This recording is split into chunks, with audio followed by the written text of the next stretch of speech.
The game icon appeared, Dragon Slayer Academy, an RPG where players attend the academy.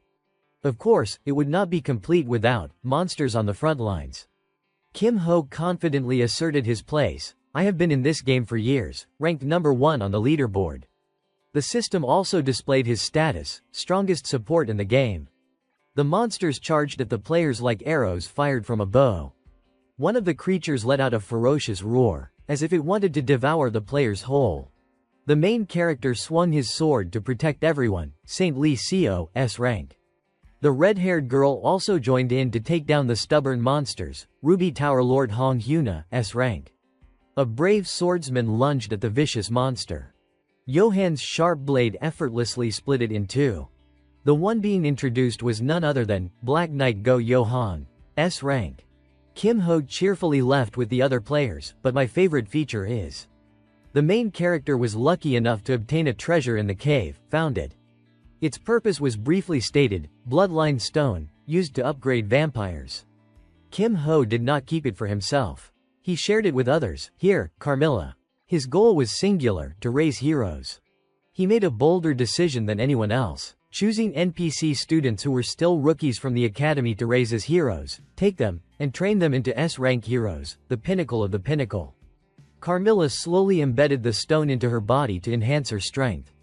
Kim Ho felt somewhat reassured, and finally, she had grown stronger than before, Queen Vampire Carmilla S-rank. He took pride in his accomplishment, my 1000th S-rank. Kim Ho stretched to relax his muscles. Now then, what is next? After double-checking, the main character took off his headphones, no more tasks left.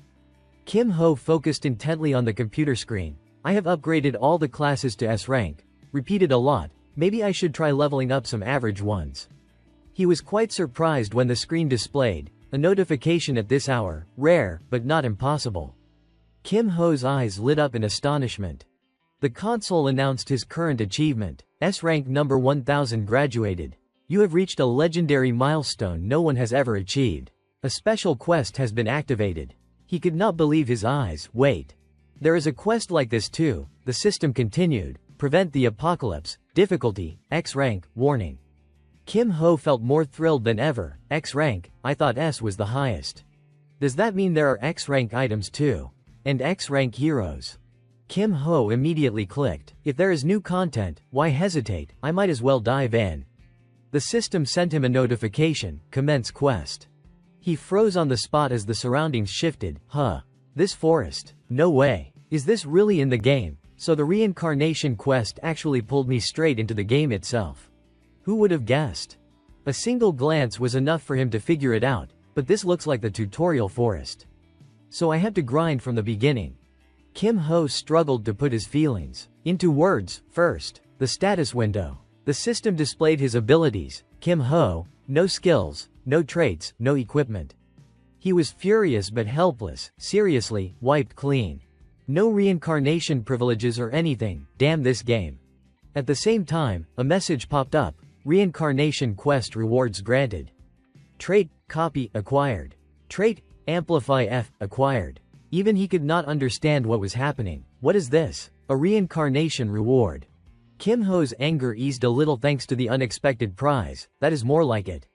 Levels lost, but I can grind them back, at least I have a foundation. And there is a reward too. The system quickly assigned his first quest, Tutorial 1, survive for 10 minutes. Reward, Dragon Slayer Academy Starter Set. Time remaining, 9 minutes 56 seconds. Kim Ho recalled the moment vividly. A tutorial quest. I thought it would be just some weak monsters. But somehow, they do not feel weak at all.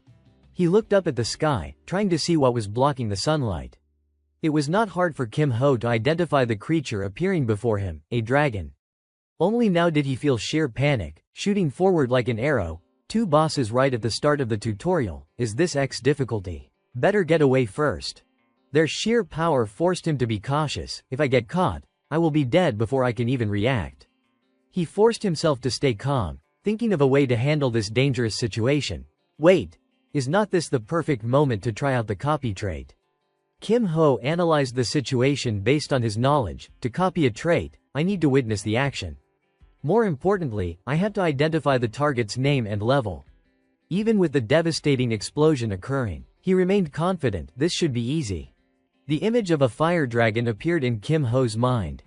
The system introduced a new attribute, target trait, S-rank elemental resistance added. He was ecstatic about this new ability. Nice, got it. I did not expect to copy an S-rank trait this early. The info panel updated further. S-rank elemental resistance greatly reduces damage from all elements. Kim Ho casually brushed a leaf off his shoulder onto the ground. I would like to get another skill, but without a mana core, I can't activate anything. One S-rank trait is already more than enough. He could not help but notice the odd natural phenomenon. Why is the wind blowing the wrong way? The two dragons radiated an overwhelming surge of energy. Kim Ho quickly turned around while fleeing. That is the breath attack. The deadliest move a dragon has. He could not help but worry about his own survival, even with elemental resistance. There was nothing left for Kim Ho but to run like crazy as the fire dragon and the thunder dragon charged toward him. At this distance, I am toast. Fortunately, the console sent him some good news. Tutorial completed. Rewards: Dragon Slayer Academy uniform, student card, train ticket. Tutorial 2: Board the train to Dragon Slayer Academy. Everyone had been waiting eagerly. The train to Dragon Slayer Academy is departing. Someone addressed the passengers. Excuse me, could the young lady stand up for a moment? Hyunwoo hoped the passenger would understand. Seats are full, may I sit here? He did not receive a response from the girl. Has the young lady fallen asleep? Kim Ho stepped onto the train, looking flustered. Sorry for waking her. I will find another seat. Are all seats taken? Hyunwoo did not know how to act in this awkward situation. Not exactly. She has not said anything. Yane awoke, dazed and confused, unsure of what was happening.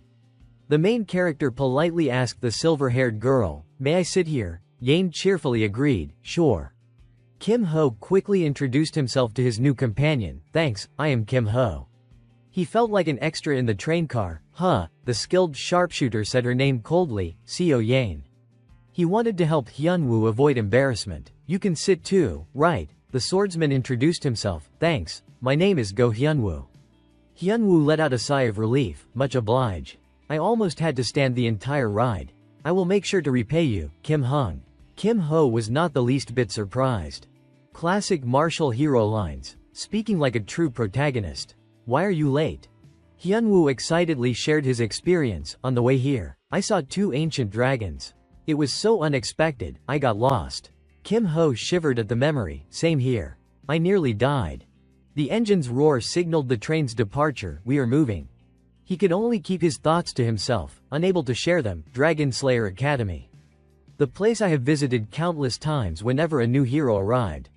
I know everything here inside out, familiar to the point of boredom, but this time, something's different. The two new companions he had just met, Go Hyunwoo, Seo Yane. He carefully observed his surroundings, every student and instructor. All faces I have never seen before. Kim Ho felt it was completely reasonable to prepare for a new situation.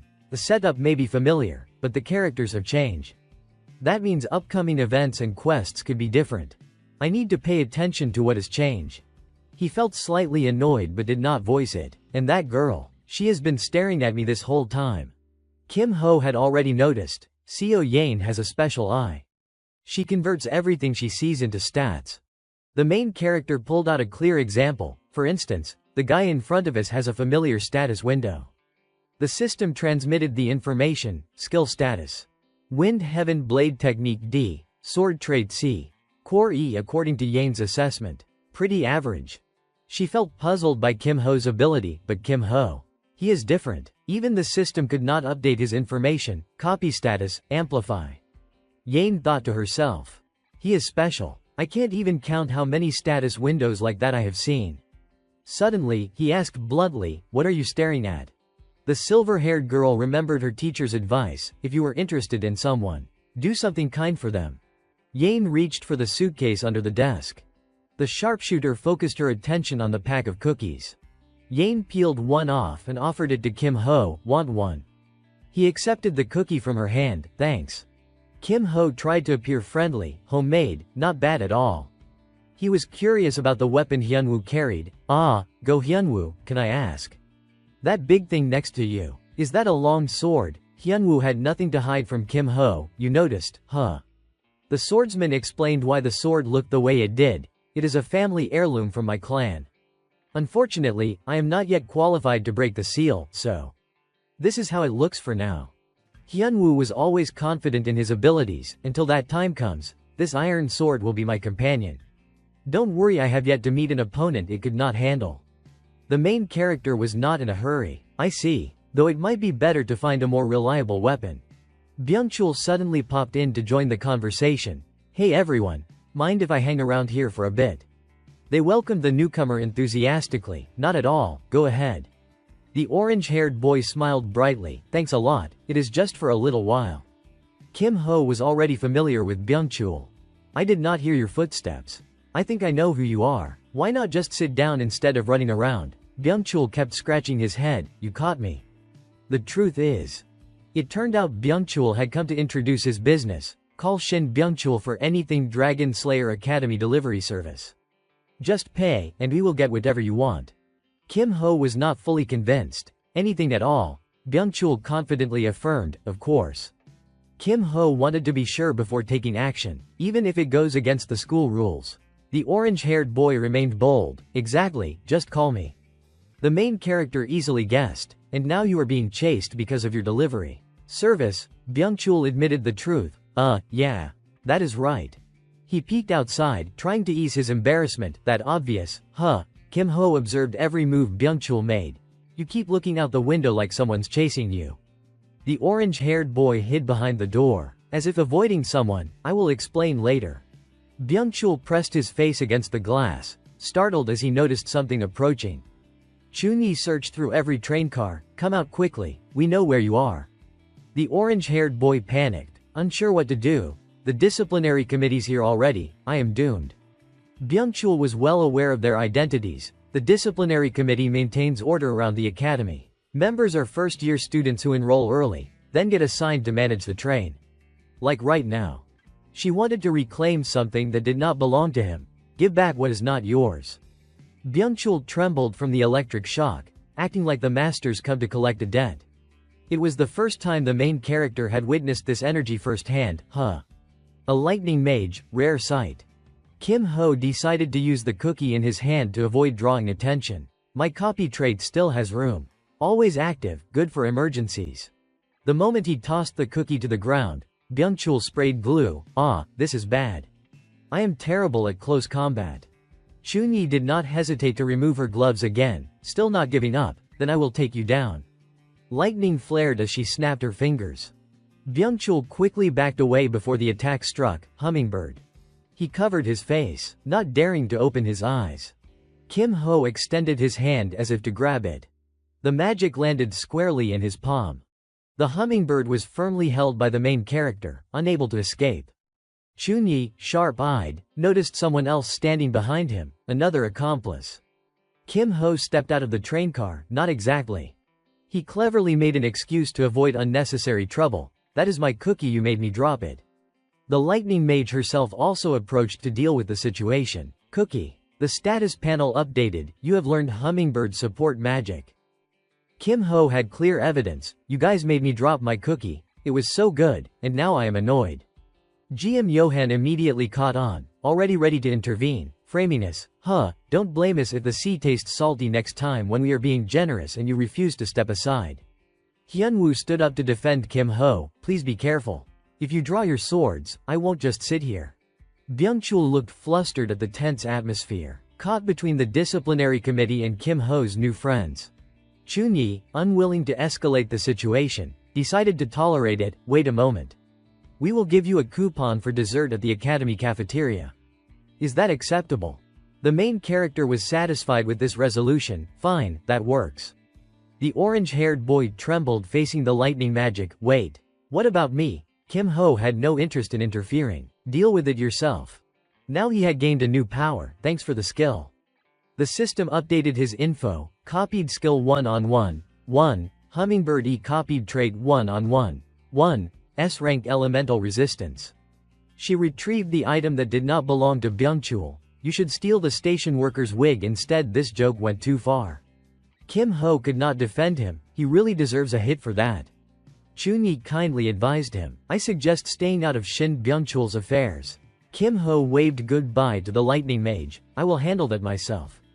Have fun at work. GM Johan did not forget to glance at the main character. I remember your face now. Hyunwoo was delighted to meet them, so this really is the disciplinary committee. Unexpectedly, Byungchul was still able to smile, yeah. Elite among elites. The one who just beat me with the hummingbird is Song Chunyi. The swordsman could not confirm. Is that Song from the Topaz Magic Tower? The orange-haired boy explained to Hyunwoo, yes, that is her. Song Chunyi is the granddaughter of the Lightning Emperor, Song Kyungwik. The other three are not to be underestimated either. Byungchul explained why he spoke that way. Jo Byuk is a disciple of the Fist King. Han Somi is a student of the Sword Empress, and the sole heir of the Golden Lotus Pavilion. GM Johan, not exactly on the same level as the others, but still formidable. He bid them farewell before leaving. It was fun meeting you guys. Next time, remember to say hi. Bye-bye. The swordsman could hardly believe it, still full of spirit, as always. Hyunwoo was curious about the earlier remark, so Kim Hung really got involved over a cookie. Kim Ho calmly explained, it is because she is a rare lightning mage. I was just curious. Just by looking, Hyunwoo could tell, weren't you the one who blocked an attack from Miss Song just now? The main character asked directly, how well do you know the hummingbird move? Hyunwoo admitted honestly, this is the first time I have seen it. The swordsman analyzed it in surprising detail, it is so fast the eye can barely follow. Instead of causing damage, it is mainly used to neutralize or paralyze the target. Kim Ho agreed but still felt unsatisfied, that is only half of it. Hyunwoo asked back, what about the other half? Kim Ho easily replicated the newly copied magic. It is called hummingbird because it mimics how a hummingbird flies. Kim Ho, with his deep understanding, explained, the effectiveness varies depending on the user's skill. By observing the bird's movements, you can gauge the ability behind it. The main character recalled the scene vividly. If Song Chunyi were truly experienced, the moment I intervened, the hummingbird would have veered in a different direction.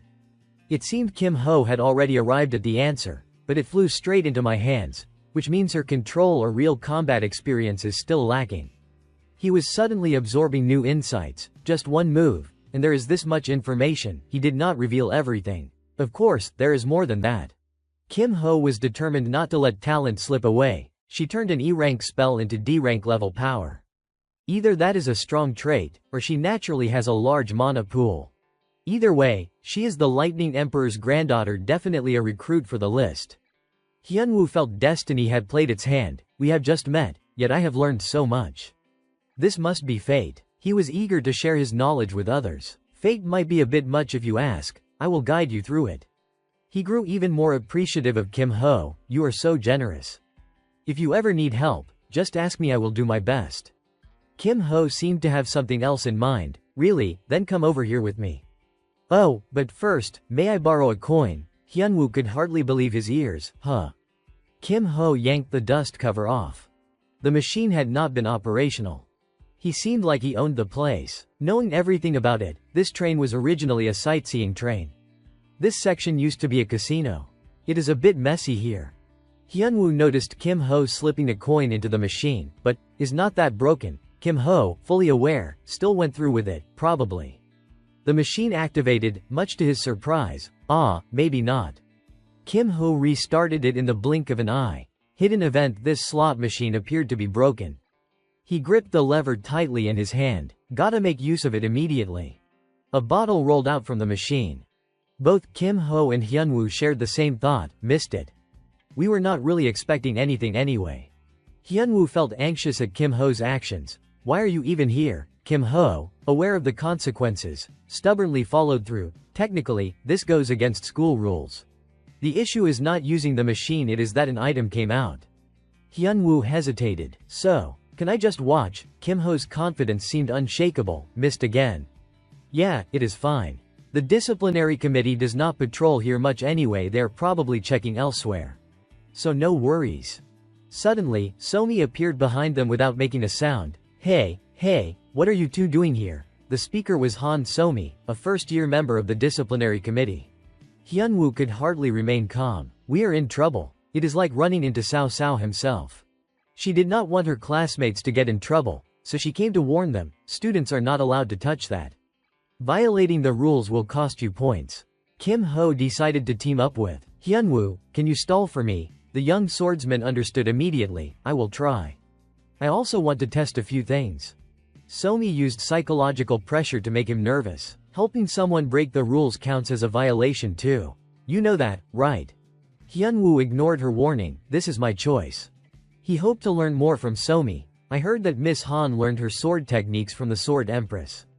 Could I have the honor of observing your skills? The student of the Sword Empress had not expected Hyunwoo to know about her. What is your name? The young swordsman remained humble. I am Go Hyunwoo, pleased to meet you. She shouted and lunged toward Hyunwoo. Very well.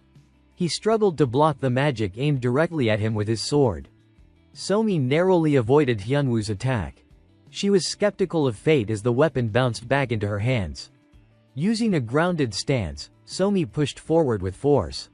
Kim Ho evaluated the situation realistically, in terms of internal strength. He is weaker. His internal core still has gaps. He refused to give up easily, but we can't give up yet. There is still a lot of potential. The system highlighted the technique being used, using amplification. The system empowered Hyunwoo further. Target's internal core trait upgraded from E to C. Duration, 58 seconds. Cooldown, 59 minutes 58 seconds. Kim Ho placed his trust in him. Hold them off for 1 minute. Sparks flew as their weapons clashed. The battle between him and Somi was tense, but the spell duration from the system was ticking down. Effect, 19 seconds. Effect, 15 seconds. Kim Ho turned to check on Hyunwoo, and the display showed, effect, 14 seconds. He had his own thoughts. Slot machines are the signature feature of casinos. Normally, no one wants to waste coins gambling, but they do not know. Even though the outcome was not ideal, Kim Ho remained unbothered. This machine has an insurance system, it hits the ceiling. He carefully calculated while playing the slot machine, starting with 5 silver coins. This is the 5th spin. His face lit up as he retrieved a silver coin from the swordsman. Here we go, another borrowed silver coin. Past experience helped him achieve his goal. The machine will definitely give the highest reward on the 6th spin. Jackpot probability, 100%. The item's effects were listed in detail. Dark ice crystal, C rank. Freezing cold to the touch. Handle with care. Warning, this item can be deadly. Before Kim Ho could celebrate, he was startled as Somi rushed in to attack. I got it. Hyunwoo defended him, paying no mind to his cracked sword. Not over yet. Just then, the system sent a notification. Effect, 1 second.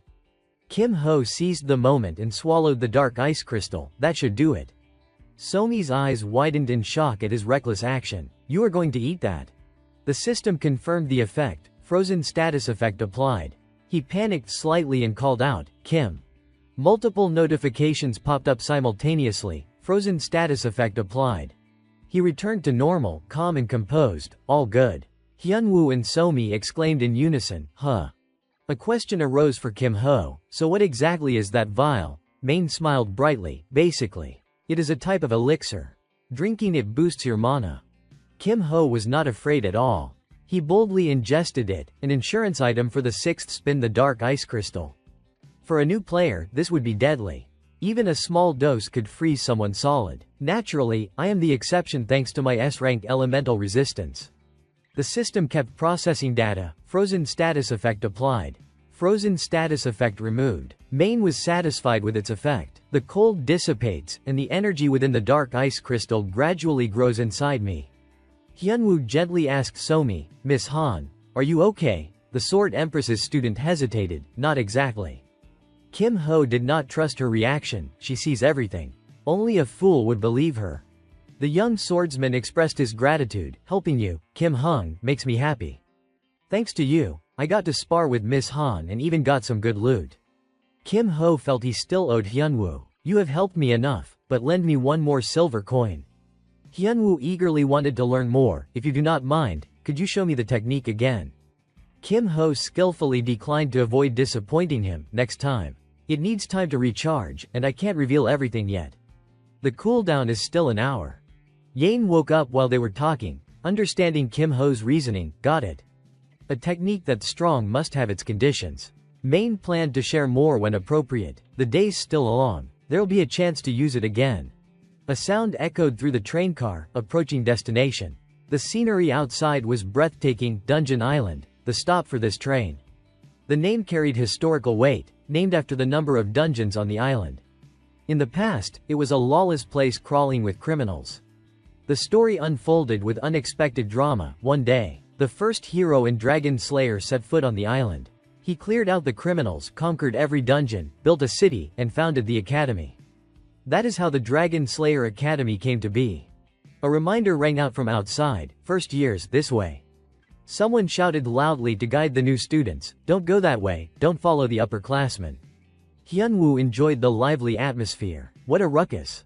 A black-haired girl showed her annoyance as a classmate's pet bothered her. Keep it under control. Kim Ho was excited exploring the school grounds. It really is crowded here. As soon as he entered the academy, someone approached him. Excuse me. Chunyi spoke with a serious tone, requesting his cooperation. Please come with us for a moment. They led him to the student disciplinary office, where the lightning mage treated her classmates politely. Have a seat. Kim Ho, as always, was fully aware of the situation. There is only one room in the disciplinary committee. Anyone who enters will emerge as someone else. That is the true nature of the room. The head of the disciplinary committee only wanted to confirm the incident. I heard you ate something from the slot machine. Seems like there is no problem. The scanner did not detect anything. Kim Ho had already calculated everything in advance. Of course, the freezing effect wore off ages ago. Sehun, still cautious due to lack of concrete evidence, added. Seems like it is not a prohibited item. He kindly reminded Kim Ho, having seen too many cases like him. But Kim Ho, listen carefully. I do not know if you are aware, but defying the disciplinary committee's orders is punishable. I am Oh Sehun, 3rd year, head of the disciplinary committee at the Dragon Slayer Academy. Sehun decided to pardon him this time, since no one was hurt and this is your first violation. You won't be held accountable. But I hope this is the last time I had to see you here. Kim Ho politely acknowledged. Yes, sir. Sehun added in a friendly tone. Alright then, go ahead and have a good semester. Kim Ho maintained his respectful demeanor. Yes, sir. It did not take much for the Hell Cleaver to notice Chunhai's intent. Seems like you do not quite like him, Chunyi. She found it hard to trust Kim Ho. He looks suspicious no matter how you see it. If the target was not a banned item, there'd be no reason to use the machine. And no reason to destroy all evidence right on the spot. Sehun agreed with Chunhai's reasoning. We are thinking along the same lines. The lightning mage was determined to catch him. He has acquired an illicit skill at an advanced level. A proper investigation would surely expose him. Kim Ho nodded lightly. Yeah, maybe. Sehun questioned himself, but what if we find nothing? If we go as far as an investigation and still come up empty? What do we do next? Chunyi seemed unsure. That. She quickly bowed to show her remorse. I apologize, I acted hastily. Sehun reassured her without blame. Chunyi, I know you are very enthusiastic, but in situations like this, we need to take our time and assess the circumstances. He advised her not to overthink, just continue your work. You do not want to be late for the enrollment ceremony now. Kim Ho felt pleased that Hyunwoo remembered him. Thanks for saving me a seat. The system notified him. Guide 3 completed. You attended the enrollment ceremony on time. Reward, E-rank weapon selection ticket, 5 silver coins. Kim Ho valued the small reward.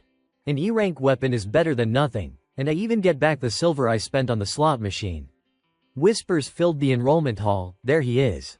Students murmured right in front of the senior. Is that the principal? He does not look impressive, but I heard he once led a Dragon Slayer team. Usually, the principal of Dragon Slayer Academy is a retired hero. Everyone knew the academy's rules. The title of hero is awarded to only one person among countless S-rank fighters. Just one. He may not look it, but inside him is immense power. Though has not the saint rejected him 4 times already? Someone added. No, 5 times. He was just rejected again. Kim Ho could only mutter to himself, wow. The principal awkwardly scratched his head. Welcome, new students. We sincerely congratulate all of you on joining Dragon Slayer Academy. The disciplinary committee listened attentively to his words. Dragon Slayer Academy was founded long ago, true to its name, to train students for battle against dragons and to become dragon slayers. Nari and Byungchul did not pay much attention to the principal's introduction. The first hero emphasized the word Slayer in the academy's name. You need to truly understand what Slayer means. If you have never slain an org, you can't be called a dragon slayer. The principal elaborated to make it easier for the new students to understand what it means to slay. Anyone who has not killed a dragon cannot be called a dragon slayer. Kim Ho was already bored. Oh man, this is so long. It seemed the principal was speaking more to himself than anyone else. Taking a life is the destiny and essence of a slayer. Don't deny this truth. Ask yourself why you want to kill. Why you wish to take another being's life. I hope all of you find your answer before graduation. One more thing. The students groaned in unison. Enough already, oh man. This is giving us a headache. The principal jolted slightly, realizing he would gone over time. I hope all of you become true heroes here at Dragon Slayer Academy. That is all. Hyunwoo maintained his cheerful attitude. That was a really meaningful speech. But he could not hold back his impatience. Don't you get bored listening to this? The swordsman, too accustomed to lectures, replied without hesitation. Bored, every single word is priceless wisdom. My master used to preach these teachings every single day. Kim Ho froze at the reply. You had to listen to that every day. The teacher stepped up to make an important announcement. Attention, the list of banned items has been updated this year. Anyone caught possessing these items will face disciplinary action. And the items will be confiscated. Her words hit a nerve with many students below. Unless otherwise notified, all new students are only allowed to practice on the ground floor of the dungeon building. Be careful if you go to lower floors without permission. Your family, your magic tower, or your guild will face consequences. Follow the rules to avoid trouble. She reminded them of their responsibility. A moment of curiosity can bring disaster to everyone. Know the rules clearly and follow them properly to avoid punishment. The enrollment ceremony ends here. All students return to the dormitory in time for dinner. Yane, impatient with the long-winded explanation, muttered, finally. Straight to the point. A familiar voice rang out, startling Kim Ho and Hyunwoo. Come on, let us eat. Hyunwoo glanced at him, concerned about a mark on his face. Shin-hung, what happened to your cheek? Byungchul shrugged it off, even though the culprit was right behind him. Ah, just a small accident. Byungchul grinned, his eyes crinkling with amusement. Make sure to eat well and fill your stomach. Kim Ho, confused, asked, why? Byungchul's explanation did not clarify much. Tomorrow's the first day of classes. It is a big deal. That night, in the male dormitory, Hyunwoo waved at Kim Ho. Lucky us. Rooms next to each other. Coincidence or fate? Main did not get excited. I do not really care much. The swordsman sent a good night greeting to Kim Ho. Sleep well, Kim Hung. But Kim Ho was already thinking ahead. Sleep, there is no time for that yet. He neatly hung his clothes in the closet, while Main sat cross-legged on the bed, focusing his attention. Finally, some free time. The energy radiating from Kim Ho's palm. Then I have to form the core. The system explained the element as if it were the heart of the body. To use any skill, whether magic or internal energy, you need a source of power. That is the role of the core. Based on the information he had previously gathered, Main felt even more confident. This is my first time trying it outside the game, but I already knew what to do. I absorbed the ice crystal, so I have enough mana. Kim Ho encouraged himself, I can do this. Meanwhile, in Go Hyunwoo's room, the swordsman sat on the floor in quiet meditation, saying nothing. The memory of the previous battle still weighed heavily on his mind. Han Somi is the strongest opponent I have faced since leaving the mountains. Even though both of us held back during the duel, if we had gone all out, the outcome would have been unpredictable. Hyunwoo understood his own limits clearly. Without Kim Ho's support, I could have been defeated the moment my iron sword broke. The swordsman's assessment was entirely accurate. Master, that is the word I would use to describe Kim Ho. From the very first meeting, there is a calmness that only the truly strong possess, eyes that seem to see through everything. Hyunwoo's mind was occupied solely with the family sword resting in the corner of the room. Should I ask him for help? After a moment's thought, he shook his head. No, I can't. He is my first true friend. Determined to rely on himself, Hyunwoo resolved, I will give it my all on my own first. The next day, the classroom was already bustling with noise. The silver-haired girl, having just woken, hurried to class. Good morning. Hyunwoo, ever considerate of his friends, remarked, you are here. I was worried you would oversleep. Kim Ho's prediction proved accurate, she must have overslept. The whole class fell into a state of confusion. Where's the teacher? The bell rang, but no one's here yet. Who is the homeroom teacher? This is so careless. The blonde girl spotted the teacher's figure approaching. Here he comes. Immediately, the students were stunned as a man glided past the desks. Sudok made a formal introduction. Judging by your expressions, I must be fairly well known. Pleasure to meet you all. I will be your homeroom teacher this year. My name is Lee Sudok. He addressed the brown-haired girl, repeating his question. You there, what do you call me? Trembling, she stammered, Why, Your Excellency, the crime hunter. Sudok was not satisfied. No, the answer has 2 words. The brown-haired girl continued to falter. That. The executioner, Maine was not surprised to realize, so it is him. Kim Ho often kept himself updated with information. In the world of the Elden Dragon Slayer Academy, there are more superhumans who have surpassed normal human limits than grains of sand. And among them, there are those who wield their power for twisted desires. Criminals are an unavoidable part of that. He explained the situation clearly. Lee Sudok's task is to hunt and capture these criminals. His nickname, the Butcher, comes from the fact that he has killed more criminals than he has taken alive. The Butcher was completely confident in his abilities. I do not want to be here either. But I gave my word to the principal. I have never failed a mission. Sudok's warning made the students shiver, so I hope none of you will mess up my record. Honestly, I would rather kill you than let you fail. He picked up the chalk and wrote on the board. Back to the main topic. I will explain how scores are calculated. Sudok proceeded strictly according to his plan. The theoretical exam counts for 30%. Consciousness behavior counts for 10%. Just breathe and avoid causing trouble.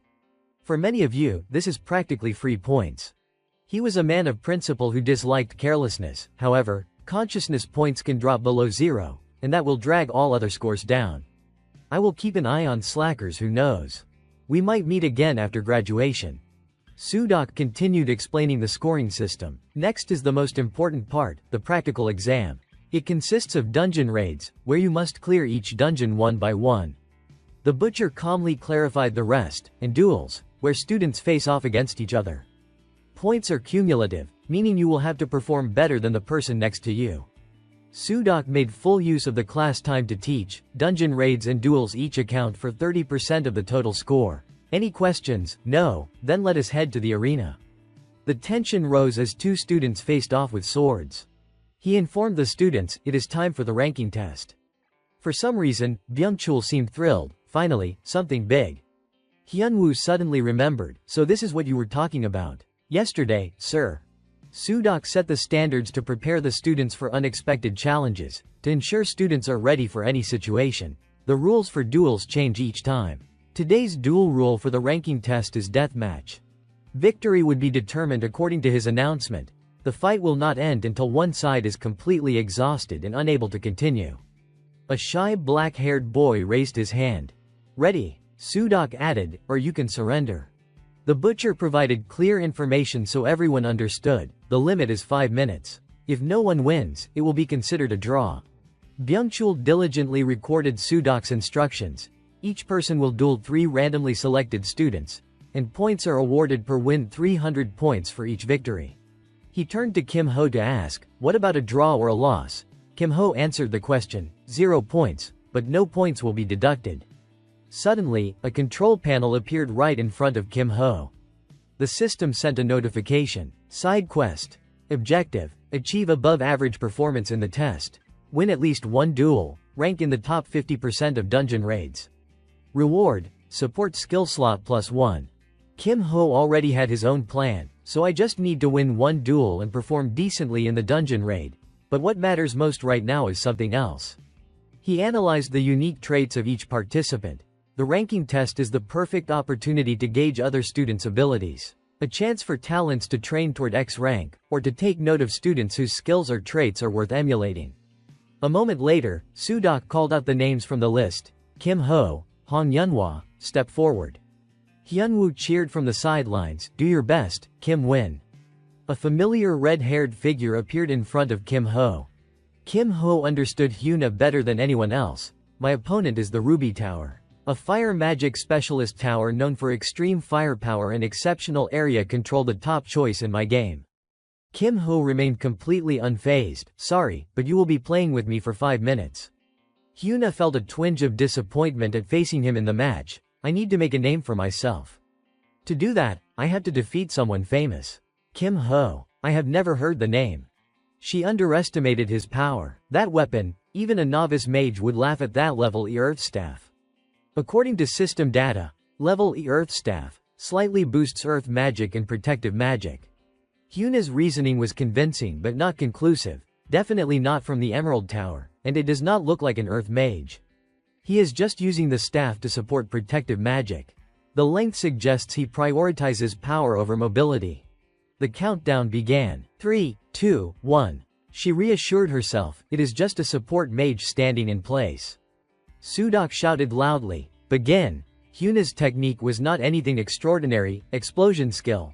I will finish with a flash strike. Spectators outside praised the red-haired girl. Did you see that spell just now? That flash? Definitely Ruby Tower level. Hyuna suddenly froze, unable to speak. The control panel displayed, Hong Yunhua score, 100%, Kim Ho score, 100%. She could not believe it, 100%. Hyuna was stunned that Kim Ho remained unharmed, impossible. I did not think a single strike would hit directly, but like this. Even the Ruby Tower head sighed in frustration, can't do anything at all. The system displayed the tied scores, Hong Yunhua 100, Kim Ho 100. Hyuna suspected Kim Ho had used some trick to outsmart her. Nothing worked. Did he use some dispersal spell? Determined to defeat him, she resolved, if that is the case, let us see about this. Kim Ho remained utterly calm in the face of her attack. Dispersal magic won't stop me. The Ruby Tower head silently thought, try moving any opening and I will fire immediately. Even Hyuna herself was stunned on the spot. Huh, what is this? She could not comprehend his actions. Why is he just standing there? Clenching her teeth at facing such a formidable opponent, she muttered, if he is that confident. She poured all her energy into her final strike. The flames of her anger surged, then tried to block this fire pillar. Byung-chul, sitting in the stands, could not help but praise her, truly Ruby class level. Hyuna struggled to express her emotions. The red-haired girl was completely shocked as Kim Ho remained unscathed. He just blocked a strike from the future Ruby Tower head and did not get hurt at all. Kim Ho realized he had already wasted precious time. At this rate, I will have to use my trump card. Special magic rapidly flew toward Hyuna. There, that is Hummingbird. The Ruby Tower head nearly got hit by the spell. Hyuna could not keep dodging the Hummingbird spell forever. When Hyuna's knees buckled, the system confirmed, paralysis status effect applied. Kim Ho made his decision, ending it here. He understood her competitive spirit. Save your trump card for the next match. Wanting what was best for Hyuna, he advised, think about the bigger picture. The final result of the duel appeared on the screen, Hong Yunhua, defeat, Kim Ho, victory. The students around them were in disbelief that he had turned the match around. Hong Yunhua lost. How did he not lose a single HP? Who is he? Doesn't look like any of the prodigies. Can't find his background. Who even is he? Kim Ho wanted to avoid trouble with the overly curious crowd. Got more attention than I planned. Better be careful. Sudok continued calling names. Next, Kim Ho. Kim Ho sighed at the situation. Again, no mercy at all. He already knew her name, Song Chunyi. The brown-haired boy looked surprised. Huh, Song Chunyi, from the Amber Tower. The black-haired boy had heard the news as well. I heard she joined the disciplinary committee as soon as she enrolled. It seemed Chunyi still harbored doubts about Kim Ho. Facing you is lucky, but I have something I need to confirm with you. Kim Ho stood still, silent. Unclear what his intentions were, he said, I surrender. She was infuriated by his words. Huh. Sudok wanted to know why Kim Ho acted this way. Why? He offered a simple reason to settle the matter. I am not in my best state today. Fighting again would be hard for me. The butcher grew more puzzled. Isn't scoring more points better? Sudok urged Kim Ho to think carefully. So you truly want to give up? Kim Ho expressed his decision firmly. Yes, I won't do it. He did not hesitate at all. I will also forfeit the third match. Sudok respected the student's decision. All right, I will count it as a loss. The lightning element mage scolded him harshly. Pathetic, always ready to back down. Chunyi had always pushed herself to improve. My grandfather always says never to hesitate, even when the situation is not ideal, and to fight to the very end to reach the top. Kim Ho calmly reflected. Now that I think about it, her grandfather must be a lightning emperor like grandparent, like grandchild. He did not concern himself with that matter. For a competitive hero, that makes sense, but it has nothing to do with me. Kim Ho was willing to let her claim the glory. Seems it is not for me. Consider it your victory. Chunyi deliberately taunted him, truly disappointing. I must be foolish to expect anything from you. Kim Ho suddenly remembered something. Ah, right. She turned to listen. What? He recalled Chunhai's promise on the train. Didn't you say you would give me a dessert voucher? Kim Ho's words only made her angrier, though she had to smile. I am still waiting. Sudok switched opponents for Chunyi. Next up, Song Chunyi, Yang Jihong. Jihong was thrilled to face the lightning mage, Amber Tower, amazing. He had not even finished speaking when he became flustered. You are ready, right? Chunyi unleashed a devastating attack the moment the butcher shouted, begin. The system's message confirmed her overwhelming power. Song Chunyi, 100, Yang Jihong, 0. Byungchul diligently took notes on the events. She is really paying attention to him, huh? Kim Ho had already anticipated the likely outcome of facing Chunyi, probably so. He felt relieved for Kim Ho. Good thing you surrendered before becoming barbecue. Song Chunyi loses, and Yang Jihong wins. Kim Ho exhaled in relief, told you so. Yet the anger still lingered in her heart. He did not dare respond to Byungchul. Did you see her expression just now? Some admired Chunhai's talent. No wonder she is the granddaughter of the Lightning Emperor, incredible. Kim Ho's face lit up with joy. Alright, now I just need to win.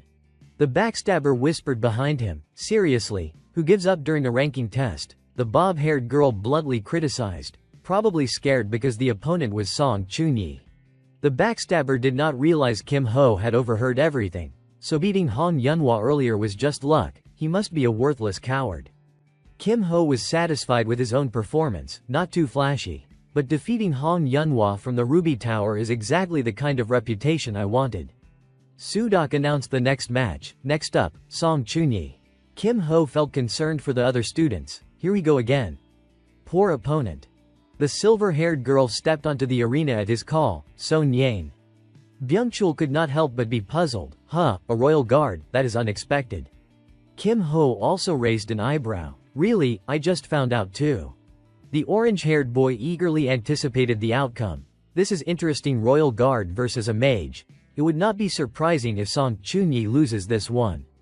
Kim Ho only trusted what he saw. Who knows, let us wait and see. Byungchul countered Kim Ho's opinion. No way a cautious royal guard won't lose. The thrill of betting surged through him, betting 5 silver coins. Then. This aligned with the orange-haired boy's sentiment. Yep. The system displayed the match info just before it began. Song Chunyi, 100, Seo Yang, 100. Yang wielded 2 guns simultaneously. The sound of gunfire erupted as the sharpshooter unleashed a barrage toward her opponent. Start. Chunyi, the lightning mage, controlled the magical bullets with one hand. Her electricity quickly neutralized them. Byungchul could not believe his eyes. She blocked it. Kim Ho was not surprised at all. This method suited her perfectly, just as I thought. His intuition was uncannily accurate. Song Chunhai's mana pool is much larger, so that rank E hummingbird spell she is using is effectively a rank D. Yang continued firing magical bullets relentlessly. The hummingbird spell zipped past her body. Chunyi snapped her fingers, controlling her lightning magic. Yang had prepared for this, learning from the previous attacks. The silver-haired girl narrowly avoided the hummingbird strike. However, Yang fell to the ground after being struck by residual electricity. He worried about her condition. If that hit directly, the match would have ended right there. Kim Ho keenly noticed a change in the sharpshooter's speed. She dodged it, but her movements have slowed down. Byungchul analyzed like an expert. Once stunned by electricity, the next attack is guaranteed to hit. Just as I thought, Song Chunyi is not an easy win. Yang retrieved a smoke bomb she had prepared in advance. She immediately threw it toward Chunyi. Chunyi, caught off guard, simply stood frozen. Kim Ho had not anticipated this move. A smoke bomb. He quickly noted the formula to use later. Perfect technique. Any ordinary bomb would have been blocked already. Byung-chul's prediction proved correct. Now the tide has turned. This is where the royal guard shines. Thick clouds of smoke enveloped the arena. Magical bullets suddenly shot into Chunhai's back, leaving her stunned. Chunhai's shield trembled violently, blue sparks crackling across its surface as Yane's sudden attack slammed into it. Gritting her teeth, she leaned slightly forward. Muttering under her breath, I blocked it with the shield, but the impact still threw me off balance. The silver-haired girl remained hidden behind the thick smoke, sniper rifle in hand. Having just thrown the smoke bomb, she now realized the imminent danger of losing the match and frowned in frustration. At this rate, I am in serious trouble. Byung-chul, watching the duel, could not help but admire Yane's skills. That kid must be loaded first year and already rocking a cloaking cloak. Kim Ho, intrigued, glanced over at him, while the orange-haired friend continued praising her tactical ingenuity, switching to a sniper-smart move. Meanwhile, the silver-haired girl kept her cold, focused gaze locked on Chunyi, preparing to fire. A shot rang out, a glowing emerald projectile streaking with lightning speed toward Chunhai's shoulder. She managed to tilt her head just enough to avoid a direct hit. But the force still jolted her, causing her to grimace and let out a sharp cry. The system board updated the scores. Som Chunyi 85%, Seo Yane 88%, time remaining, 2:13. As Chunyi turned to face her opponent, Yane had already vanished into the dense white smoke, concealing her position. Chunhai's worry grew. I can't just keep defending like this. Suddenly, Yane reappeared behind her, rifle raised, aiming directly. Another shot fired, colliding with Chunhai's shield behind her neck. Sparks of electricity surged from the impact, halting the bullet in its tracks. Chunyi, thinking ahead, focused on predicting the bullet's trajectory. I have to anticipate where the mana shot will go. As the bullet struck her reinforced shield, Chunyi twisted her body, preparing to counterattack. One hand reached behind her, channeling her lightning magic. Electric arcs sprang to life. Now's the perfect moment. She slammed her hand down onto the ground, sending a web of lightning racing toward Yane. The silver-haired girl leapt into the air, narrowly avoiding the strikes. Chunyi immediately noticed Yane's brief lapse in focus, spotting an opening. With a triumphant smirk, she raised a finger mockingly, "Found you." Confident, she ensured the attack would land. No more dodging, right? As expected, Yane froze, unable to react in time. The lightning surged directly into her, enveloping her body in a painful storm. Screaming in agony, Yane collapsed, the sniper rifle slipping from her grasp. The system board updated once more. Som Chunyi 85%, Seo Yane 68%, time remaining, 0:00. Chunyi stood tall, victorious, while Yane lay defeated on the ground. Byung-chul clutched his head, utterly bewildered, unable to believe what he was seeing. She actually lost. Kim Ho exhaled, his eyes fixed on the battlefield below. Thinking to himself, no question about it. He could not deny Chunhai's sheer strength and skill. No first year could match her. As the match ended, the system board flashed the final results for the Lightning Mage. Som Chunyi wins, Seo Yane loses.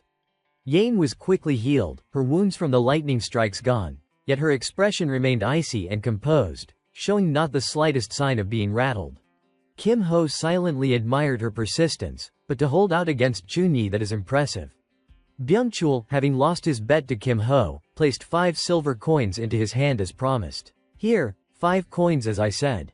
Suddenly, the orange-haired boy had a mischievous idea, trying to coax Kim Ho into one more round, holding onto his arm. "Wait, how about one more? A real man plays 3 rounds." Kim Ho immediately declined, addicted to betting, "One's enough." But Byung-chul persisted, gesturing toward the arena where Hyunwoo had appeared, hoping to provoke Kim Ho. "Come on, look over there. You might change your mind." Hyunwoo's next opponent is the disciple of the Fist King, Jo Byuk. The orange-haired boy, sensing an exciting match, wanted to bet again to reclaim his previous 5 coins. Byung-chul, delighted, tried to lure Kim Ho into placing a bet. "Who are you backing?" After a moment's thought, Kim Ho replied calmly, "Let us see. Probably the Fist King's disciple." The orange-haired boy chuckled and placed his bet on the opposite side. "Then I will go with the other one." So cruel to be on the same side. Kim Ho crossed his arms, eyes calmly watching the duel unfold, unshaken. "I am just telling the truth. I never said Hyunwoo would lose." Byung-chul, pen poised to take notes, frowned in confusion. Huh, what do you mean by that? Kim Ho only smiled, enjoying the curiosity he sparked. Just wait and see. Hyunwoo suddenly glanced up toward the stands, spotting Kim Ho observing the match. A small, excited smile formed on his face. He is watching. Gripping the hilt of his sword, Hyunwoo prepared to draw, determined to show his full strength. I have to give my best, but it won't be easy. He drew the blade from its sheath at his side. The Fist King's disciple, curious, asked, "Why not draw the sword from your back?" Hyunwoo's reply was a subtle provocation, a challenge that dismissed his opponent. Not the time yet. Byuk's hand clenched in response to the disdain, but he remained composed, unfazed. Not the time, huh? The disciple of the Fist King assumed a ready stance, resolute. I won't hold back. Hyunwoo, his gaze equally steadfast, nodded in agreement. Nor will I. The system board displayed their stats. Go Hyunwoo 100% versus Jo Byuk 100%. The referee's voice rang out. Begin. Immediately, Byuk lunged forward, moving with blinding speed straight at him. The Fist King's disciple swung a powerful punch with his bare hand. Hyunwoo, the swordsman, slashed his blade in a swift horizontal arc, narrowly dodging the strike. Flames erupted around Byuk's fist as he prepared his next attack. Hyunwoo thought silently, that is the Fist King's disciple, no wasted movements at all. Hyunwoo raised his sword to block the devastating blow, but the sheer force made him cry out, HGH. The impact sent him flying backward, the tremendous power leaving him shaken. Gritting his teeth in anger, he muttered, even after bracing for the impact, I am still pushed so far back. Can't rely on basic moves here. Byuk charged forward like a human torch, his fist blazing. Hyunwoo resolved to strike. Alright. Time to end this with one move. Calmly, he activated his technique. A faint, blue smoke curled along the blade azure slash. Fire and ice clashed between the two combatants. Byuk's powerful punch cut across Hyunwoo's body, and unexpectedly, Hyunwoo's sword shattered into pieces. Seeing his weapon break so easily from basic attacks, he conceded defeat. It seems I can't continue. I surrender. Both fighters were quickly healed after the duel. On the Fist King's disciple's shoulder was a scratch left by Hyunwoo's sword, a minor mark of resistance. Byuk grinned, looking forward to their next encounter. I will be waiting for our next match. The system board displayed the final results. Go Hyunwoo loses, Jo Byuk wins. The two were swiftly teleported off the arena, leaving only two pristine white whirlpools behind. Kim Ho observed quietly, thinking, just as I thought, the iron sword could not withstand it. He recalled seeing Hyunwoo wield the sword on the ship and had suspected this outcome. Watching now, he concluded, he is really using the iron sword as a consumable item. Byung-chul buried his face in his hands, frustrated and astonished. No way. You predicted this too. Kim Ho patted him on the shoulder smugly, flattering, really. The main character did not forget to collect the money owed from the orange-haired boy. Smiling brightly, so dazzling it made Byung-chul resentful, he held out his hand. All right, 5 silver. Byung-chul stammered, flustered, I do not have any more money. Kim Ho, seeing his friend unable to pay, offered another option. It does not have to be money. Byung-chul's eyes lit up with excitement, surprised. Really, then? What else? The main character pointed directly at the notebook Byung-chul had been scribbling in and said bluntly, hand over the information you have got. Suddenly, a voice rang out, reminding the students, after lunch, we will continue with the dungeon conquest test. Gather at the dungeon hall, do not be late. Dismissed. The students dispersed to relax in the campus's lush courtyard, where the grass was neatly trimmed daily. Everyone seemed excited, can't wait for the conquest. Some were eating a quick lunch after a busy morning. Oh, this is good. Meanwhile, Kim Ho's group sat nearby, with Byung-chul devouring a sandwich with gusto. He mumbled something while eating, prompting Kim Ho to scold him. Finish chewing first, gross. The blonde-haired boy quickly straightened up and asked politely, sorry, what info do you need? He then began answering a few questions Kim Ho posed. Tell me about the key figures of the 4 main factions. Byung-chul grinned, sure, this info's already been circulating anyway. The 4 main factions were the Disciplinary Committee, the Dragon Slaying Academy's top 4, the Martial Alliance, the Guild Federation, the Demon Tower Society, and the Knights Order. At the head of these factions were Moying Jun, grandson of the Sword Saint Moying Hyunsung, representing the Martial Alliance.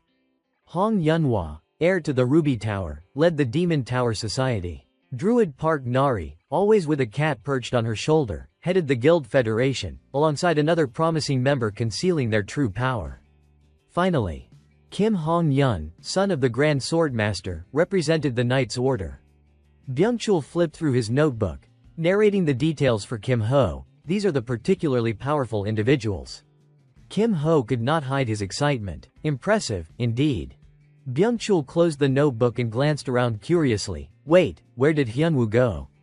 At that moment, the orange-haired boy's phone vibrated, startling him. The club president. Almost forgot, he muttered. He hurried off, leaving a quick farewell behind. I am heading off, sorry. Kim Ho watched him rush away and sighed helplessly. See you later. In such a hurry. His attention was drawn to a silver-haired girl sitting alone, eating her sandwich quietly without speaking to anyone. Yane looked somber, almost lonely, as if wanting to fade into the shadows, unseen by anyone. Kim Ho could not help but think, perhaps she is the first person I have truly connected with in this world. I can't just sit here and watch her spirit falter like this. He decided to start a conversation with her. Hey, the cookie I dropped on the ship yesterday. The silver-haired sharpshooter, already nibbling on her own food, glanced at him with a puzzled look. Kim Ho tapped a few buttons on his system interface and continued, wanting to share his dessert with her. Song Chunyi already sent the dessert ticket. Since it is your cookie, I will share it with you. A small, charming box of blueberry cookies appeared, and he did not forget to invite her. Eat together. The silver-haired girl responded calmly. Thanks. Suddenly, she spoke up, addressing him. Hey. Kim Ho, mid-bite, turned curiously, unsure what she was about to ask. Yeah. She spoke straightforwardly, seeking his opinion. Do you think I lost to Song Chunyi? Kim Ho sighed and decisively answered her question. If your mana bullets are not strong enough, they can't pierce a mana barrier. A mage with a larger mana pool naturally has the advantage. Then he held a mana bullet out in front of her and continued explaining. But if the mana bullets are enhanced, that changes everything. The silver-haired girl's eyes widened with curiosity, clearly astonished. Excited, yet still unsure how to proceed, she asked, mana training. How am I supposed to do that? Kim Ho was surprised she had never heard of mana training. Huh. Don't tell me. You have never tried, Yane admitted plainly, never. The protagonist, curious, asked again. Then how have you been creating mana bullets until now? The silver-haired girl looked even more confused, not understanding what he meant. Kim Ho was stunned by Yane's reaction. She truly had no knowledge of mana training.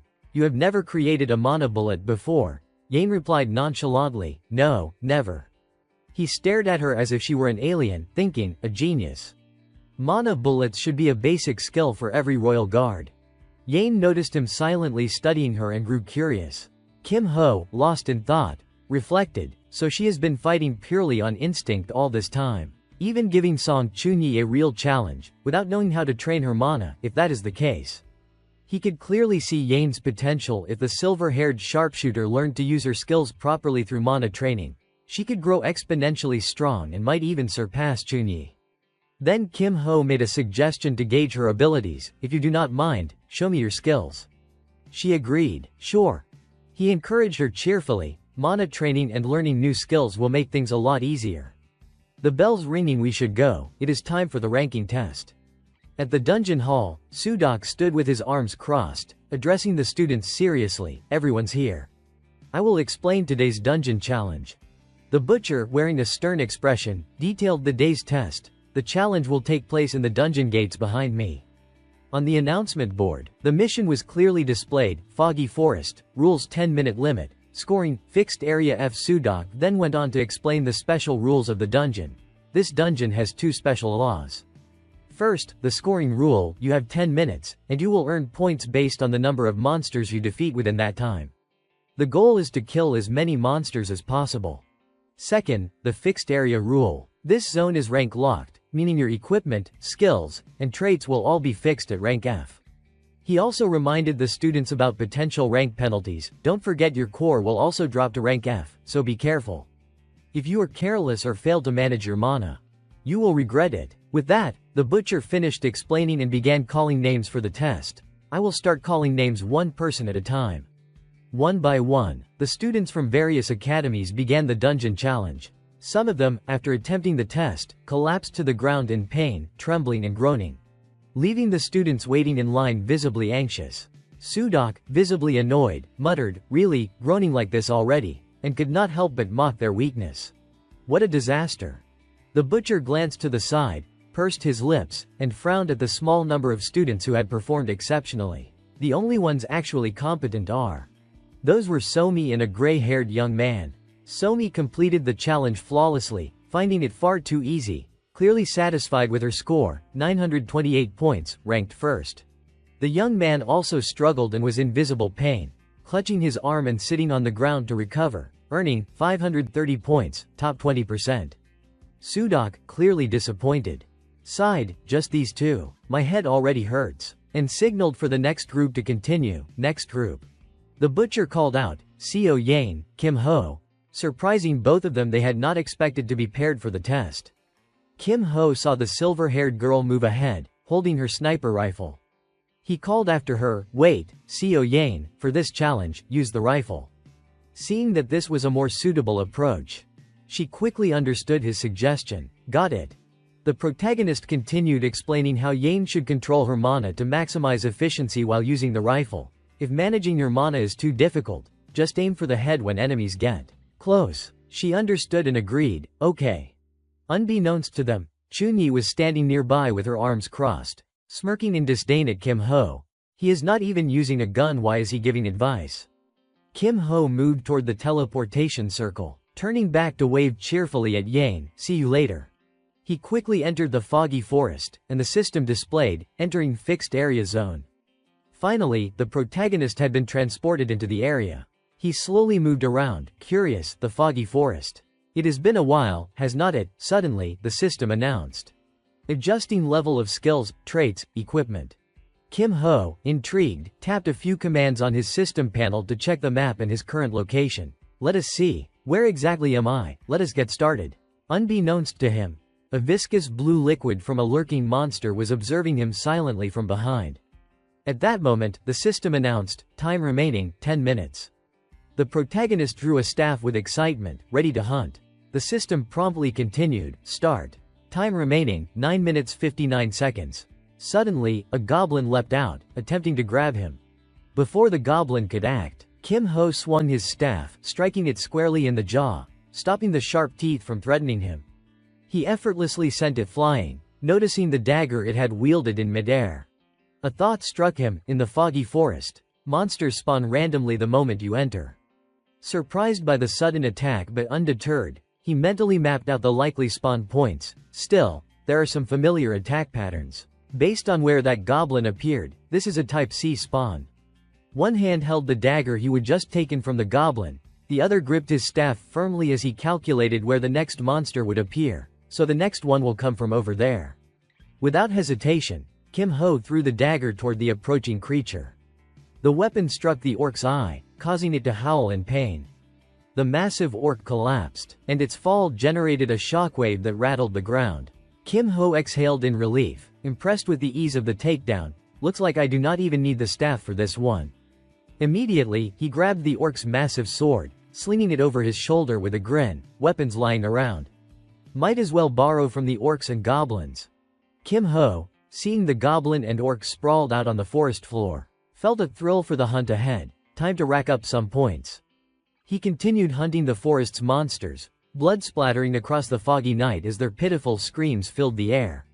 The system updated, time remaining, 7 minutes 2 seconds. Suddenly, 2 red-eyed orcs charged at him. Kim Ho's eyes narrowed, calculating, 2 trolls from the edge. Wait, I can't let this get recorded. It seemed like none of the monsters posed any real threat to him. Kim Ho could effortlessly swipe through them with one hand, defeating them with almost no exertion at all. He quickly operated the system to erase all traces of his movements. Almost forgot if it logs how I move and hunt, it could cause misunderstandings. Better erase it. Suddenly, his score appeared on the screen, current score, 683 points. Kim Ho exhaled, slightly astonished, 683 points in just 3 minutes. I actually took down that many. Even he did not expect to have defeated so many in such a short span. Still, he was not overly concerned. Well, at least the side objectives are done too. The system displayed the next set of tasks. Goal: achieve an average score in the test. Win at least one version 1 match. Rank within the top 50% in the dungeon challenge. Current rank, none. Reward: slot copy +1. He decided not to push further, just meeting the minimum was enough. Going higher will just draw attention. Satisfied, he prepared to leave, stop here and exit. The teleportation vortex activated, guiding him out of the dungeon. As he stepped forward, he unexpectedly saw Yane standing motionless, her exhaustion written all over her face. The silver-haired sharpshooter emerged looking battered. Her eyes shadowed and weary. The system displayed her score: CO Yane, 781 points, top 21%. Kim Ho approached her. How are you? Are you okay? Contrasting his cheerful demeanor, Yane let out a weary sigh, exhausted. Completely. Seeing her so drained, he complimented her to ease the fatigue from the challenge. Tired, your score is not bad at all. Behind them, Sudok silently evaluated Kim Ho's performance. This kid. He gave up in the version 1, did not even stay the full 10 minutes. Is he planning to drop out? The executioner, initially dismissive of Kim Ho's potential, suddenly noticed something unusual. Average rank, he got that many points in such a short time. Kim Ho, 683 points, 38%. Has anything like this ever happened? Curious, he fixed his gaze on Kim Ho. I need to keep an eye on this one. Suddenly, Sudok called out the next student. Next, Go Hyunwoo. Kim Ho, standing nearby, offered a quick word of encouragement. Be careful. Hyunwoo responded briskly. I will be back soon, and the swordsman stepped toward the teleportation circle. Watching him leave, Kim Ho glanced at the current leaderboard and thought, that is Lee Sung-hyun, the son of the Grand Swordmaster. Lee Sung-hyun, 951 points, rank 1. Han So-mi, 928 points, rank 2. Mo Yongjun, 903 points, rank 3. He paused at the third name, Mo Yongjun. The grandson of sword sage Mo Ying, right. Recalling So-mi's combat skills, he evaluated, if the top competitors are all at Han So-mi's level, then Go Hyunwoo should be just as impressive. Suddenly, the leaderboard shifted, revealing a new top score. Go Hyunwoo, 1023 points, rank 1. Kim Ho was not surprised. He had expected the swordsman to claim the top spot. As I thought. Number 1, indeed. When Hyunwoo stepped out of the misty forest through the teleportation circle, whispers immediately spread among the students, full of curiosity and admiration. Is that the guy from that group? No wonder he fought so well earlier. 1,000 points, that is possible. Kim Ho saw the swordsman emerge and praised him. Well done. Hyunwoo's face lit up at the compliment. Kim Hung, it is all thanks to you. He did not forget to express genuine gratitude for all the help Kim Ho had given him to improve his score. Letting me rest after the version 1 match really helped me rack up points. Kim Ho, slightly embarrassed and modest, replied, you're giving me too much credit. Suddenly, a young man with slicked back hair noticed Kim Ho sticking close to Hyunwoo and assumed he was trying to ride on the swordsman's reputation. He sneered. Ha, what is up with that guy? Clinging to the top rank like a coward, another student chimed in. Yeah, did not he give up in the version 1 challenge anyway? Hyunwoo heard every mocking word clearly. Furious, he spun around to retort. Hey, but Kim Ho quickly intervened, not wanting him to get into a confrontation. It is fine, just ignore them, he reassured calmly. Hyunwoo wanted to defend Kim Ho's honor, but Kim Ho winked at him, comforting him silently. I said it is fine. Seeing Kim Ho's firm stance, Hyunwoo sighed and reluctantly agreed. Alright. If that is what you want. Kim Ho then glanced at the leaderboard, noticing all the other students' scores and asked, already done? Hyunwoo quickly replied, I have not seen Miss Chunhai's results yet.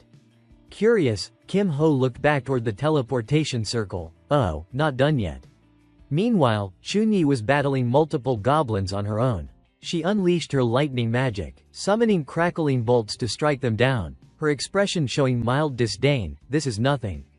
Suddenly, the lightning mage sensed something unusual and panicked. What?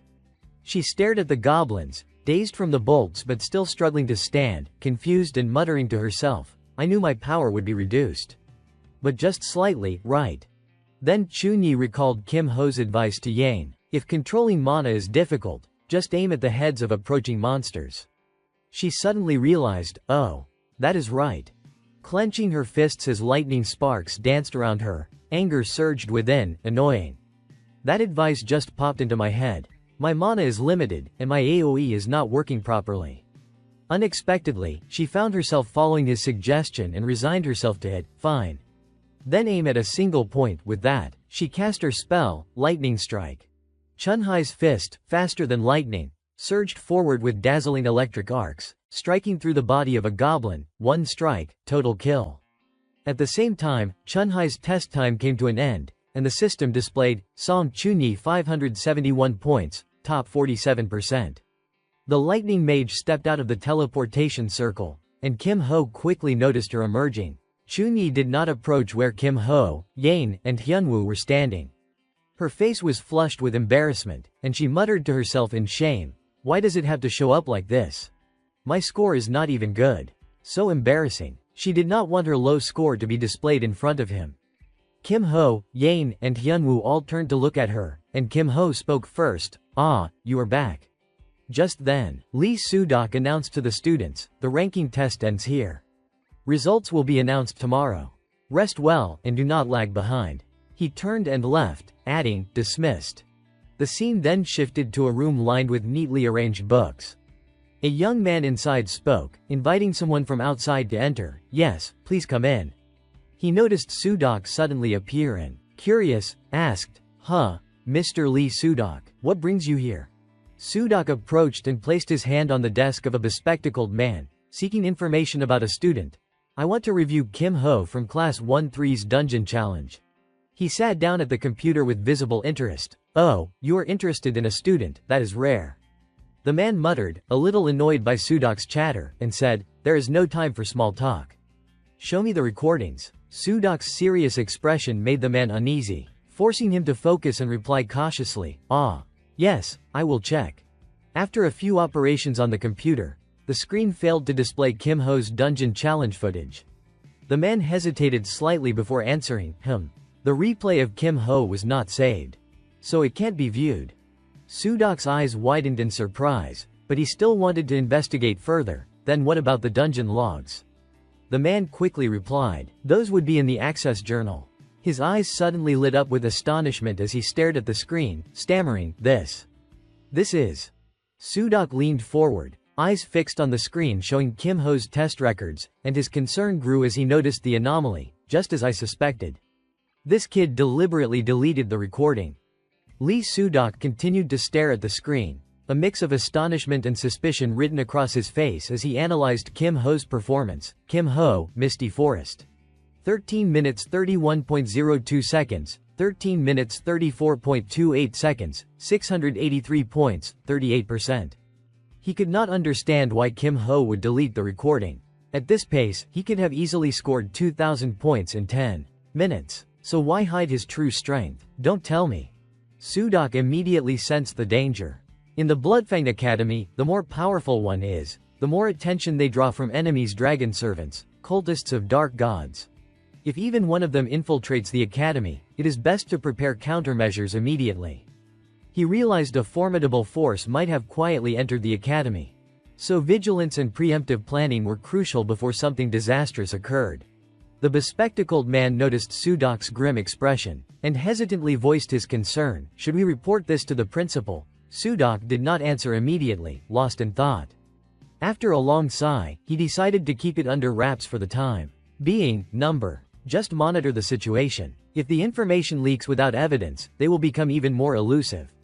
With lingering worry, Sudok left, thinking to himself, if he really is a threat, his fangs will reveal themselves soon enough. For now, just watch. He recalled Kim Ho's face and muttered his name under his breath, Kim Ho. At 3:27 p.m. in the Bloodfang Academy cafeteria, Kim Ho casually placed an order, I will have a cup of coffee. Hyunwoo, intrigued, followed suit, excitedly saying, I want to try this thing called coffee too. Yane, still exhausted from the lingering effects of the test, rubbed her eyes and excused herself. I will head back first. Kim Ho did not insist she stay, replying quickly, we will sit here a little longer then. The two of them got their coffee and sat at a nearby table. Kim Ho reminded Hyunwoo, Check the booklet we were given at the end of class. Hyunwoo, seeking clarification, asked, "Ah, you mean that thin book?" He opened the small blue booklet, but still looked confused. "I do not really understand what is written here." Kim Ho, calm and nonchalant, replied, "That is exactly why we need coffee to see what today's important points are." Kim Ho then walked Hyunwoo through the process step by step. First, look at your student ID card. Following the instructions, Hyunwoo pulled out his card, and the system displayed his information. Go Hyunwoo, Class 1-3, points, 3069. Hyunwoo's eyes widened in shock. Whoa, these points were not there before.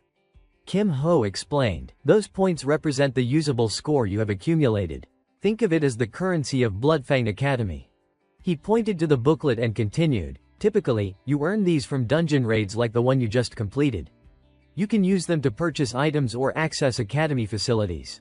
But right now, there is one thing you need to focus on the most. Setting the booklet down, Kim Ho added, you probably noticed the recording notice right before leaving the dungeon. Hyunwoo, surprised that Kim Ho mentioned it, nodded in agreement. Oh, that is true. Kim Ho smiled, holding a small orb he had just bought, and explained, right now, you can purchase the recordings of other people's battles. The system pinged, showing, item purchased, 100 points deducted. Inside the orb was a recording of Somi fighting goblins in the misty forest. Hyunwoo, curious, asked, this is? Kim Ho explained, it is Han Somi's dungeon raid process. Pointing to the orb, he added that, as the top-ranked student, Hyunwoo could purchase many more items. Since you were ranked first, your items probably sell like crazy. Excited, Hyunwoo immediately tried it out, and the system kept displaying, item sold, plus 100 points, plus 100 points, plus 100 points. He was amazed by the endless point accumulation. Whoa, it just keeps going up.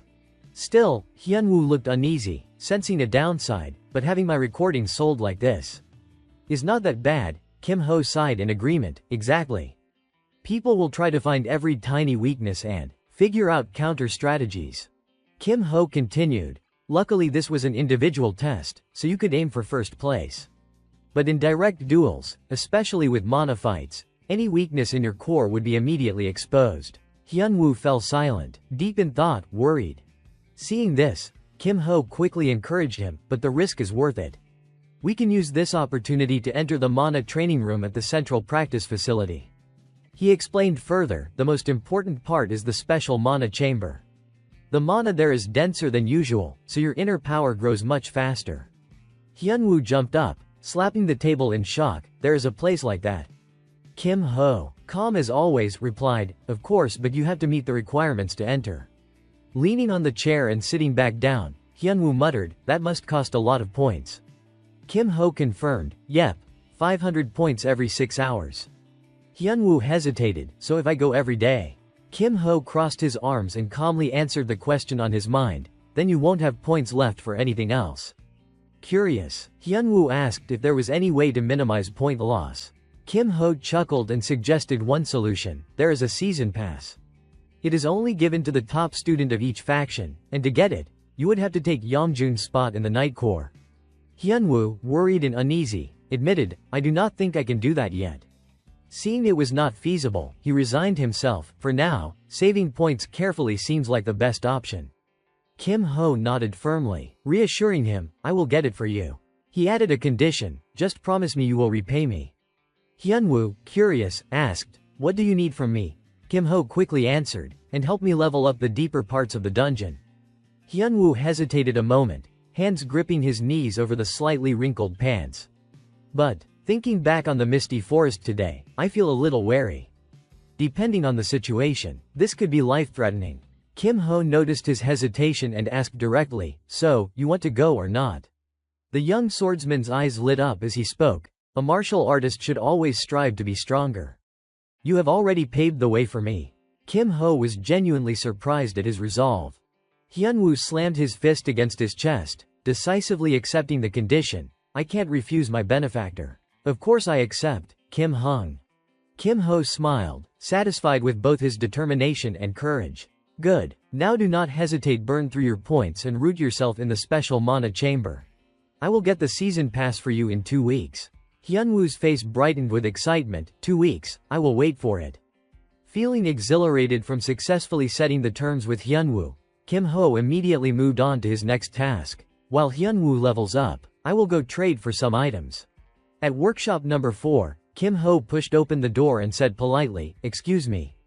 A young man sat with his back to him, busy at work, objects scattered on the floor. He did not turn around but asked casually, "Who is there?"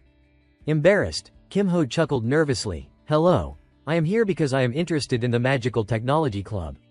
The man working diligently, Jae-sok, did not look up and asked, "Then why did not you come to workshop number 1 first?" Kim Ho explained, "I went there, but they told me to start at workshop 4.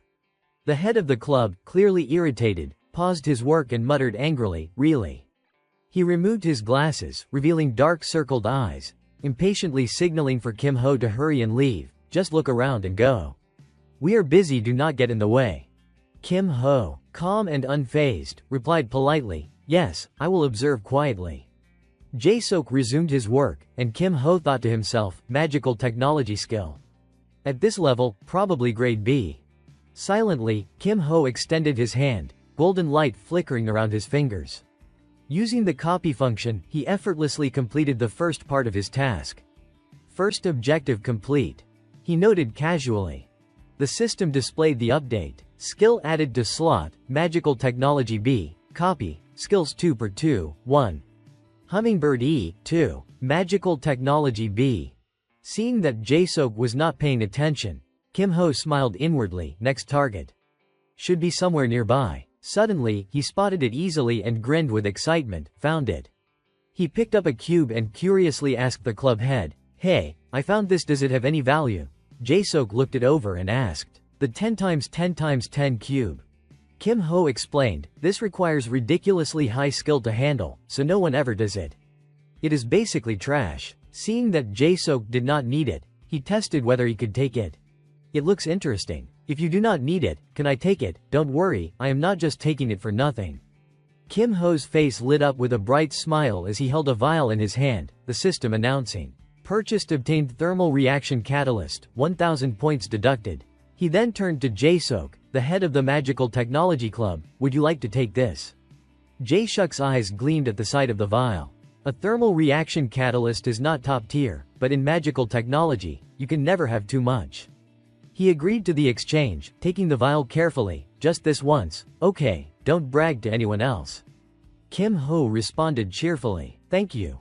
As he walked away, Jae-sok could not hide his excitement. Niece, saved 1000 points. Even Kim Ho, stepping outside, could still hear him chuckling, selling trash for 1000 points, he must be thrilled. But Kim Ho could not help staring at the cube he would found. Is this really trash? The system displayed the objective linked to it. Side quest, cube beyond the gate, a strange cube found in the Magical Technology Workshop. Objective, achieve above average ranking in the assessment. Reward, unlock quest chain. Kim Ho chuckled to himself as he tapped a few buttons on the system. The quest itself is trash. Who wants to deal with this hassle? The final reward for the quest, a rank S item, the Cube of Life, he thought, feeling a surge of excitement. Tiny blue sparks swirled around his feet. Before him, a room bathed entirely in a blue hue appeared, the training center. Mana room. Holding the cube in his hands, Kim Ho realized, I do not even need the quest to know how to do this. He grasped the cube, feeling the purple energy swirling around his hands, and the system displayed, use amplification, upgrade magical technology. B right pointing arrow S, duration 59 seconds, cooldown 58 minutes 58 seconds. Kim Ho's eyes gleamed, let us begin. Swiftly spinning the cube in his hands, the system counted down, effect, 47 seconds. Effect, 14 seconds. He lifted a small block from the larger cube with precision. At this pace, 3 days should be enough. As the small blocks scattered across the floor, the system updated, amplification complete. Effect expired. Downgrade magical technology. S right pointing arrow B cooldown, 58 minutes 54 seconds. Kim Ho exhaled sharply, wow, a minute flies by. He sat cross-legged, clasping a circle with his hands to absorb the blue energy in the room, thinking, once the rank drops, the cube can't operate. I will meditate to refine my core. Suddenly, the system announced, effect expired. His eyes snapped open. 1 hour of meditation, 1 minute on the cube, repeat. The system continuously chimed, use amplification. Effect, 1 minute. Upgrade magical technology. Be right pointing arrow S. Kim Ho kept working diligently. I need to complete the cube of life before Friday. The event triggers on the first Friday. After a long session in the mana chamber, he finally looked up and saw daylight streaming through. Alright, it is morning. Time to head to school. The scene shifted to the academy. Kim Ho entered the classroom and quickly spotted Yang, who was already seated near her usual spot. He greeted her cheerfully, "Good morning. You are here early," the silver-haired sharpshooter replied with a simple nod. "Yeah, I woke up early." Curiously, Kim Ho scanned the room. Hasn't Hyunwoo arrived yet? Yang lightly pinched the sleeve of his uniform, bringing him back to attention. "Huh?" he asked. With her usual impassive expression, Yang handed him a small bag. "Here, some cookies." Kim Ho's eyes lit up at the gesture. "Oh, for me, thank you." He opened the bag and pulled out a cookie shaped like a dinosaur, holding it up with excitement. A dinosaur cookie, awesome. Yang, noticing his childlike delight, felt a faint blush of embarrassment. Suddenly, Hyunwoo appeared from behind and greeted them both. "Morning, Kim Hung. CO to you too." He caught sight of Kim Ho already munching on the cookie Yang had given him, while Yang pouted, still slightly irritated from earlier. "It is not a dinosaur," she muttered. Hyunwoo laughed and asked, "You're late. How was the special mana room?" His eyes sparkling with excitement, the swordsman eagerly recounted his experience. "It was amazing. My inner energy surged like never before. I feel like I am on the verge of breaking through to a new level."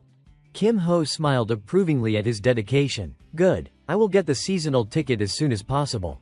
Hyunwoo grinned and replied, "Thanks, Hung." Meanwhile, Yang still had a scowl on her face, murmuring again, "It is not a dinosaur." Finally, the class period began.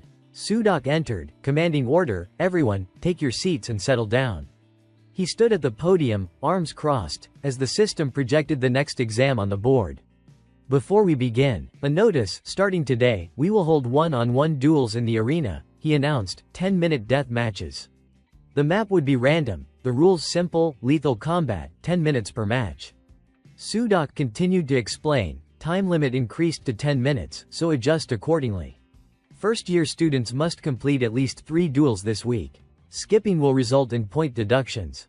Consider this your warning. When the explanation concluded, Kim Ho grinned, a spark of determination in his eyes. "So it begins. In this dueling round, I am going to win." Kim Ho stared at his system board with intense excitement. "Here we go."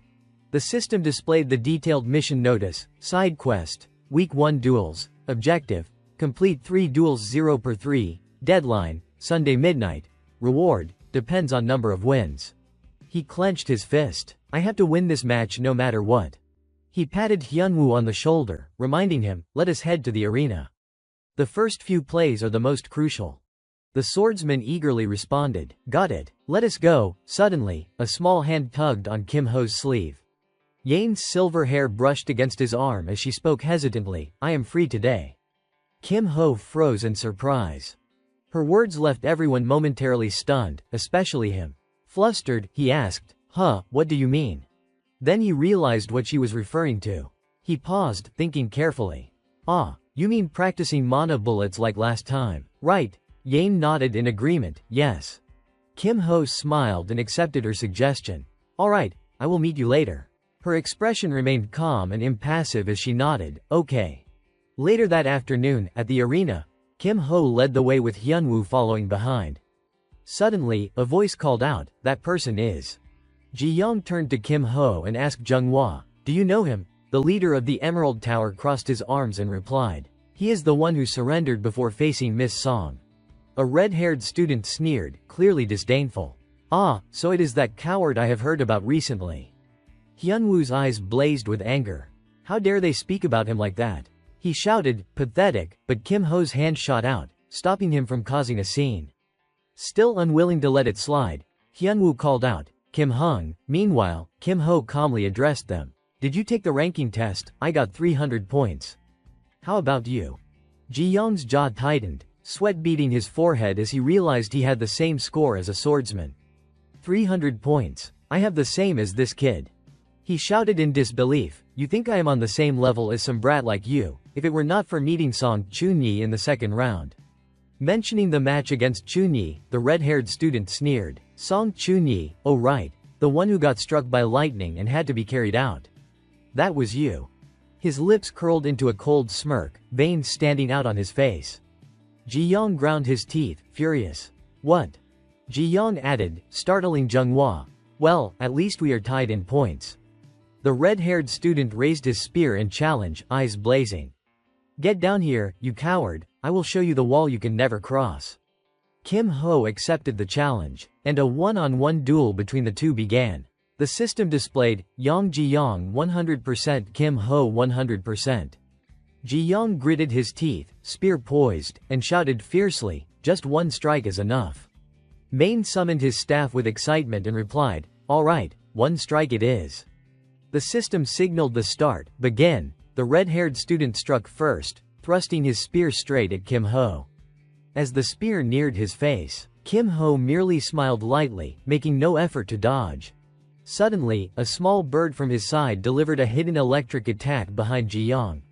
Kim Ho grinned, satisfied. "Fool, got hit again."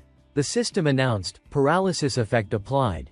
Ji Yong's jaw clenched in panic as he found himself immobilized. This.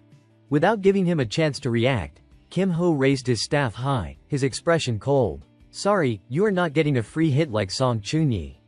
Ji Yong tried to bargain, "Wait. Just 2 seconds," but before he could finish, a strike landed squarely on his head.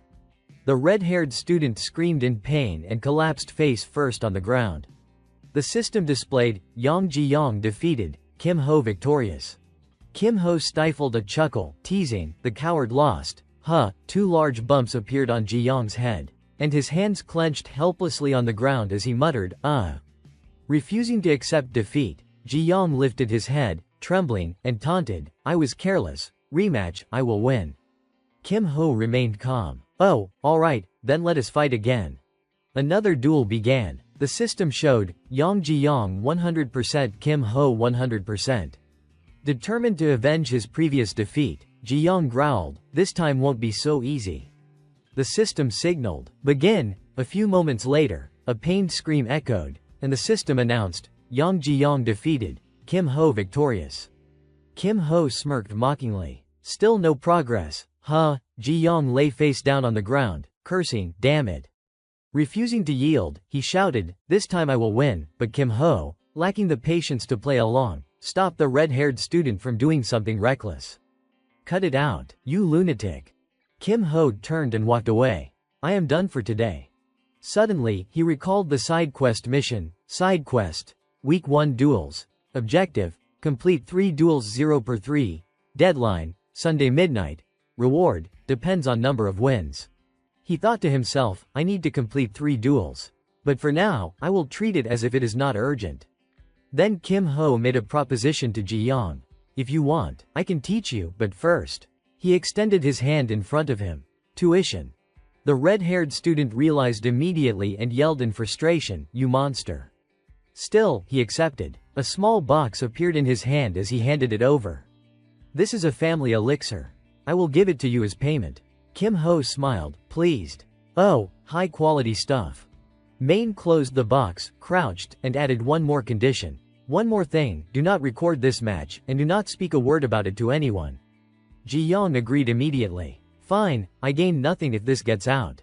Seeing Ji Yong quickly accept, Kim Ho happily took the box and stored it in his inventory, saying with a grin, "All right, tuition received. I will play until you are satisfied, then we will stop." Another duel commenced, and the result was the same, Yang Ji Yong defeated, Kim Ho victorious. Main looked at the red-haired student and asked, "That is 3 matches, right? Well done." Ji Yong struggled to sit up and spoke, "Wait, I want to apologize for my rudeness earlier." He scratched his head, embarrassed. "I judged you based on only one side. You are not a coward," he admitted, recognizing Kim Ho's skill. Kim Ho simply wanted him to continue misunderstanding him, so he turned and walked away. "No, for now, just let me be the coward." Ji Yong looked puzzled. "The coward? For now?" He sighed and accepted, "All right, I won't pry. I can't be the only one suffering, after all." Kim Ho walked over to his swordsman friend. Go Hyunwoo, I am done. How about you? Hyunwoo cheerfully replied, I have won 2 matches already. He wanted to finish the 3rd match before Kim Ho left. I will complete the 3rd match before you go. You go ahead first, Kim Hung. Kim Ho agreed. Alright, do well. At that moment, Kim Ho entered the Mana training room and asked about Yane. Have you been waiting long? Sit here. The silver-haired girl replied nonchalantly, They sat across from each other, and he instructed, let us start with the first lesson on Mana bullets. Yane clapped her hands, excited for the day's training. Main directed her to try first. Go ahead, make a Mana bullet. Yane complied, and a small sphere in her hands swirled with blue energy. Seeing her handle it so skillfully, Kim Ho marveled, impressive. She managed to put Song Chunyi at a disadvantage while just randomly forming a few Mana balls. Satisfied that Yane could create Mana bullets, he moved on to the next lesson. Now, we will learn allocation. First, use the right amount of Mana for a single bullet, then. After training with Kim Ho, Yane went into practice. The silver-haired sniper readied her rifle, and the system displayed their stats. Seo Yane 99%, GWAK Jichul 98%. Jichul formed a protective barrier around himself, smirking confidently. Avoiding the line of sight of a royal guard. I just need to use the environment, sifting through every sand mound will be tough. But Seo Yane has a special eye, he noted cautiously, sensing an abnormal mana flow among the sand piles. He smiled assuredly, certain of victory. Even if she destroys all the sand piles, she won't break my barrier. I do not need to fear a shooter who can't breach Song Chunhai's shield, Jichul thought. But just as he finished, a bullet pierced his barrier, grazing his face and leaving a streak of blood. He was stunned, panic rising. The shield had been breached by the female sniper. No. What? Yane, delighted, aimed through one eye and fired directly at him. Another bullet came, and Jichul screamed in fear. Ah, that hurts. She defeated him with ease. The system displayed, Seo Yane wins, GWAK Jichul loses. Night had fallen, and the full moon shone brightly over the academy. In Sudok's hands was a sphere recording the battle between Jiyong and Yane. The butcher watched it over and over, muttering in curiosity, the hummingbird's movements are so erratic. Her control has reached the pinnacle. The second match is the same, she is practically toying with her opponent. But that is not the only issue, he muttered, pulling out another recording. This one captured the fight between Yane and Chunyi. Seo Yane's ranking trial. That bullet was just a crude mana lump back then. Now it is a fully formed mana bullet. Can someone improve that much in just 2 days? The butcher was stunned, marveling at how quickly she had progressed in such a short span. Sudok suddenly recalled Kim Ho's words before leaving, instructing the female sniper, you mean practicing mana bullets like last time, right? Alright, I will meet you later. He gritted his teeth and swore under his breath, that guy again. He stared curiously at Kim Ho's recording, wanting to uncover his true identity. Kim Ho. Who exactly are you? Meanwhile, Main was still diligently assembling the life cube. Finally, the cube sprouted green vines curling around it. Mission S level complete. He exclaimed with joy, done, it is finished. The system immediately displayed, Life Cube B. Increases the effect of life storage items by 1.3x. Kim Ho could not hide his excitement at the upgrade. Internally, he reflected, thanks to the amplification skill from the reward, I finished just in time. Meditating boosted my core to D rank. And the amplification skill itself leveled up from F to E. Duration increased from 1 to 2 minutes. Cooldown reduced from 60 to 50 minutes. Meanwhile, the red-haired boy could not stop tears from flowing as he benefited from Kim Ho's help. Using that skill consumes insane amounts of mana. Finally can breathe. Thanks to his elixirs too. Thank you. It seemed that, at this moment, Kim Ho had already devised a plan in his mind. Everything is ready. Time to spread some rumors. On his way carrying the box, he coincidentally ran into Nari and Buma. His heart lifted at the sight of them. Perfect timing. The natural druid genius from the Guilds Association. Kim Ho glanced at Nari and her tiger, already plotting in his mind. Park Nari, druid. Sorry to bother you, but I need your help. Buma, meanwhile, turned its gaze toward the life cube in Kim Ho's hands. Even Mei knew what this meant. Animals are usually more sensitive to life energy. Nothing passes by without reacting to this. The tiger leapt into the life cube in Kim Ho's hands, which made Nari exclaim in surprise, "Ah, Buma, what are you doing?" "Just as I thought." Nari blushed, reaching out to pull Buma from the life cube, but the tiger seemed to enjoy being inside. She exclaimed in frustration, "Sorry, I will get you out right now." "Buma, no, come out." Seeing Buma stubbornly refuse, Nari bent down to pick it up, but Kim Ho's mind was elsewhere, typical druid. She can sense life energy already. "I will just go along with it." He squinted one eye, pretending to request, "I am in a hurry. Could you take the pet out?" Nari kept struggling, but Buma clung firmly inside. "Ah, sorry. It has never been like this before." After a brief struggle, Nari finally pulled Buma out of the life cube. At that moment, she seemed to recognize him. "Ah, are you in 3rd grade? Yeah."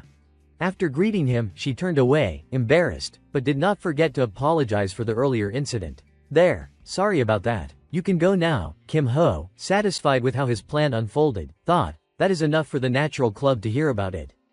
Getting a season pass won't be difficult now." Finally, the real event begins. Returning to class, a silver-haired teacher was lecturing. It is quite common. The best example is a goblin warrior and a melee swordsman. Look at page 76. But Kim Ho was anxiously counting down the minutes until lunch. 1 more minute. 59 seconds left. Finally, the teacher closed the book and announced, "All right, class dismissed." 32 seconds. 0. Byung-chul stretched, relieved the pressure, when his attention was caught by a red light in front of him. Finally done. Huh. Beneath the podium, a red sphere hovered in mid-air, sparking his curiosity. "What is that? What is it?" Suddenly, the red sphere unleashed bolts of lightning toward Byung-chul, causing him to scream in shock. Seeing the red sparks on his body, the orange-haired boy was bewildered. "What is happening? Nothing's wrong." Then a red number 1 appeared above his head. Worry and suspicion crossed his eyes. "That sphere. Is it a barrier? It hurts my chest." Everyone in the classroom had numbers appear above their heads. They pointed at each other, stammering, "Hey. There is a number on your head. Wait, you have got one too." It turned out the sphere was part of a surprise inspection across the academy. Sudden artifact inspection at the Satrong Academy prohibition wave. Apparently, all dangerous or forbidden items were confiscated by the greenish-blue sphere. A detection field identifies students carrying prohibited items. Anything deemed inappropriate will be added to the ban list. The goal of the prohibition wave is to filter out illegal equipment. Kim Ho, witnessing all of this, was impressed. Finally it is starting. Wow, the sound effects are insane. Jo Byok must be behind this. Hyunwoo also seemed intrigued by the event. This looks worth watching. Kim Ho glanced at him and at Seo Yane, who was dozing on her desk, and sighed inwardly. Neither of these two brought anything at all. Kim Ho's gaze shifted down to Byung-chul, who looked utterly panicked. In his mind, he thought, this one's in real trouble. The orange-haired boy's face was etched with worry, and he kept muttering, "What the hell is this? What is going on?" Moving to stand beside him, Kim Ho patted his shoulder and reminded him, "Hey, didn't the club president warn you that there'd be inspectors today?" Byung-chul blinked. Finally remembering, "Ah, yeah. But I did not expect it to be like this." Tears welled up in Byung-chul's eyes as he pressed his hand to the board in front of him, lamenting, "Oh no. What do I do now? If they see all of this, the club president's going to kill me." Kim Ho sat beside him and offered help. "Want me to help? Are you serious?" Byung-chul hesitated, clearly unsure whether he could trust him, so Kim Ho shrugged and looked away. "Fine, suit yourself." Realizing the gravity of the situation, Byung-chul quickly grabbed his hand, pleading, No, I would be honored, I beg you, big brother, I will do anything." Finally, Kim Ho agreed to help. "You owe me for this." Overjoyed, Byung-chul bowed deeply, showing his gratitude. "Yes, sir." Kim Ho placed the life cube on the floor and instructed him, "Put the items in here. Only rare ones and compacted gear." Byung-chul pointed nervously at the box. "Won't putting them in." Kim Ho cut him off, urging him to act quickly. "No time to think. Just put them in." Kim Ho glanced outside, keeping an eye on the classroom while Byung-chul hurriedly stashed all the dangerous items inside. Looks like it is almost time. The class is about to start. The disciplinary committee arrived promptly. Chun-yi stood at the center, commanding the students, "Everyone, sit still." Lightning bolts shot toward Kim Ho and Byung-chul as she demanded, "You two, what are you doing?" Under the desk, Kim Ho and Byung-chul scrambled upright. Kim Ho tried to cover, just sleeping, yeah. Byung-chul quickly approached Chunyi to vouch, "I swear, we were just napping a bit." Chunyi, however, did not seem convinced and ordered him, "Hand over the prohibited items." Confidently, Chunyi held up a blue sphere. "I do not know how you managed to slip anything past, but now that the beastmen are here, this sphere catches everything." The sphere was brought before Kim Ho to test him, but it did not react at all. Chunhai's eyes widened in surprise. "Impossible." Unable to restrain his curiosity, Kim Ho asked, "No reaction. Can I go now?" Chunyi, however, refused to let him off so easily. "Sit down." Kim Ho did not get angry. He smiled and sat, thinking to himself with satisfaction, "This is why I wanted to finish before Friday." Suddenly, a loud, piercing scream echoed through the room. Kim Ho immediately dropped to the ground, reaching for the object below, trying to prevent it from being taken.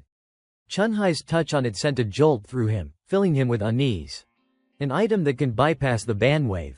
Wait, anyone who realizes its true value would probably kill to possess it, he thought.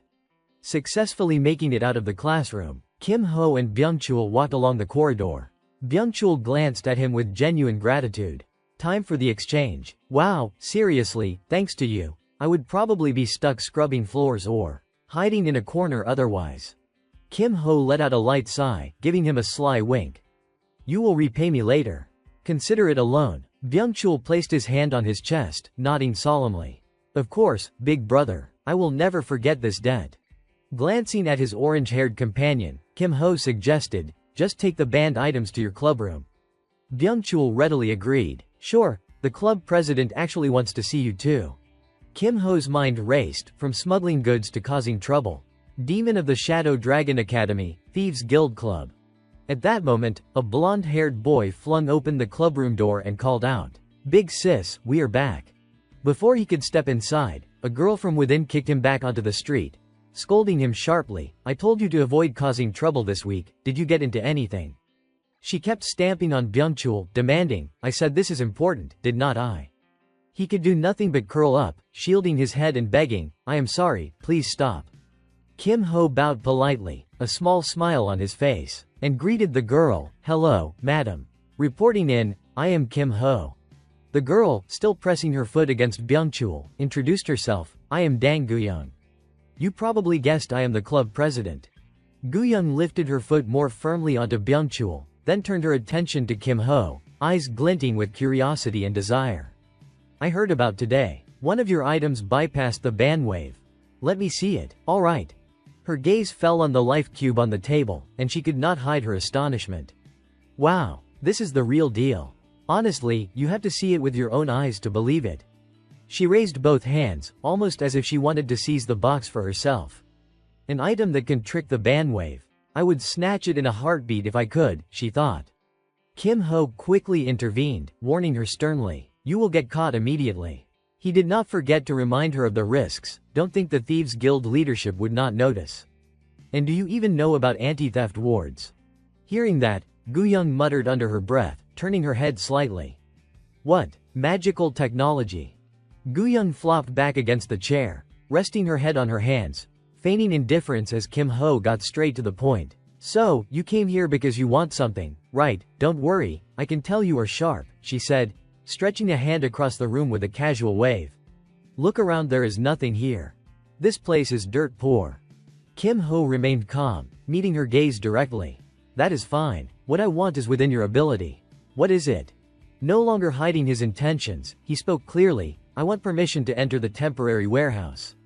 Hearing this, Guyoung's eyes sharpened with suspicion. "You? Who are you?"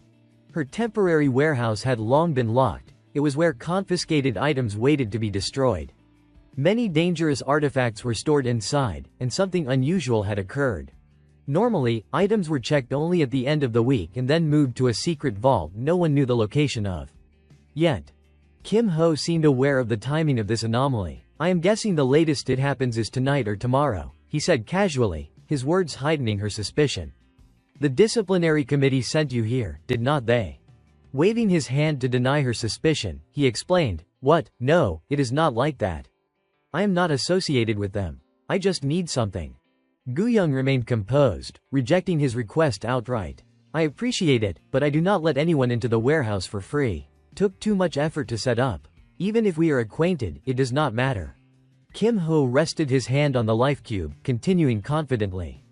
The disciplinary committee is guarding the temporary warehouse. Right, getting in is not easy, and escaping is even harder. With a calm, confident expression, he assured her, but if you guarantee a safe exit, that should be enough for an entry pass, right? Gu-young sat up straight, resting her hand on her chin, hesitating slightly. Thinking about it, if someone could sneak in.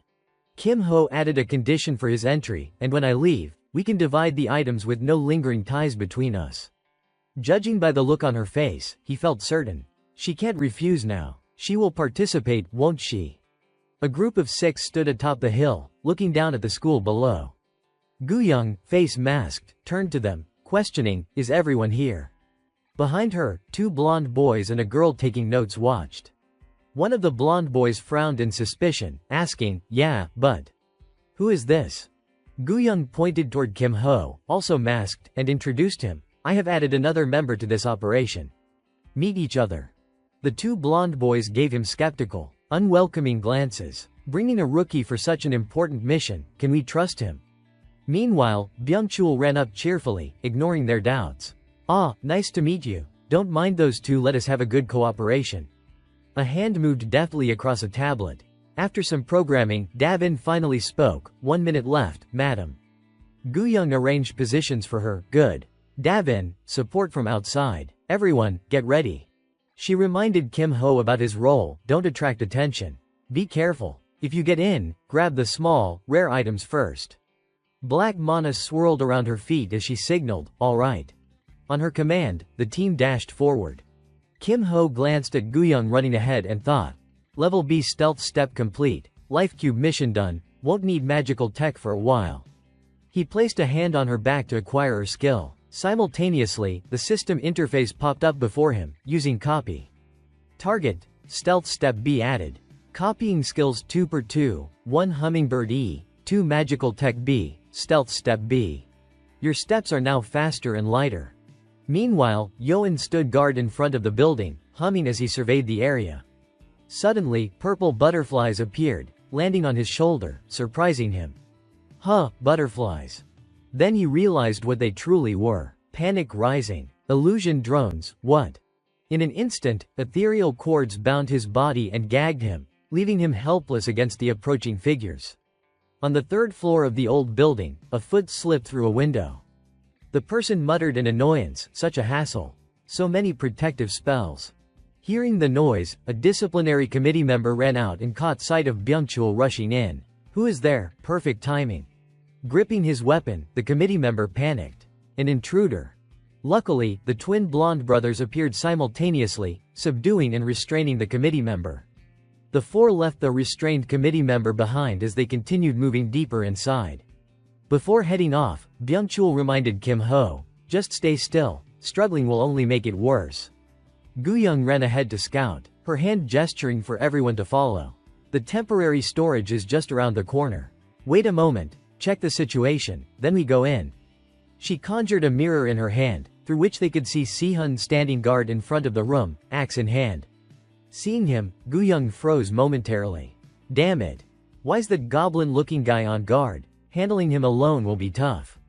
Kim Ho glanced at her with concern, quietly calculating. Level 3 with an A-ranked axe, nicknamed the Hellcleaver.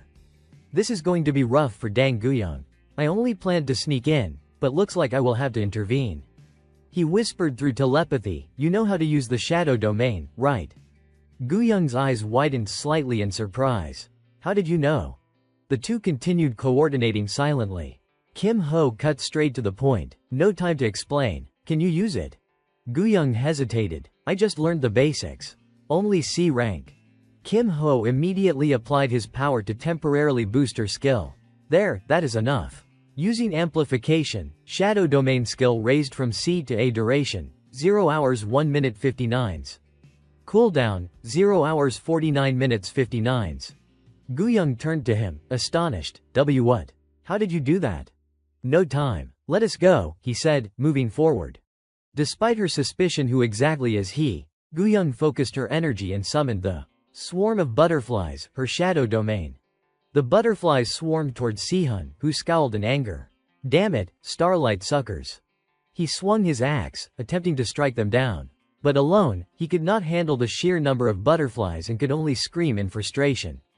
A surge of purple light radiated from Sihun's position. Against the wall, Kim Ho and Guyoung waited for the right moment. The butterflies quickly enveloped Sihun and his axe in a cocoon, immobilizing him completely. Seeing him trapped, Guyoung could hardly believe her eyes. That brutish axe wielder taken down in a single strike must be equivalent to a rank. She glanced sharply at Kim Ho and commanded, "We will talk later." Kim Ho merely replied calmly, covering for the moment, "Let us just finish the mission first." Guyoung stood outside, directing everyone, "Grab the items and get out." Understood. Kim Ho held the life cube in his hands, quietly thrilled. "Time to pick out what I need." He scanned the room, recalling, the prohibited item list at the Dragon Slaying Academy only restricts things. Based on side effects, anything that harms the body or mind is banned. He picked up a mana stone, examining it with satisfaction. So this is it. An item banned for elemental punishment, a stun and paralysis stone. But with my S-rank elemental resistance, I can nullify its effects. After collecting what he needed, he carefully stored the items in the life cube. That is enough items. Now to find some skill books. Skills with elemental punishment are usually quite strong. Kim Ho moved to the shelf with the books, picking up the first one, curiosity sparking in his mind. Let us see. There has to be something useful here, right? His attention landed on a glowing book. Holding it, he could not hide his excitement. Perfect. I do not have any combat skills yet. I need to learn this immediately. Suddenly, the door swung open. A disciplinary committee member appeared, standing outside with a mocking expression. Working late, huh, must be tough. Behind him, Chun Ki emerged just past Sung Jae.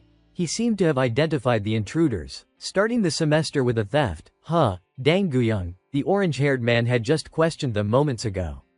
He was introduced as Song Chun Ki, head of discipline. The blue-haired man was GWAK Sung Jae, a committee member. Guyoung feigned casual interest as she turned toward them but inwardly thought, what could have brought the head of discipline down here himself? First GWAK Sung Jae, now Song Chun Ki.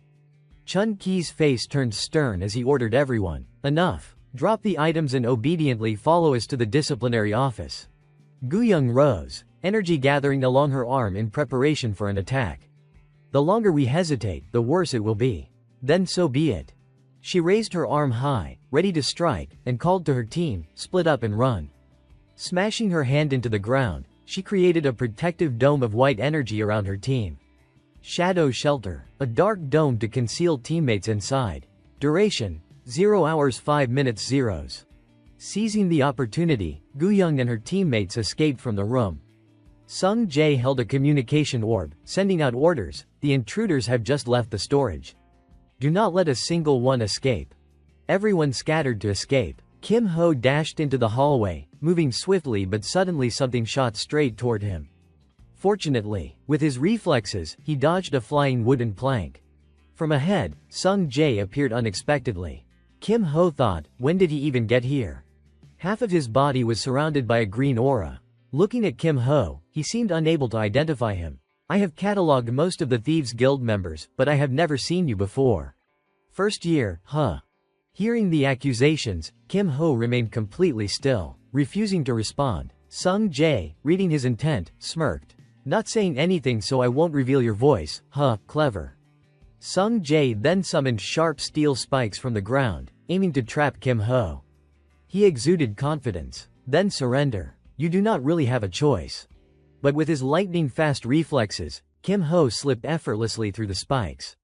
Seeing him evade so easily, Sung Jae activated 2 cannons at his feet, preparing another assault. Hummingbird, this won't help you. Wooden projectiles shot forward, but Kim Ho transformed into a hummingbird, weaving seamlessly between the flying bullets. With a sudden burst, he struck Sung Jae's shoulder with a solid punch. The orange-haired man's eyes widened in surprise at Kim Ho's strength. I have never seen control like this before. Without defensive magic, I would be done for. Kim Ho swiftly moved behind Sung Jae. Who, begrudgingly impressed, muttered, "Not bad for a first year." But just as Kim Ho prepared his next move, he froze. Something unexpected appeared before him.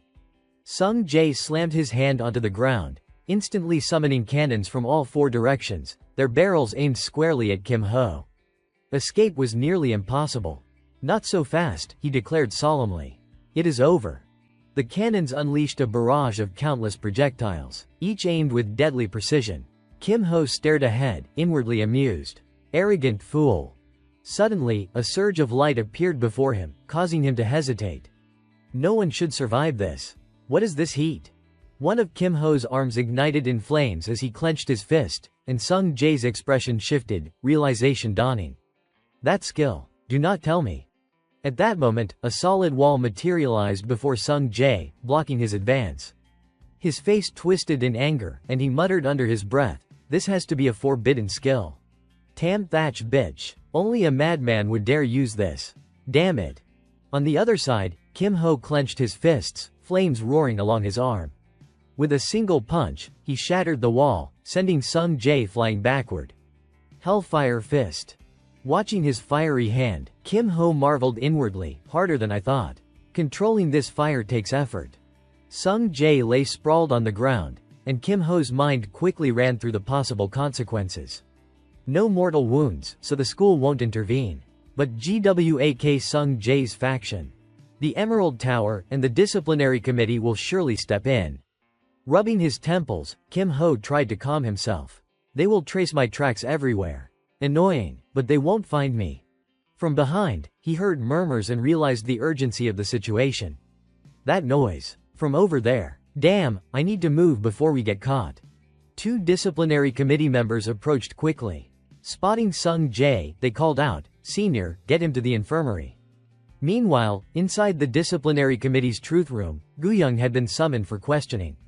She seemed impatient, snapping, "How long are you keeping me here? Just deduct the points and let me go." Chun Ki turned and left the room with a grim expression. "My business here is done. I am heading out exhausted." Seeing him leave, Guyang exhaled in relief, and even Sihun simply said, "Go ahead." Sihun placed a stack of documents before Guyang. "Alright, look at this first. Cooperate, and it will be over quickly." Head of the disciplinary committee, Oh Se-hoon. Seeing the list of missing items, Guyang could not hide her surprise. "What is this?" Kim Ho got some seriously expensive stuff. Sihun wasted no time and went straight to the point. "Guyang, you understand, right? Somehow, a lot of items have disappeared." Guyang calmly returned the documents, feigning innocence. "I do not know. It is the first time I have seen this." Sihun's face tightened as he warned her, "If you keep denying it, everyone will bear the responsibility." Finally, Guyang accepted responsibility, stating firmly, "Fine, I will take it." Hearing her confession, Sihun exhaled in relief and forced a wry smile. "Knew it." After taking full responsibility, Guyang left cheerfully. Before she departed, Sihun did not forget to warn her, "Tomorrow, the disciplinary committee will act." Alright, I am heading out now." Meanwhile, the four others were still under Chunhai's watch. Seeing Guyang return, they immediately asked about her situation. "Sister, is everything alright? What will the committee do?" She did not answer directly, instead offering encouragement, "You have all worked hard. I will explain more back at the clubroom." Looking at the group before her, Guyang sensed something was off. She raised her hand and began counting. "Wait. Why are there only 4 of you? 1, 2, 3, 4. Where's the 5th? Chunyi, noticing Guyang's reaction, sneered, bold as ever, still pretending at this point. Her words confused Guyang. "Huh, what do you mean?" Chunyi did not hold back, revealing Kim Ho's actions right there. "A member of your group used the Hellfire Fist. Senior GWAK Sung Jae is in the infirmary could have been a huge problem." Hearing this, Guyang's expression soured, and she thought inwardly, "Huh. GWAK Sung Jae ended up in the infirmary, and with the Hellfire Fist. That kid's impressive." Suddenly, a voice echoed from a room. "Hey, Kim Ho, is your hand alright?" Seeing Kim Ho's hand unharmed, Guyang looked surprised. "Huh, it is fine. You said you used the Hellfire Fist." Kim Ho shook his arm slightly, explaining, "I would not use it without a countermeasure." Her worry eased. Indeed, he prepared carefully. Young immediately thought of the items he had taken and asked, "Alright, the items are safe, right?" Kim Ho quickly placed the living cube before her. "Yes, here you go." Seeing the stolen items made her mouth water in admiration. "Wow, so beautiful. How can they be so vivid?" Kim Ho promptly set the items down on the table, returning them to Young. "The deal's done. There, consider it more than fair." Carrying the large box, Kim Ho prepared to leave. "I am heading out now." But Young called him back, offering, "Wait, Kim Ho, why do not you join our club?" She lightly nudged his arm, suggesting, "I will treat you well." Kim Ho wanted confirmation. "You are recruiting me." Young pointed at him, evaluating, "I have been watching you." Proud, ambitious, a true thief. Kim Ho could only smile wryly, not sure if that is an insult or an invitation. He quickly clarified for her, "No, I will pass." Hearing his flat refusal, she looked surprised. "Huh, why?" Kim Ho revealed his reasoning, "It is about the living cube, is not it? You're planning to sell it." He also wanted to exchange it for something else. "I need 4 seasonal passes to the special training room." 4 passes, that is all. Hearing this condition, Young frowned. 4 passes just to bypass the anti-magic waves, isn't that a bit steep? Kim Ho disclosed the truth behind the living cube, the anti-magic waves are secondary. It has another main power. Its primary ability. "Well, I will show you." But to make her fully understand, he added a condition, "I will show you its description, so do me a favor first." Hearing this, her expression darkened. So stingy. What favor? Actually, the request Kim Ho wanted her to carry out was very simple. He just wanted her to deliver a message. Just pass along a message to the head of the Arcane Technology Club. It is from a first year who has completed the 10x10x10 block. Upon hearing this, Young immediately agreed without hesitation. "Alright, not too difficult." "Fine, show me the description." Once the final agreement was reached, Kim Ho revealed the living cube's main ability to Young, leaving her utterly surprised. "What? The living cube's effect increases 1.3 times, block B, no way. Something like this actually exists." Seeing the full information panel on the living cube, Young finally understood why Kim Ho had asked for such a high price in exchange. No wonder it is so expensive. Kim Ho placed the cube before her and asked, "All set, I am heading out." After turning and leaving, Young expressed her genuine thoughts to him. "Kim Ho, even so, I still want to recruit you." She smiled, hoping he would reconsider her offer, think it over carefully. Kim Ho let out a gentle sigh and replied respectfully, "Yes, madam." A few days later, in the courtyard of the Dragon Slaying Academy, Kim Ho and Yane were walking together. Seeing her look exhausted, he asked with concern, "Did you rest enough over the weekend?" Seeing her drooping posture, he worried, "Really, it is only Monday morning and you already look worn out. What happened?" Kim Ho noticed 2 people trailing behind them and guessed their intentions. Following us. Planning to confront me directly, perhaps from the Emerald Tower or the Nature Club." With conflicting thoughts in his mind, he ultimately decided, forget them for now. But it is annoying. Maybe I should deal with this. "Co Yane, you go ahead." He turned to the 2 behind them and explained to Yane, "I have urgent business. I will handle it and get to class immediately." Yane, noticing the 2 trailing them, did not ask further and quickly agreed, "All right." Turning back to face the 2 followers, Kim Ho questioned them directly. "What are you 2 following me for? If you have business, speak up." Ji-chul, no longer hiding, revealed their affiliation, making Suyeon next to him slightly anxious. "You have exposed yourself, which makes it easy for us." "Really? We are members of the Emerald Tower, got it." Suyeon, slightly embarrassed, added, "Our club president wants you to come. Can you come with us?" Kim Ho firmly denied any connection and challenged them. "I have nothing to do with the Emerald Tower. If you want to meet, go see us directly." Seeing that negotiation was not working, Ji-chul put on his gloves, preparing to take action. Talking does not work, no drinks accepted. Now it is time for punishment by force. At that moment, Kim Ho transformed into the hummingbird, darting straight toward Ji-chul while agreeing with his words, "I agree." Using his ability, he struck Ji-chul directly, making him yelp in pain. Suyeon, standing nearby, immediately recognized the technique Kim Ho had used, hummingbird. Surrounded by a surge of energy, Kim Ho announced firmly, "If you want another hit, come at me. I do not have time for this." Seeing her teammate in such a state, Suyeon quickly raised her hands in surrender, forcing a smile while thinking internally, No, sorry for bothering you. The hummingbird's movements are too erratic. There is no need to take unnecessary hits. She knelt down and supported Jichul, explaining, I will take him back, so you can go ahead. Receiving a satisfied nod from Kim Ho, he immediately turned and left. Good, at least someone can assess the situation. Suyeon helped Jichul to his feet and questioned the rumors she would heard. So, the talk that he is a coward is not true. Jichul, still unafraid and boastful, shouted, Nothing like that, just lucky this time, next time, I will make sure to. Before he could finish, a bullet whizzed past his head from behind. Another one struck near Suyeon as she tried to question, Sniper. From where? The bullet hit her, forcing her to jerk back, complaining, Why me too? Both Suyeon and Jichul ended up sprawled on the ground, incapacitated. Meanwhile, in the classroom, as the teacher lectured from the podium, Yang quietly took a seat beside Kim Ho. The reason the dungeon's layout is so complex is to drain as much energy as possible before reaching the core. If you run out of resources before getting there, the conquest fails. Seeing her sit behind him, he asked, but she did not answer. Why are you later than me? Where have you been? She remained silent, bowing her head to continue listening. Kim Ho noted, this dungeon raid is timed. The teacher spoke enthusiastically about the surface dungeon to the class. The surface dungeon can be conquered multiple times in practice mode, but points are only awarded once. For the Goblin Swamp map, to complete the raid, you must reach the totem and destroy it within 5 minutes. It is best to practice finding the most efficient route before attempting the actual challenge. That is it for today. After class, Byung-chul nudged Hyunwoo on the shoulder. Hey, Ho Hyunwoo, come to the dungeon with me, just the two of us. Hyunwoo seemed surprised at the invitation. With me?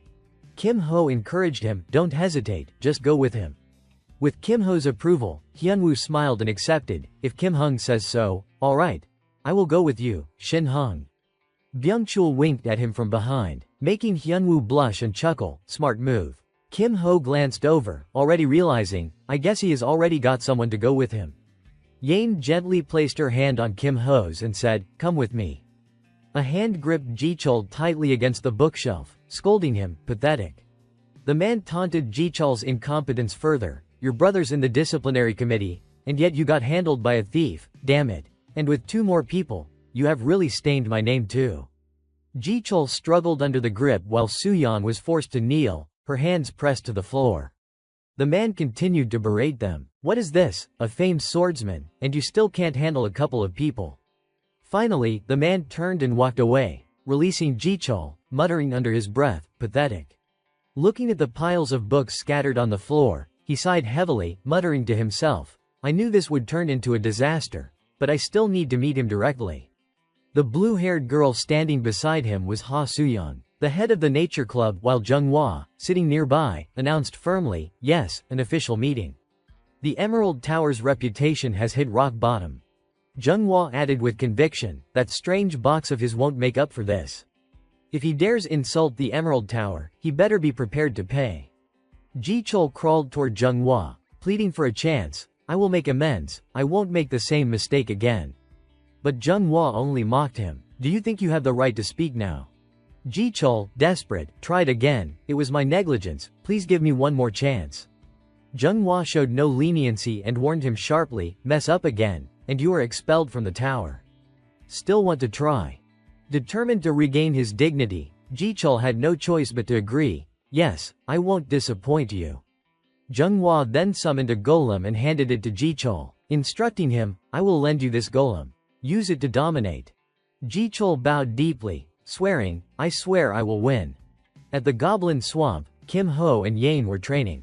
The monsters in the trees screeched continuously, and Kim Ho reminded her, no rush, this is just practice. Noticing the system panel beside him, Kim Ho mentally calculated, to get the highest rewards from both single and duo dungeons. Side Quest. Tactical Challenge Week 2. Objective. Conquer either single or duo dungeon. Deadline, Sunday evening. Reward depends on remaining time out of 5 minutes. Looks like it needs to be completed in under 1 minute. 2 monsters quickly appeared, rushing toward Kim Ho and Yang, preparing to attack. Single dungeon is easy, but duo dungeon is the real challenge.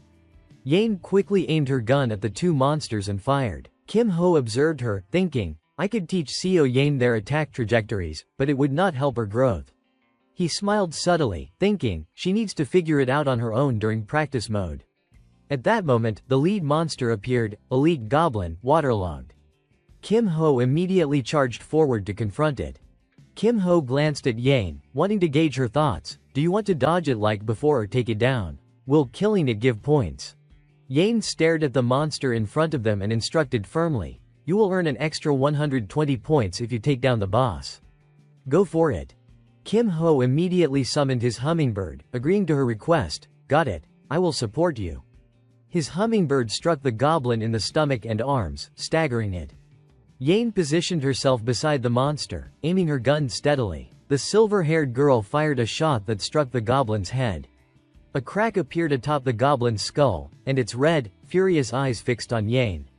It quickly turned around, swinging its blade dangerously close to her head, enough to take her life in an instant. Unfazed, Yane kept her aim steady on the goblin. Kim Ho reached out and reminded her, activate the amplifier, do not rush it.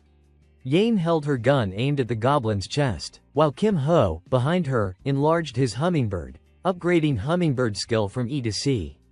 Seizing the opportunity, the goblin was frozen in place, unable to move, and Yane fired directly at it. The system panel immediately popped up with the reward notification, kill points. Time remaining, 0, 18. Additional points, 120. Critical hit, 149. Time remaining, 2, 29. Points awarded, 149. Bonus, 500 points. Total, 649 points.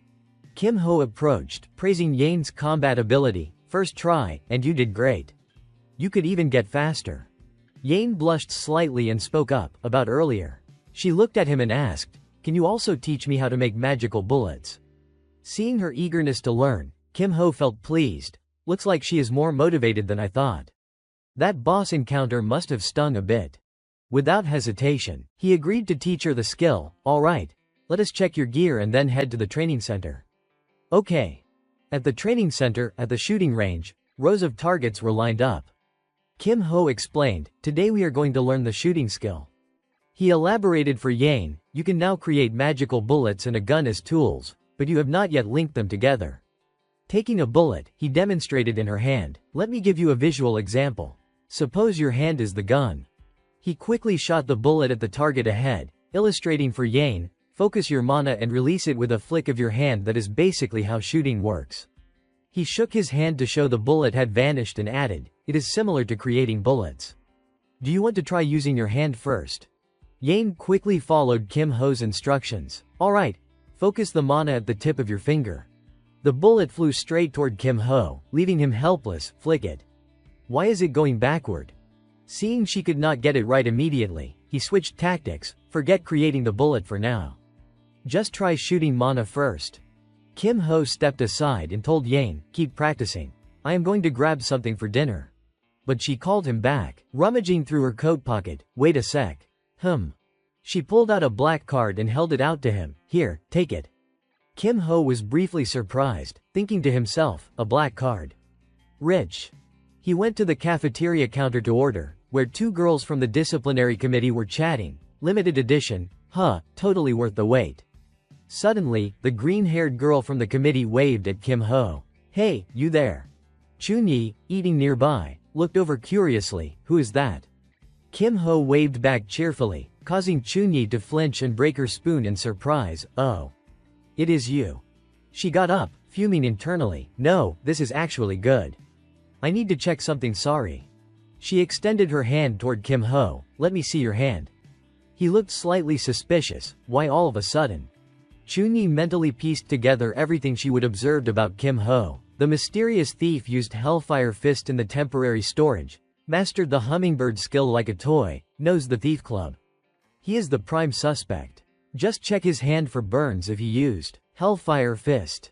Kim Ho was surprised by her straightforward request. Didn't expect you would be interested in that. Chunyi, on the other hand, felt pleased. Yes. He is nervous now. Without hiding anything, Kim Ho extended his hands toward her. Go ahead, take a look. Or are you hiding something? Here, see for yourself. Chunyi examined his hands but was taken aback. They were completely unscathed. Both hands, really, professional. No way, not a single mark. Seeing her hold his hands a little too long, Kim Ho prompted her, "Can I have them back? How long do you intend to stare?" Embarrassed, Chunyi quickly let go and looked away. "Sorry." Just then, Kim Ho called her back curiously, "Wait. I thought you were checking my hands. What about my love life?" Chunyi turned with an annoyed expression and replied, "Troubled. Very difficult."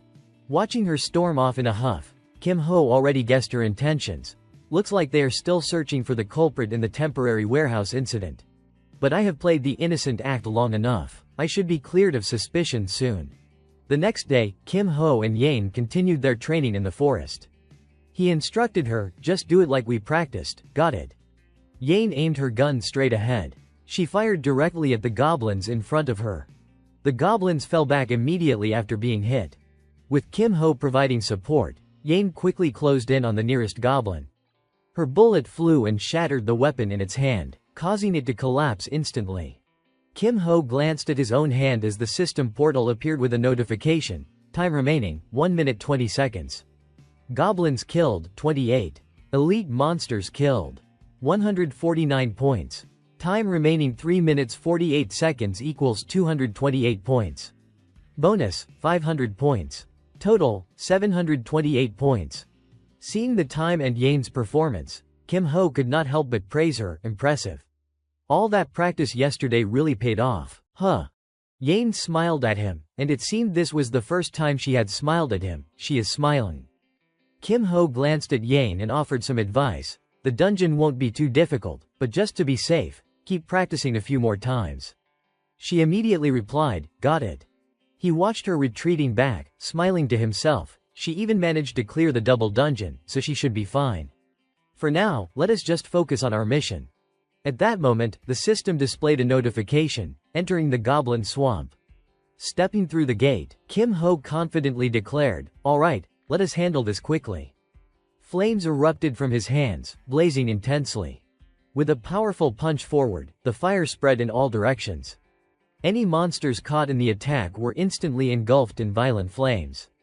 The forest around them was almost entirely scorched. Sweating, he forced a smile and thought to himself, "Even if this is a practice dungeon, I might have overdone it. Just as I suspected, controlling this is tricky. I will need to reset before leaving." The system displayed the results. Time, 4 minutes 42 seconds. Elite monsters defeated, 120. Remaining time, 7 minutes 28 seconds equals 448 points. Bonus, 500 points. Total, 948 points. He continued thinking, "I even got the bonus for defeating the boss. Maximum reward secured." Simultaneously, the system notified, "Weekly Tactical Challenge, Side Quest complete. Dungeon Challenge Objectives, Single Dungeon. Remaining 7 minutes 28 seconds over 5 minutes. Double Dungeon. Remaining 3 hours 48 minutes over 5 minutes. Rewards increased. No need to overthink it. I targeted this attribute from the start. Perfect fit for my path." The system prompted him to choose his reward. Select your reward. Prosperity Seed. Enhances reinforcement skills and recovery. Illusionary Eye. Enhances illusion type skills and debuff effects. Western Wind's Blessing. Enhances wind type skills. Choosing a versatile support that could both deal damage and provide aid, the system confirmed, Western Wind's Blessing acquired. Kim Ho thought, a wind element support class. After finishing the battle, he stepped out, only to hear a voice call, "Are you Kim Ho?" Junghwa approached and introduced herself, "I am Junghwa, master of the Emerald Tower." Suyeon, standing beside her, added, "I am Suyeon, head of the Nature Club. Shall we talk somewhere else?" They moved to a private spot. Suyeon bowed slightly and said, "First, I apologize for what happened. I was rude in my haste. I am sorry." Hearing this, Kim Ho asked, "I heard you are here because of a special item. Is that right?" Suyeon then requested, "May I see it directly?" Kim Ho happily retrieved the box and agreed, "Of course." Nearby, Buma immediately caught the scent from the box and leapt straight into it. Nari panicked, shouting, "Buma, no." Watching the scene, Junghwa was surprised and muttered, "So it is true." Her embarrassed voice continued, "Buma, come out." Kim Ho was not bothered and laughed, "It is fine, just let it be. Suyeon also watched in astonishment. Buma really likes that box. Next, she looked up, beads of sweat forming on her forehead, and spoke hesitantly. It is because of its aura. This seems to be an incredibly powerful life-type artifact. May I see the item description? On the club's honor, I will keep it confidential for you, Kim Ho replied gently. If both of you are that serious, then sure. He watched in surprise as she widened her eyes and questioned. The effect of a life item increases by 1.3 times. Suyeon frowned slightly, pausing before commenting, truly an unimaginable artifact. Kim Ho crossed his arms, pondering briefly before responding nonchalantly, I am not sure if I would sell it. Simply possessing it is already highly valuable. Suddenly, Jung-hwa spoke up in a serious tone. An item shines brightest in the hands of someone who knows how to use it. Don't waste it, let us have it. Kim Ho, feeling a little pleased, rubbed his nose and smirked to himself. They are being so proactive it is a bit embarrassing. Then he pretended to deliberate aloud. I understand your intentions, but I still need to think it over. She immediately offered, what do you want in exchange? I can give you something of equal value. Kim Ho's expression turned pleased, now we are talking. Behind them, Nari was quietly watching the interaction. Casually, he made his request, 4 tickets to the special training season. Specifically, 1 season ticket plus something equivalent in value to 3 more tickets. I want a blank skill book. Both Suyeon and Jung-hwa's eyes widened in surprise at his condition. Jung-hwa slammed her hand on the table and shouted angrily, this is outrageous, aren't you being a little greedy? Suyeon crossed her arms and said sternly, the season tickets are fine. But a blank skill book is far too expensive. Kim Ho did not want to waste time arguing and calmly replied, then forget it. I am leaving. He began to walk away when suddenly someone shouted urgently, wait. It was Nari. She stood up and walked over slowly, speaking nervously. I heard what was being discussed. I have a blank skill book. She turned back anxiously and asked, Nari, really, is that okay? She shyly continued, I have not found a good skill to use it on yet. Otherwise, it would just sit in the storage gathering dust. And besides, her expression showed slight helplessness, but she continued. Buma clearly likes it. Kim Ho glanced down and smiled. Buma inside the box was visibly delighted. Seeing this, Suyeon exhaled and said lightly, fine, if you want it, go ahead, Nari. Nari's face brightened, thank you, sis. Then Suyeon added, all conditions are met, so there is no need to waste time. Kim Ho, pleased, replied, quick and efficient, that is how it should be. Both sides exchanged items smoothly. He picked up what he needed and smiled lightly, trade completed. Matter settled. Suddenly, from another table, Ji-chul slammed his hand down, stood up, and shouted, hold on, I still have business with you. Kim Ho, I challenge you. Kim Ho, uninterested, immediately declined, no need. Ji-chul was stunned and exclaimed, what? Then Kim Ho raised his voice, questioning, so you want to fight, does that mean I have to fight you? Ji-chul immediately clenched his fists, grinding his teeth as he shot back. Don't you have any sense of honor? Kim Ho was not about to back down either and barked in return. Bringing someone to another council and still talking about honor, really, Ji-chul froze, stammering, that is. Kim Ho turned and walked away, declaring nonchalantly, I do not want to waste time on pointless punching. Go ahead, act like you have already won and show off. Ji-chul, unwilling to accept this, called after him, wait. Suddenly, Ji-chul held up a VIP card, furrowing his brow as he proposed seriously. Then let us bet something. Surely this is worth your time. Right, the system flashed information, VIP ticket. This action successfully caught Kim Ho's attention. He turned around, a smirk forming as he thought, generous, or not you, and replied calmly, fine, I agree. Ji-chul then pointed at Kim Ho and irritably said, I will let you choose the day. Kim Ho tapped his chin, thinking for a moment before answering. 2 days will do. Curious, Ji-chul asked. Why 2 days? Kim Ho took out a book and honestly replied, I need time to master this. Jung-hwa immediately shook his head, snickering with contempt. 2 days and you expect to learn and master a skill? Fine, let us see what you can do. Kim Ho paid no attention to the sarcasm, confidently asserting, you won't be disappointed. The scene shifts to the morning 2 days later. At the arena, Gu-young stood high in the stands, frowning in confusion. Kim Ho. Why would he accept the challenge? That Jung-hwa guy is surely planning something. Byung-chul, standing next to her, smiled and said, "You are here." In front of them, Hyunwoo and Yang were already present. Since Kim Ho accepted, he is probably going to win, Gu-young muttered, exhaling and frowning. Yeah, but something still feels off. She furrowed her brow further, sweating slightly, thinking to herself, I need to stay alert just in case. Meanwhile, on the arena floor, Ji-chul put on his gloves and praised, already showing up without running, that is commendable. Kim Ho faced him calmly, no reason to refuse when there is a VIP ticket involved. Jung-hwa, watching from above, announced, this match will be recorded for everyone to see. Do you both agree? Both immediately answered in unison, we agree. After confirming with both parties, Jung-hwa declared, then let us begin. Both of you, enter the arena. The system started transporting them, and the information appeared. Jagged stone map, deathmatch rules, 10-minute limit.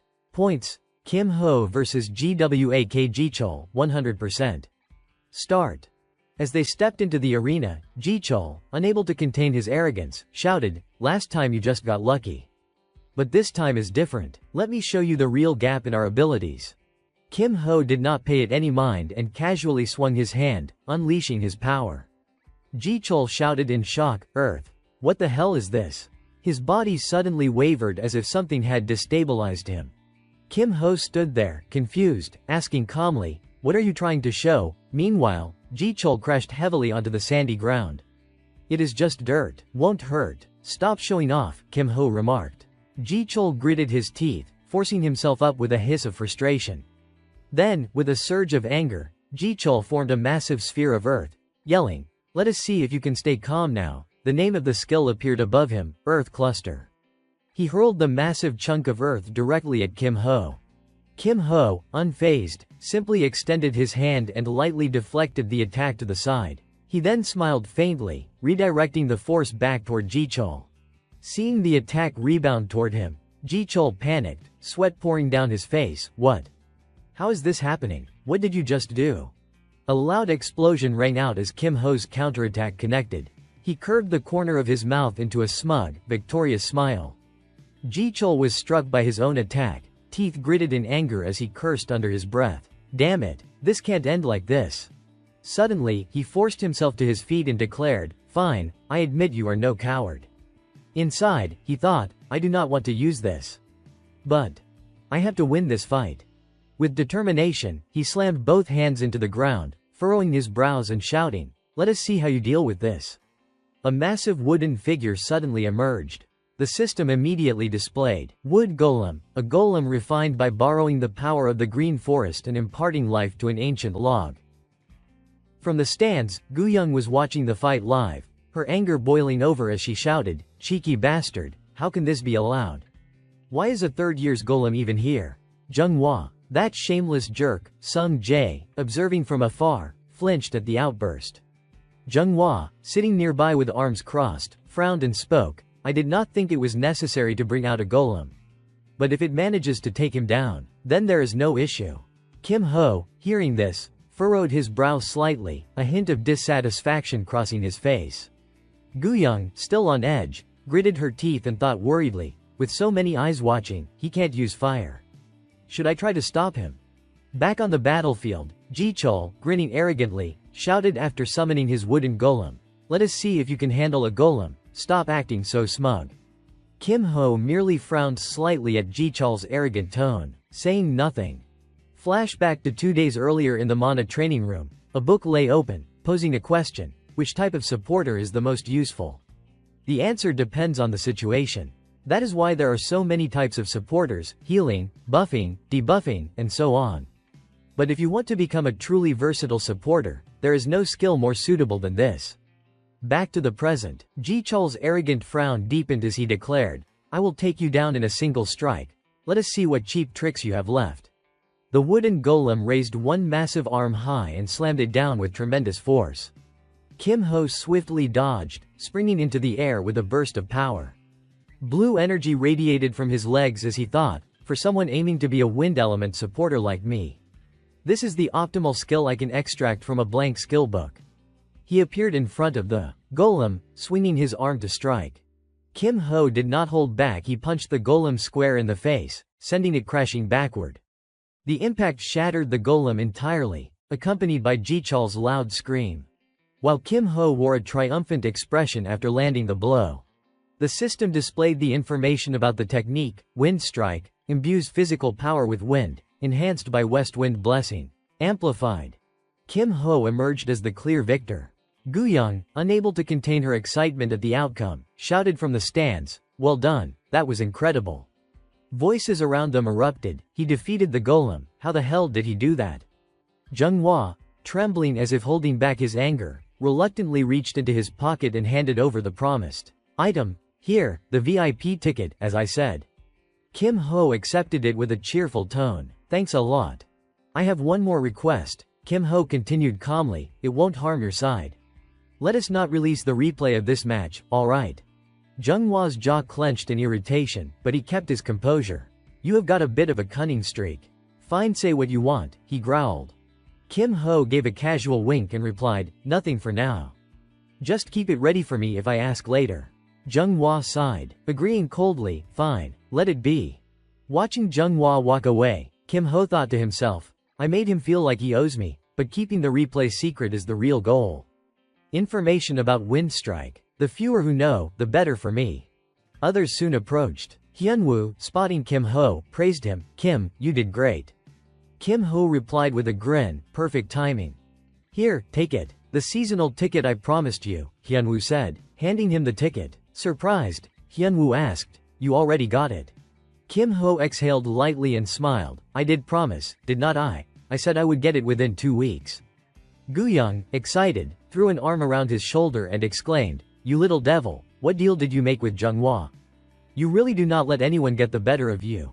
Kim Ho laughed awkwardly, "You're too sharp, sis. Don't hang on me like that." "And what about your request from before?" she asked, letting go immediately. "The one about the Magic Technology Club. He said he is really looking forward to meeting you. What do you think?" Kim Ho placed his hands on his hips and smiled, "Perfect. Let us go meet him." Scene shifted to the #1 Magic Technology Workshop. Kim Ho opened the door, impressed internally. No wonder it is the top workshop. Totally different from workshop #4 where I got that cube. He spoke aloud politely, "Excuse me." Someone turned to him immediately, "You are Kim Ho, right?" He nodded respectfully, "Yes, good." The person cut him off, "I am Jae-sok. Guyoung already told me about you. Come inside and let us talk. Follow me." Kim Ho noted Jae-suk's hurried demeanor, in quite a rush. Jae-sok pressed on, "I heard you completed that 10x10x10 cube, let us get straight to the point. That cube design belongs to our club. I do not want any unnecessary trouble," Kim Ho explained. "No one else could have done it anyway. I just want to see it. Show me the completed work." Kim Ho calmly spoke up, "Sorry, but I no longer have that cube."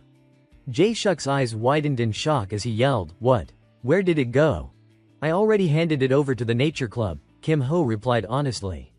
Seeing his plans foiled, Jae-sok let out an exasperated sigh and muttered, "Damn it, what a waste of time. I am leaving then." Suddenly, Kim Ho held out a sheet of paper and said with a sly tone, "You think I came here empty-handed?" Jae-suk's eyes narrowed in confusion as he stared at it. "What is this? No way. The 10x10x10 cube design." His expression was one of complete astonishment. "I did not expect someone crazy enough to meticulously record every single row. Wait, why is half of it missing?"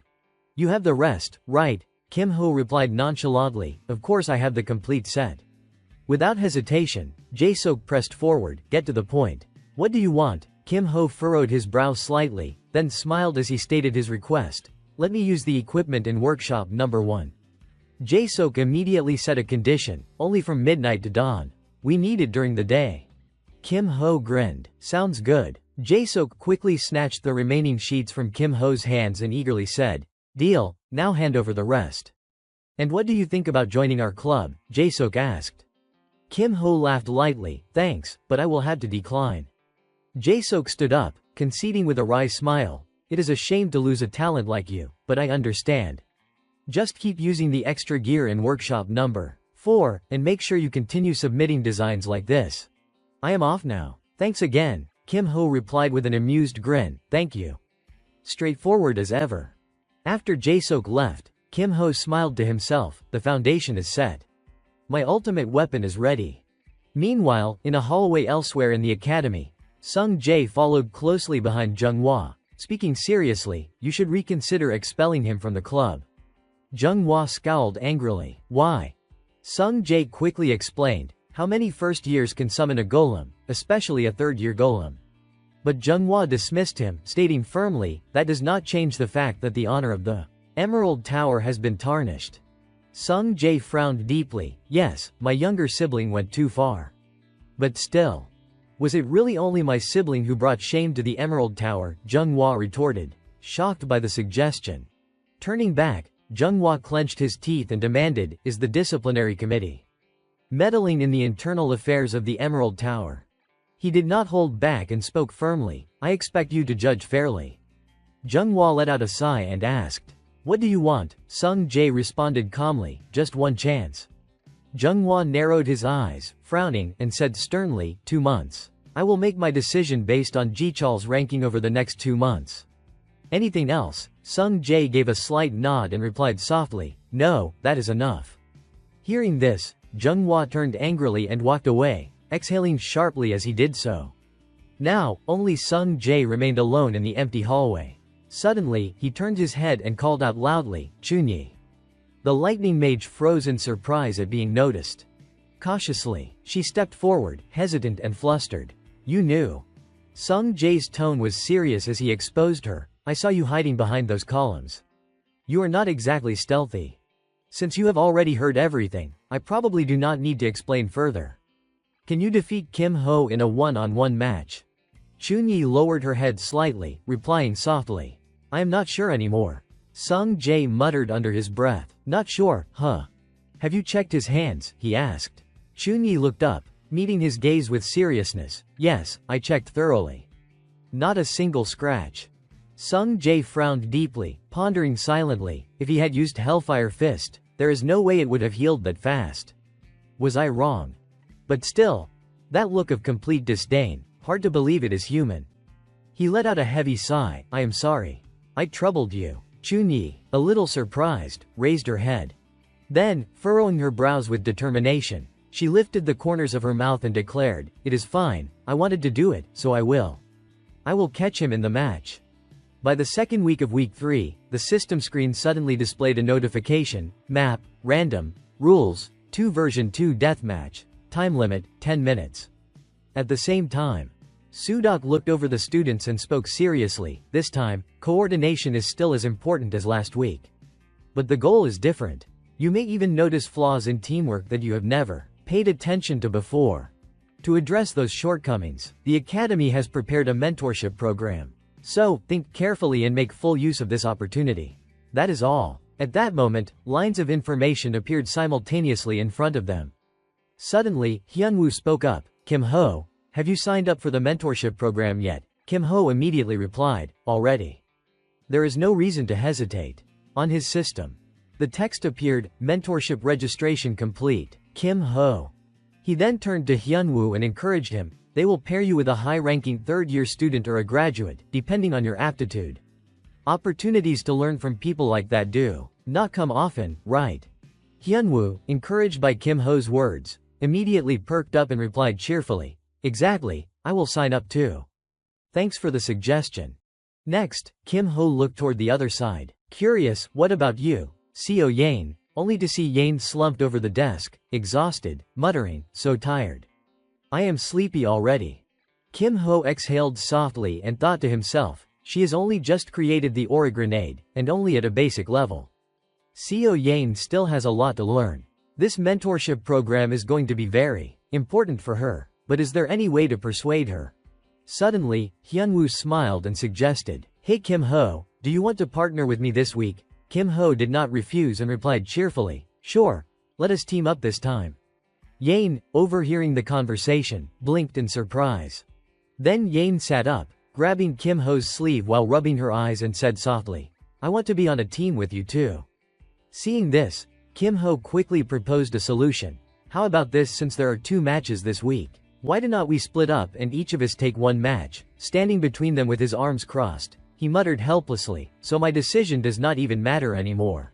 She immediately nodded in agreement, sounds reasonable. Hyunwoo then stood up energetically and said, alright, I will go practice. You two go ahead. Kim Ho looked up and replied, yeah, see you tomorrow. The scene then shifted to the next day, another morning at the academy. Hyunwoo approached Kim Ho and spoke, sorry to keep you waiting. Kim Ho turned his head and replied, I just got here too. Kim Ho widened his eyes in astonishment, thinking, what is going on? Her aura is even sharper than yesterday. Hyunwoo, still smiling, said, I have been looking forward to this. Kim Ho stared at her, thinking, it seems her meridian is already upgraded to rank C. Faster than I expected. Then Hyunwoo asked excitedly, by the way, how was pairing with Yane yesterday? Kim Ho scratched his head and sighed, hesitating, well, we won, but... At that moment, the intense scenes from yesterday's match flashed before him. Kim Ho recalled the previous match, thinking to himself, yesterday's opponent was Hong Hyuna, the rising star of the Ruby Tower. I know Seo Yane is not yet a match for a rising star, but... He continued his train of thought, the outcome was even more one-sided than I expected. Meanwhile, alert sounds kept pinging, indicating Yane's status. Seo Yane 81%. Seo Yane 78%. Seo Yane 74%. Seeing this, Kim Ho sighed inwardly, so, what I feared has come true. The intense flames had restricted her attack range, and Kim Ho silently affirmed, Seo Yane has absolutely no defensive capability. He immediately launched forward with full force. With controlled strength, Kim Ho shattered the raging flames, startling both of them. He then directed his skill straight toward Jae-seok, lightly touching him with his hand. Instantly, Jae-seok was hurled backward, right before Hyuna's eyes. The staff was now aimed directly at her, and she went pale with fear. Standing ahead was Kim Ho, his expression cold and emotionless, eyes fixed unwaveringly on Hyuna. Back in the present, as Kim Ho waited for a match to appear on the system, he muttered to himself, I tried to end that match quickly, even advising her to join the mentorship program. A hint of frustration crept into his voice as he continued, but she did not seem interested at all. Hyunwoo, hearing the whole story, wiped sweat from his forehead with a wry smile. Sounds like a lot happened. Kim Ho exhaled deeply and spoke seriously, she will have to take a few hits before she really gets it. Hyunwoo, hearing this, hesitated, that intense, Suddenly, Kim Ho was startled as the system alerted, match found. Hyunwoo's eyes lit up, I will show you the results of my training. The two of them stepped into the arena together. But at the sight before him, Kim Ho was momentarily stunned, what is going on here? Hyunwoo hesitated, this time our opponents are. At the same time, the system displayed their stats, Team Jang Sam, 572 points. Seo Yane, 741 points.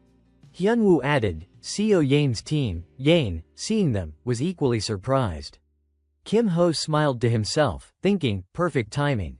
This is the chance for Yane to realize how weak her defense really is. Hyunwoo glanced at him and asked, think we can win? Kim Ho, brimming with confidence, smiled and replied, of course. Then the signal sounded, start, both immediately dashed forward.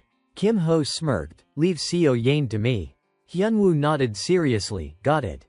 Yane, noticing the situation, immediately sprang into action. Kim Ho thought, she is throwing smoke bombs. Just as I predicted. But that did not slow them down. Looking at the pair, he called out arrogantly, sorry, but it won't do you any good. She did not just stand there to take it. Yane immediately drew her gun and fired 2 shots toward the pair. Kim Ho casually raised his hand, effortlessly dodging the attack. He then closed the distance, standing directly in front of Yane's barrel.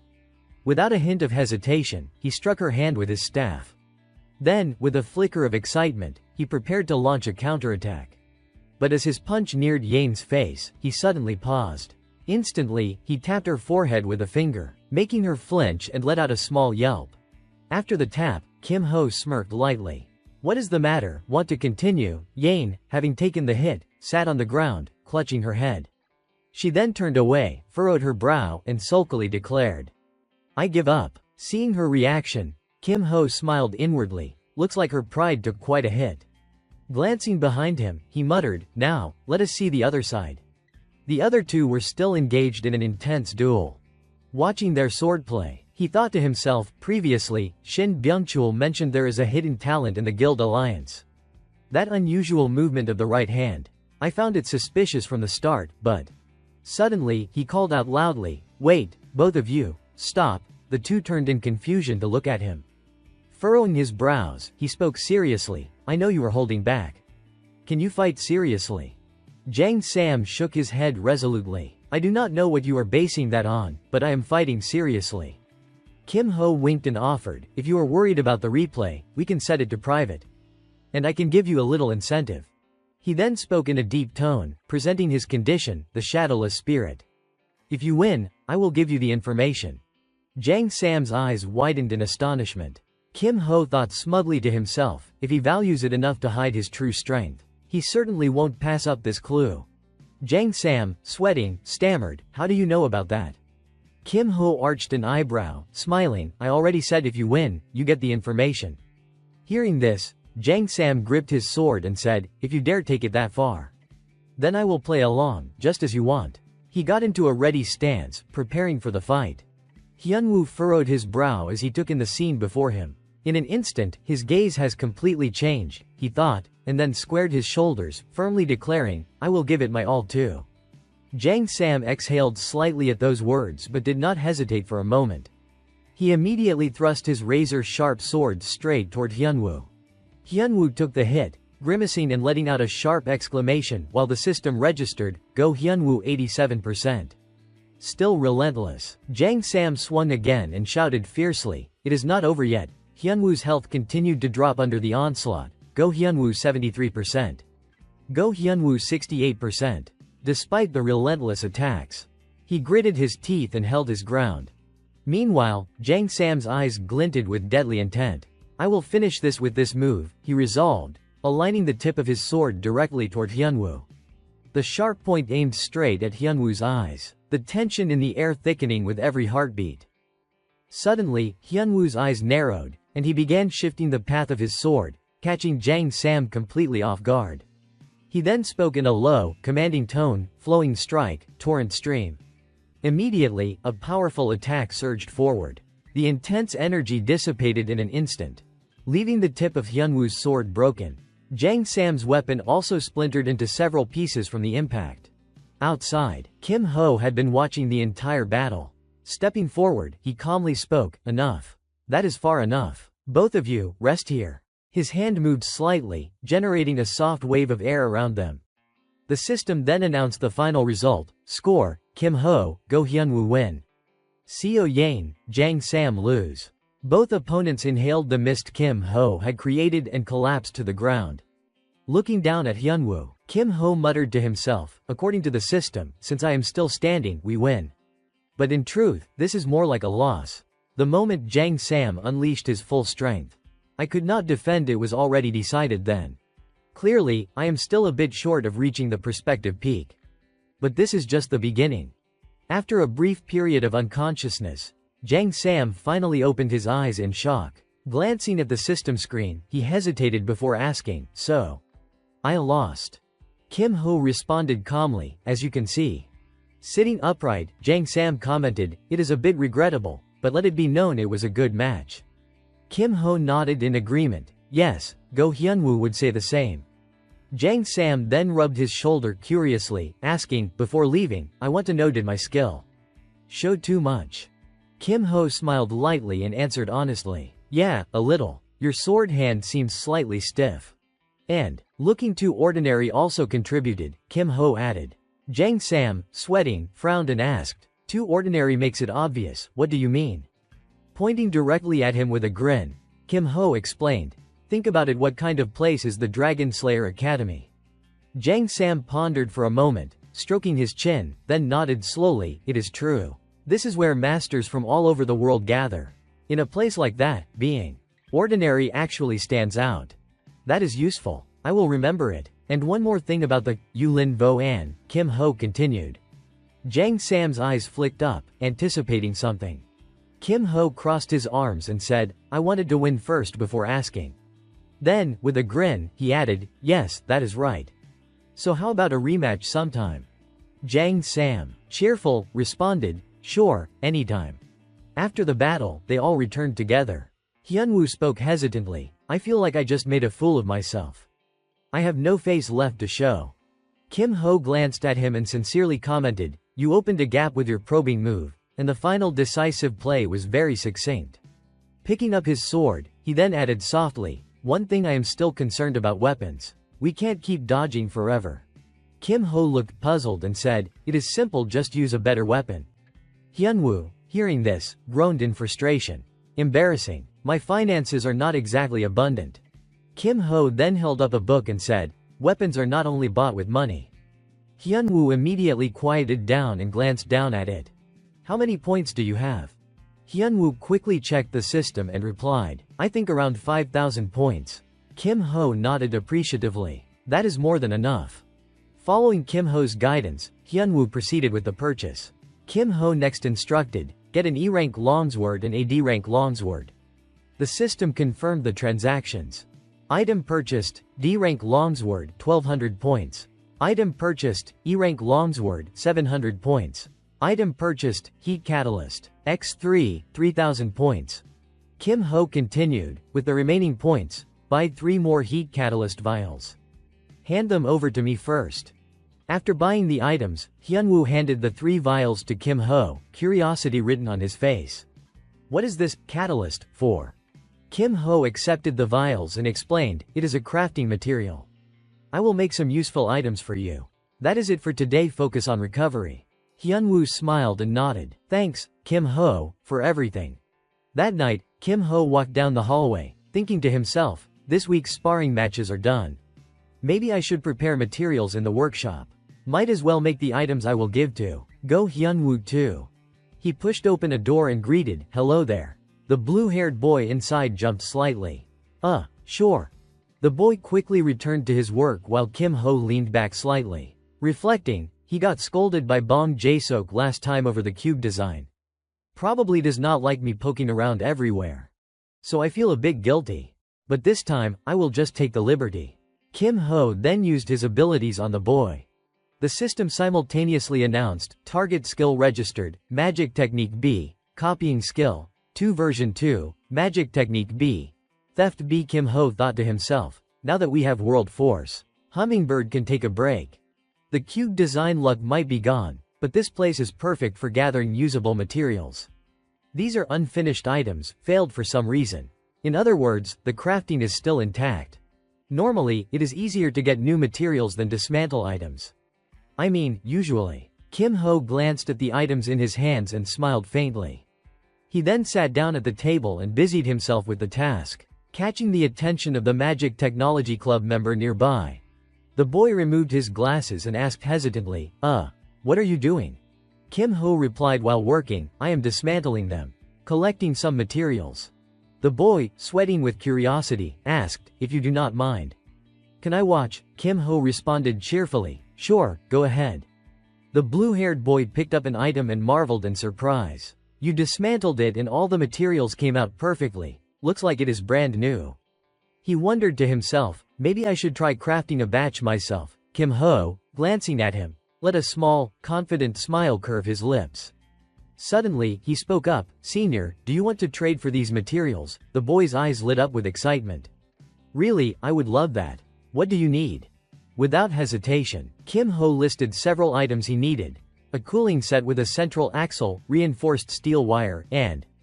The boy quickly interjected, but this. What if Bong Jae-sok starts nagging again? Seeing the worried expression, Kim Ho reassured him, just trading the materials should be fine.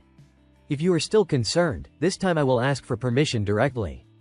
The Magic Technology Club member immediately pulled out his phone and said, really, should I send a message then? I see it has been read but no reply yet, Kim Ho said with mild frustration. He must be busy. We will have to wait. The boy hesitated. If you say it is nothing special, then okay. What is that? He jumped when Jae-sok suddenly burst through the door. Bong Jae-sok. While the blue-haired boy was still startled, he quickly approached and asked, did you dismantle this? Perfect timing. Take a look at this.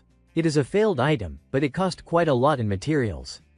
A few items immediately appeared on the table. Jae-sok then looked at Kim Ho. So, you managed to take it apart, Kim Ho, arms crossed, observed calmly. This will take quite a bit of time. The blue-haired boy fidgeted behind them. Curiosity written all over his face. I know it will take time. I will pay accordingly, Jae-sok said plainly. Kim Ho seized the opportunity and smiled lightly. I also need the materials, so let me receive my pay in items. Jae-sok immediately agreed. Send me the list, I will prepare them right away. No rush, take your time. Just message me when you need something, Kim Ho replied cheerfully. He raised his hand in a small salute and then turned to leave. At the same time, the blue-haired boy hesitated, then pointed at himself and asked, by the way, could you help me with one more thing? Kim Ho did not hesitate. What is it? The boy pointed toward a machine in the corner. I have something I need from over there. Could you dismantle it for me? Kim Ho looked in the direction he was pointing and replied calmly. No problem. The club member smiled and promised, thanks, I will do my best to give you everything you need. The scene shifted to the next morning, and Kim Ho's voice could be heard, it is already morning. The rest will have to wait until after class. As he stepped into the classroom, he thought to himself, there is still some time before class. A quick nap beforehand, yeah, that should work. But the sight in front of him made him blink in surprise. Seeing Yane asleep at her desk, he furrowed his brow in confusion. Seo Yane, why is she here so early today? She vanished without a word yesterday. He approached her and asked, why are you here so early, you have not eaten breakfast yet, right? Want something to eat?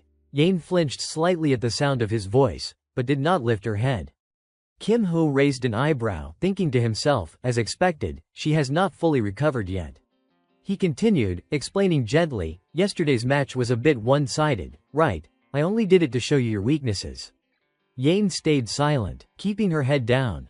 Maybe you are starting to realize how vulnerable your combat style is when your position is exposed.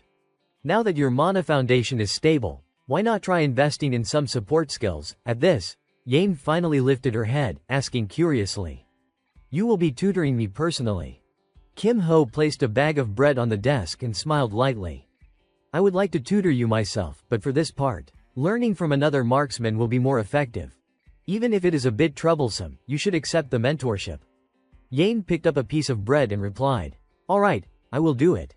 At that moment, Hyunwoo arrived, eyes lighting up as he exclaimed, Miss Seo signed up too, good decision. Kim Ho looked up and asked after him, Go Hyunwoo, are you feeling better? Hyunwoo replied enthusiastically. Thanks to you, Kim Ho, I am back to my best state. My body's fine, but I am worried about the weapon I bought yesterday. I plan to test it in the remaining matches. Kim Ho handed him an item with a smile and suggested, alright then, go ahead and use this as well. Hyunwoo eyed the item in Kim Ho's hand, puzzled. Is not this just a paperclip? Kim Ho immediately clarified, it looks like an ordinary paperclip, but it is actually an item that protects a weapon's durability. At the same time, the system displayed the item's details, durable clip, D, automatically restores weapon durability. He quickly attached it to the inside of his shirt and said, for the remaining duels, try using it together with your newly acquired weapon. Hyunwoo and the others then stepped into the match arena, and the system displayed, score, Go Hyunwoo, Bak Kung Han Tuyat vs Young Suji, Park Nari, 100%, 100%. Looking at their opponents, Hyunwoo mentally noted, Miss Park Nari, the hope of the natural club. Kim Ho warned me to be careful of that familiar beast. Nari patted Buma on the head and said softly, Buma, get ready. At the signal, it leapt off her shoulder, immediately transforming into a fierce tiger. Nari thrust her hand forward and shouted, Go! Buma obeyed, slashing its claws toward Hyunwoo. He raised his sword to block, frowning as he yelled, Miss Bak Kung, now. Bak Kung responded instantly, unleashing her technique. She struck forcefully, snow soul palm, her hand collided with Buma. And sweat beading on her brow, she gritted her teeth at the beast. Buma glared back with sharp eyes, and the system reported, Park Nari 87%. In a sudden swipe, Buma's claws struck Bak Kung, causing her to cry out in pain. On Hyunwoo's side, he struggled to defend, shouting in alarm, Miss Bak Kung. With a single blow, Buma destroyed the sword in his hands. Hyunwoo groaned, thinking, with an E-rank weapon, this is the limit. He quickly stepped back, sweating nervously. At this rate, we do not stand a chance. Bak Kung nodded in agreement. I agree. Let us try a different approach. The system then updated, Park Nari 100%. Hyunwoo realized the strategy. It seems she is letting the familiar take the front line to recover continuously. Meanwhile, the caster is completely exposed, a tactic relying entirely on the familiar. He shared a glance with Bak Kung. If that is the case, strike directly at the source. The two of them ignored Buma and dashed straight toward Nari. At the same time, Suji raised a pendant and declared grimly, no chance of winning. I anticipated a situation like this. Nari immediately swung her hand and unleashed Gaia Barrier. A thick wall of vines erupted, blocking the path of the two attackers. Bak Kung refused to back down, frowning as she cast her technique, Glacial Soul Palm. At the same time, Hyunwoo slashed with his sword, shouting, Rapid Flow. After attacking, he furrowed his brow, calculating quickly in his mind, it is really tough to penetrate. The next strike has to deal damage beyond magical defense. In a single blow. Suddenly, Buma lunged out of nowhere and bit into Bak Kung. Her scream of pain echoed throughout the arena. The system then displayed the final result. Score: Go Hyunwoo, Bak Kung Han Tuyat vs Young Suji, Park Nari, lose, win. The scene shifted to the next morning. Hyunwoo's voice rang out, I let you see such an embarrassing performance. Kim Ho, reviewing the match, reassured him, not at all. Facing a rising star and performing this well is already impressive. Hyunwoo asked seriously, Kim Ho, if you were in my situation, what would you do? Kim Ho responded thoughtfully, it is not really about strategy or technique. The difference in stats is just too large. Especially regarding equipment. He reflected privately, Park Nari is a rising star fully supported by the Natural Club. Her skill range and attributes are extensive. Even her life force recently underwent enhancements through transactions with me. She is equipped with all sorts of items from head to toe. Hyunwoo wiped sweat from his brow and said solemnly, hearing that, losing makes sense. The opponent is not only strong but also meticulously prepared. In his mind, he wondered, maybe I should discuss this. Kim Ho then spoke with a serious tone. You can't raise your stats to match Park Nari, but that does not mean there is no countermeasure. Hyunwoo's eyes brightened, and he asked, so, there is a way.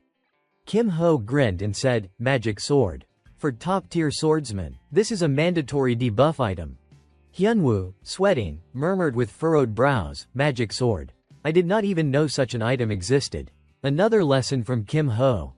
Kim Ho then pointed to the clip on Hyunwoo's chest and said, forget the Magic Sword for now.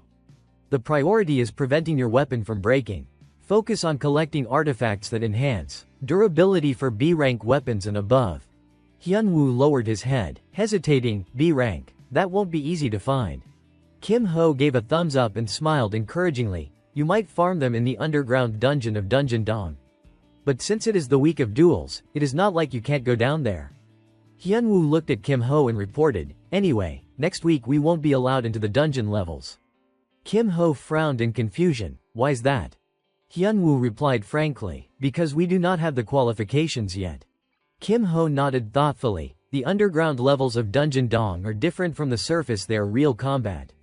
They can't just throw first-year freshmen into life or death battles. So, right now, there really is not a way.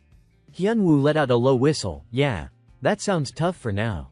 Kim Ho set his cup down and added calmly, I mean officially. Officially. Hyunwoo hesitated, then seeing Kim Ho's slight pause, he immediately guessed, you mean sneaking in is fine. Kim Ho pulled out his phone with a smile. There is a courier service for moments like this. Hyunwoo's eyes lit up, you mean, Shin. Kim Ho sent a message and confirmed, yeah, he will be here soon. Just then, a voice rang out, you two here. Byung-chul appeared, grinning, so, how can I help? Kim Ho answered promptly, we plan to enter the dungeon for a bit. Byung-chul nodded, I was thinking of going Monday night. Kim Ho glanced at him with a faint smile. Monday night, perfect timing. Byung-chul then asked, which dungeon number? Kim Ho quickly replied, number 388. Byung-chul pulled out a notebook and pen and began flipping through the pages. Let us see, number 388. Feathered Serpent Shrine, D rank, right, 4-person dungeon. Who is going in? Hyunwoo and Kim Ho exchanged a silent look. Kim Ho pointed to Hyunwoo. It will just be the two of us. Byung-chul wiped sweat from his brow, hesitating. Are you sure? Anything that goes wrong, I am responsible. Kim Ho's gaze was firm. We won't die. If anything goes wrong, we will pull out immediately. Hyunwoo nodded, trusting completely. And I trust Kim Ho. Byung-chul quickly jotted down their names. Alright, then it is settled. I will prep for Monday night. Kim Ho asked smoothly, what about payment for this favor? Byung-chul looked down, smiling. Between us, no need for payment. Plus, we still have that debt from the Ben Wave incident. Consider it settled with this. Kim Ho's eyes widened slightly, thinking, I did not expect him to offer repayment on his own. Byung-chul added honestly, to be frank. I have only been to the dungeon once myself. Kim Ho crossed his arms, frowning in exasperation, so that is why he is not familiar yet. Then Kim Ho spoke reassuringly, it is fine. Even if it is your first time, just do not be careless. Byung-chul scratched his head and forced a smile, replying, don't worry, I will give it my all. Next, Kim Ho suggested, while we are at it, why not gain some extra experience at dungeon number 104 as well? Byung-chul flipped through his notebook, hesitating, if it is number 104. That is a B-rank Black Serpent dungeon. It is in the deep area, so with my current level, I can't help much. Kim Ho leaned back, arms crossed, speaking calmly, I know. Try discussing it with the department head. Byung-chul tucked the notebook away and nodded, that should be doable. I will ask my sister about it then. Alright, see you Monday night. Thanks for everything. Kim Ho turned to Hyunwoo, asking, shall we plan our approach? Hyunwoo picked up his cup, curious, sure. What do I need to do? Kim Ho immediately laid out the plan. First, we enter the scheduled D-rank dungeon, the Feathered Serpent Shrine. We will look for a weapon for you there, and I will gather some loot for myself. After that, we will have a few days to prepare negotiate with the Thief Club about the B-rank Black Serpent and get the necessary items ready. Deep area dungeons are dangerous. Even a small mistake can cost lives. Hyunwoo wiped sweat from his brow, replying, I am mentally prepared. Kim Ho opened the system interface and said seriously, your role is crucial. Skill is obvious, but coordination is equally essential. You must understand the dungeon as thoroughly as I do. Two guidebooks immediately appeared before Hyunwoo's eyes. Surprised, he exclaimed, these. Kim Ho explained calmly, these are the full walkthrough guides for both dungeons. Learn them by heart, not a single word missed. He slammed his hand on the books to emphasize the demand. In Workshop No. 1, various components were laid out on the bench. A calm voice spoke, so these are the things you asked me to find last time: extraction solution for mana rock, a mana core, and the weather chip, right? Another person in the room replied quietly, yes. Thanks to you, I was able to track down ingredients that are normally impossible to find. Thank you. While Kim Ho reassembled the piece, Jae-sok leaned in with a request. Looks like you are almost finished. Mind if I take a quick look? Kim Ho, generous and open, agreed. Sure, just a moment. With his natural talent, Kim Ho finished the craft quickly. Done. Jae-sok stepped forward, surprised at the object in Kim Ho's hands. I wondered what you were gathering those materials, for turns out you made something strange again. He seemed genuinely curious. It looks like the head of a wand or staff. Have you found the shaft yet? Kim Ho did not hide anything. Not yet. I have not found one that fits. Even though he denied it out loud, Kim Ho already had a plan. As for the shaft, I will find that later. I will look in the basement of the dungeon complex. After completing the piece, the two remained in the castle and chatted. Nothing urgent right now. You probably won't need to come by for repairs for a while, right? Yes. I know I have been bothering you lately, but I will keep dropping by. A little later, in classroom 1-3, the teacher stepped up and began the day's lecture. This week's raid assignment will be a sweep of the compressed stone map. Raid rules: the dungeon teams will be formed randomly. If you clear all the monsters, anyone can score highly. There is no time limit, so pay attention to where enemies are hiding. He continued with specifics about the upcoming sweep. Importantly, both the terrain and teammates will be randomly assigned. That means you will be fighting alongside strangers in a new area. Having announced the raid, he closed his book and gave parting instructions. Coordinate smoothly and clear the area step by step. That is all for today. See you next class. Hyunwoo turned to Kim Ho, sounding regretful. Teams are random this week. so we won't be able to go together. Everyone's on their own this time. At that moment, Seo Yane woke up and added, we should postpone the mana ammo lecture for now. Next week is mentoring week anyway, you will learn new skills then. Because he cared for them both, Kim Ho reminded them carefully, focus on shoring up your strength this week. Fine, you must test things in training mode before going into real combat. Even as he talked about training, Kim Ho's mind was elsewhere. Testing in training mode would be a waste of time, he thought. Random dungeon, random teammates. He stepped toward a new spatial gate, his resolve hardening inwardly. I will go straight into real combat. Looking at the glowing system panel before him, Kim Ho silently wished, hopefully I get a decent partner this time. Still, no matter who it is, I will make sure we hit 100% completion. He calculated each step in his head, reaching out and touching the screen. In this situation, the most useful teammate will be someone whose skills I can copy. I won't need magic techniques for now, so I will switch over to combat skills. Just then, another portal opened beside him. Kim Ho turned his head, waiting expectantly. So, who is my teammate going to be? When the figure stepped out, he blinked in surprise. What the? Of all people, it was Hyuna. His voice came sharp with disbelief. You again, Hong Hyuna. She looked equally unsettled when she realized he was her partner. Kim Ho. What again? Her awkward expression made him wonder, what is with that reaction strange? Seeing her trembling now was nothing like the confident version of her he remembered. From the placement exam to the duel, we have crossed paths a few times, always as opponents, and every time, I completely overwhelmed her. No wonder she looks rattled. He sighed, accepting her as his teammate. Fine. But right now my priority is completing this mission efficiently. Sorry, Hyuna, but keeping up a little pressure works in my favor. What are you standing there for? His voice cut through the silence, startling her. His eyes burned like embers as he commanded move. Now, the red-haired girl could only nod, forcing out, all right. Together they sprinted forward. As they ran, Hyuna berated herself.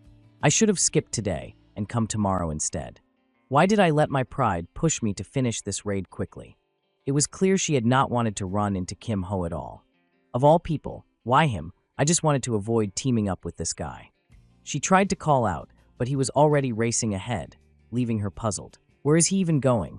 There is nothing over there. Suddenly, monsters dropped from the trees, blocking their path. The system panel flashed a warning in front of Hyuna, making her even more uneasy. What is going on? Every intersection is crawling with monsters. This is not supposed to be easy. But Kim Ho did not break stride. He simply darted past the creatures, heading deeper into the dungeon. Hyuna, stunned, called after him helplessly. Hey, wait, you did not clear them out yet. Watching him ignore her entirely and charge ahead, she fumed inwardly. Are you kidding me? You are just going to leave me with all this. What? I am supposed to clean up after you. Left with no choice, she unleashed her spell. Combustion, flames erupted, wiping out the monsters. Though furious, she wanted to scream, hey, we are supposed to work together. Are you trying to solo this entire raid? But she only imagined shouting. In reality, Kim Ho did not spare her a thought, only urging her curtly, do not fall behind. Just follow me. Fine, she muttered. Trailing after him, Hyuna watched his back closely, suspicion creeping into her mind. Something feels off about him in this raid. Kim Ho, on the other hand, never hesitated. He kept charging straight ahead, unbothered as she struggled against the creatures. Hyuna cut down another wave with a blast, but between attacks, she stole glances at him. He just keeps pushing forward, not even blinking. After clearing out the monsters in the area, the two of them pressed deeper inside. Watching Kim Ho's unshaken demeanor, Hyuna began to piece things together. This guy. It is like he is treating the raid as if he has been through it dozens, maybe hundreds of times already. Suddenly, he stretched out an arm, stopping her in her tracks. Hold up. Before them appeared a small cave. The sight sparked their curiosity. Huh. Is that an earthen cave? Let us check it out. Hyuna crouched down, peering into the entrance as she offered her assessment. Judging by the size, it is probably a goblin den. A person could barely squeeze through. Kim Ho simply crossed his arms and ordered from behind. You go in and check. His sharp, commanding gaze bore into her, sparking with menace. You can handle it. Do not want to. The redhead had no choice but to swallow her pride and crawl inside at his command. Fine. If that is what you want, I will go. Her action caught him off guard, and he blinked in surprise. Wait, she's actually going in. I only meant for her to blast it with fire magic from outside. At that moment, a powerful light burst from inside the cave. That glow. The tiny cave detonated from within, sending shockwaves outward. Standing outside, Kim-ho could not help but marvel. That is the student of the Ruby Tower for you, burning hot. As the smoke cleared, Hyuna stumbled out, clothes covered in dirt, collapsing to the ground. She shouted in exasperation. What the hell am I even doing right now? She was about to unleash more complaints, but when she saw Kim-ho's eyes gleaming with interest, she quickly changed her tone, feigning flattery. Well, I guess this is just part of dungeon crawling. Happens all the time, right? I might as well get used to it. Hyuna dusted herself off and explained matter-of-factly. In any case, finding the den was a stroke of luck. Better to wipe them out before the goblins could pour out. Checking the system board, Kim-ho drew a conclusion. Looks like this was the last den. Only one monster left. All that is left now is the bot. Just then, a massive axe came hurtling toward where they stood. Kim-ho reacted instantly, seizing Hyuna's wrist and yanking her out of harm's way. In a dungeon, you can't let your guard down, he warned. To his surprise, Hyuna clung tightly to him, her face turned back toward the danger. Sorry. The axe suddenly boomeranged back to its wielder. Hyuna immediately guessed the reason. That explosion earlier must have given away our position. From the shadows emerged a towering monster wielding twin axes. That thing. It is the dungeon bot. Either way, it has to go. Perfect timing. Both of them leapt back, squaring off against the beast. As long as we do not get careless, this one will be easy enough. Hit it together and take it down fast. Catching sight of Hyuna's tense expression, Kim-ho made a quiet observation. She still has not loosened up completely. Seeing her shaken demeanor, he gave a faint smile, inwardly chiding himself. Some of that is on me. Maybe it is time to hand her some confidence. Turning to her, he offered a challenge. That thing. Why do not you try taking it down yourself? Hyuna's eyes went wide, stunned. Me on my own. To give her that extra push, he stood firm at her side, his voice steady and encouraging. You can handle it. Damn right you can. Hyuna summoned every ounce of confidence within herself and strode forward with firm resolve. All right then, I will give it a try. Watch closely, I will prove it to you. She channeled energy into her weapon, preparing to unleash her strike. The fire in her chest reignited, and she reaffirmed to herself, time to show just how strong I really am.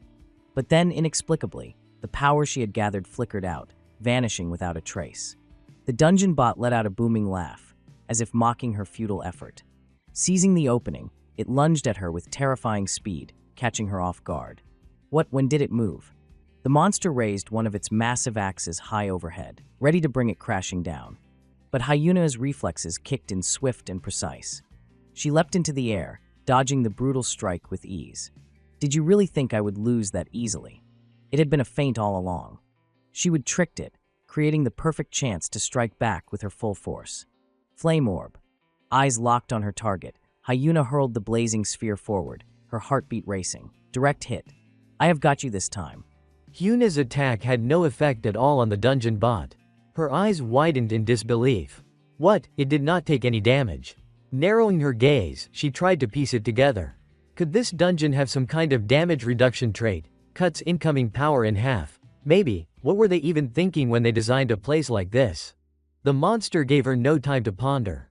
It roared, hefted its axes, and launched another attack. One blade came hurtling toward her.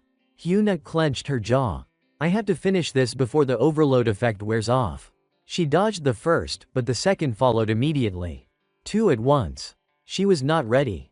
Her stance had dropped too low, and she realized too late that she could not avoid it. I can't move in time. But before the blow could land, Kim-ho darted in, intercepting. Now, put up a barrier, or else. With just a flick of his wrist, both axes were flung aside as if they weighed nothing. He did not stop there, his voice carried a biting edge. I told you not to let your guard down. Hyuna staggered back, her heart still racing from the near-death moment. She finally managed to whisper, thanks. You saved me. Kim-ho shot her a sidelong glance, his tone sharp but laced with meaning. Stop hesitating. Use that.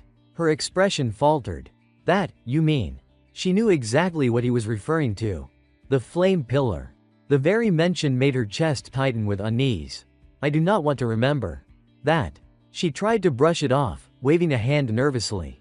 Sure, it is powerful, but the range is way too narrow. But Kim Ho cut her off, laying out the plan without hesitation.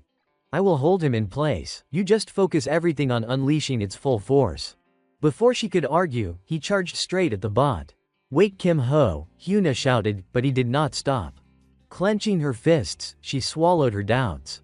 No. Do not overthink it. Just focus. Do your part. Together, they attacked, but the dungeon bot seemed impervious, thrashing violently against the spell circle. He is resisting, he has figured out the magic circle, Hyuna cried out, her voice trembling. Do not let it shake you.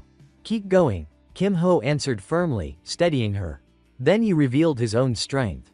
Sorry, but his strike looked effortless, but the sheer force behind it drove the monster crashing to the ground, pinned within the circle Hyuna had cast. You are not done playing with us yet.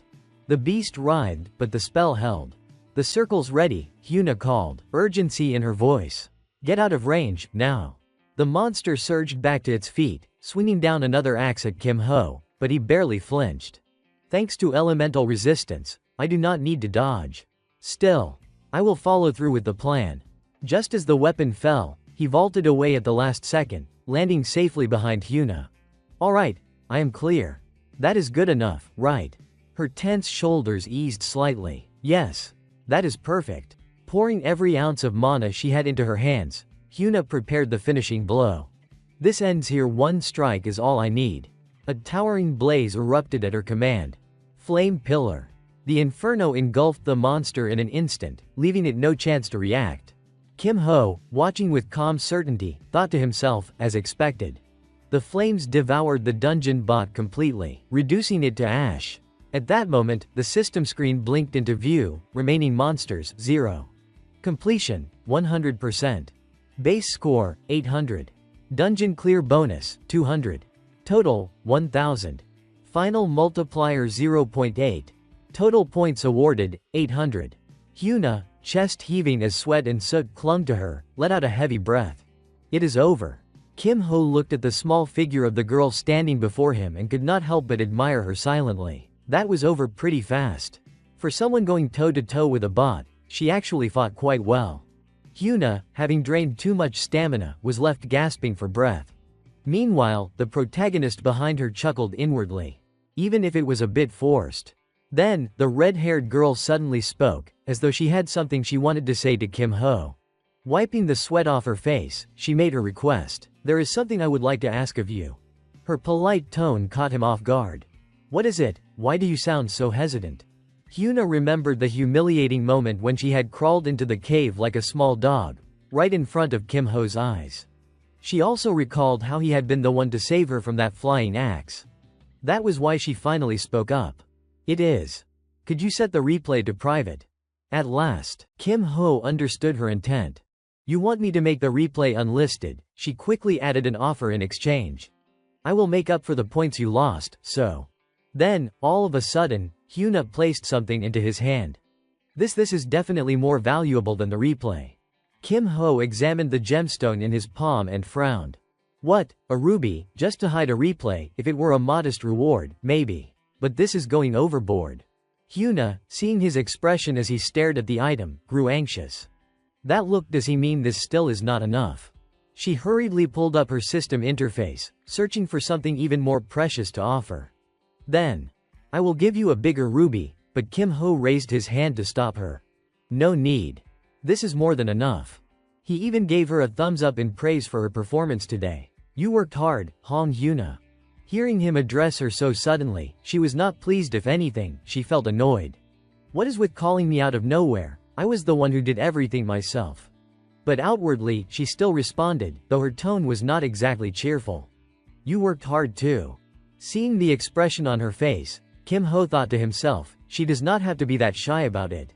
His view of her began to shift. In any case, Hong Hyuna's movements were sharper than I expected. The rumors that she is on par with promising talents were not wrong. Once again, he copied a skill he had just observed from her. What surprised me the most was her close combat. Thanks to that, I was able to pick a skill worth copying. Recalling the move she had used, he found himself giving her quiet credit. I do not know what kind of skill Hong Yuna absorbed through overload, but I also have a powerful fire-type ability Inferno First, Hellfire Fist. Thinking about the red-haired girl made him smile unconsciously.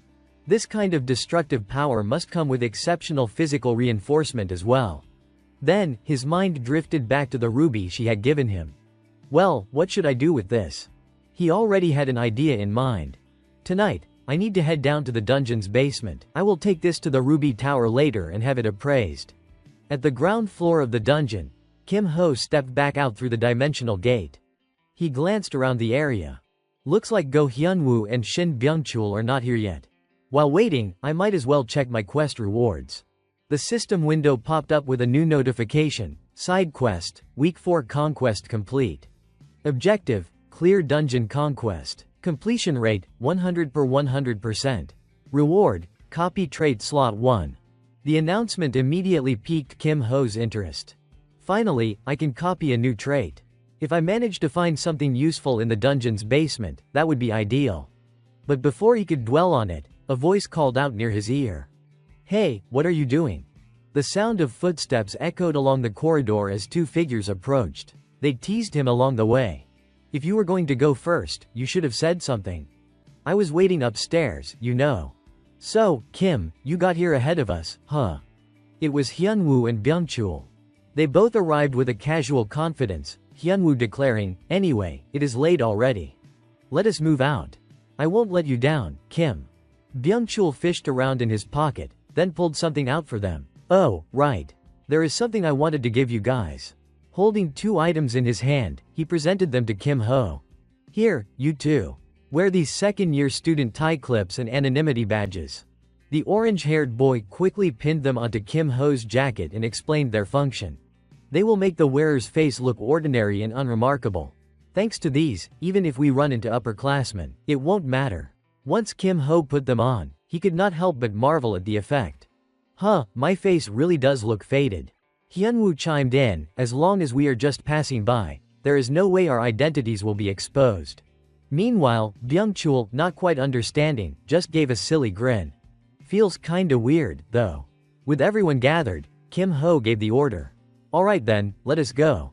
We are heading down. The three of them descended together into the basement. The further they went, the deeper it seemed. They kept walking, yet the bottom was nowhere in sight. Hyunwoo finally spoke up, growing restless. Is it still that far? We should be close, right? Peering downward, Hyunwoo's eyes widened in awe.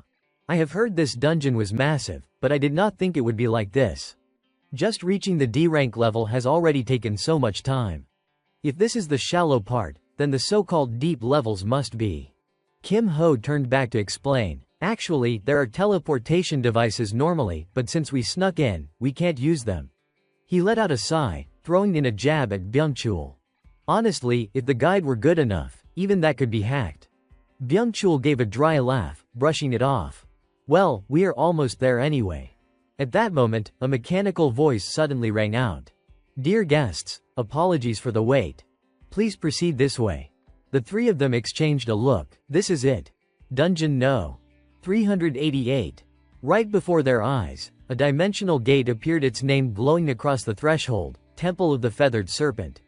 Hyunwoo looked at the gate before him and finally felt at ease. Lucky we did not get spotted.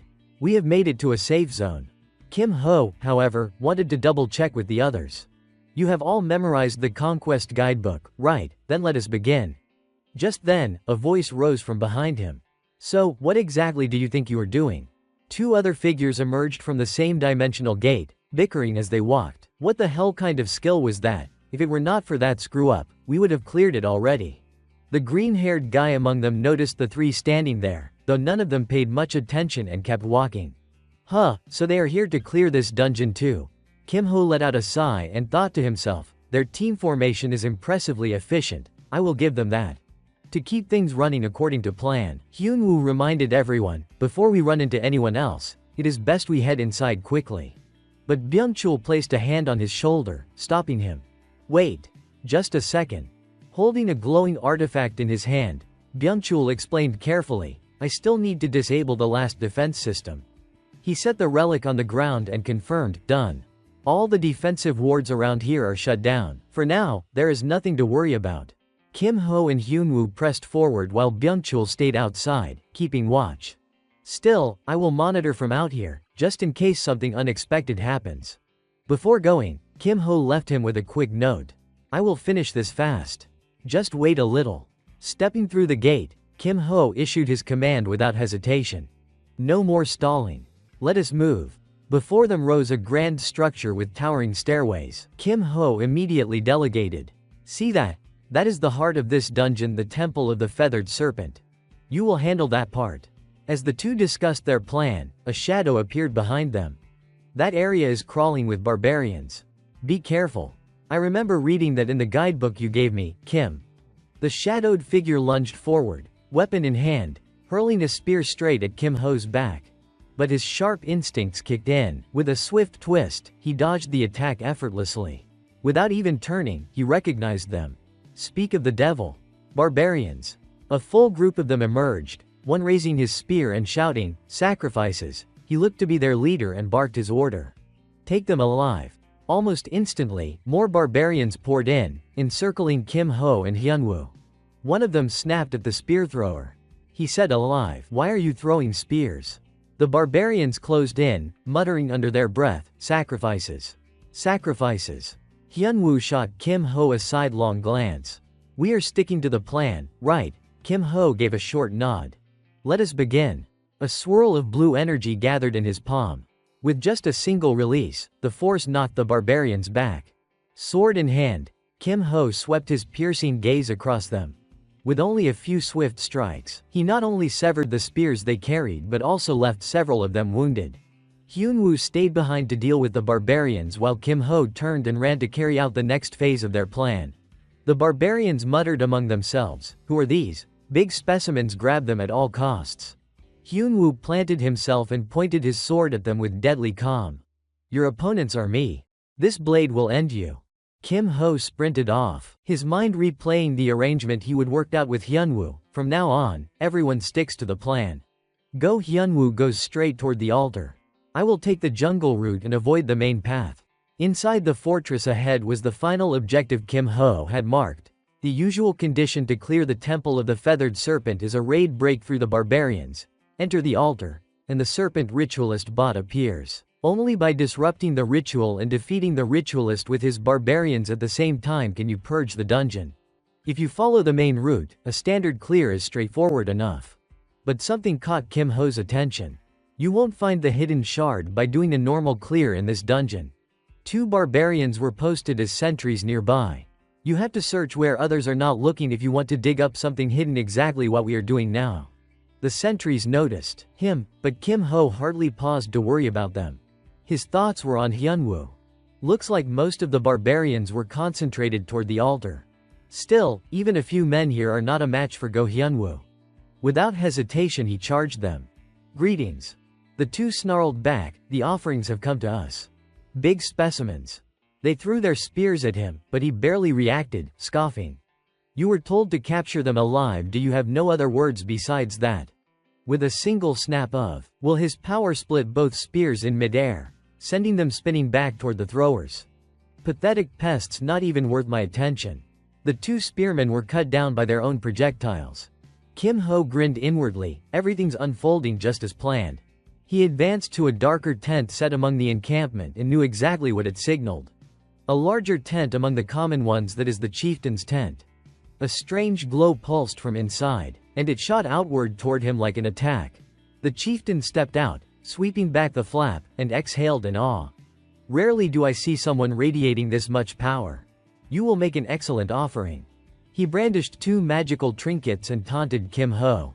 If you surrender quietly, your suffering will be over sooner. Kim Ho had already quietly activated his skill. His hand took on an uncanny shape as he retorted with sardonic amusement. Inferno first hellbound fist. Overheat, overload. All you talk about is offerings.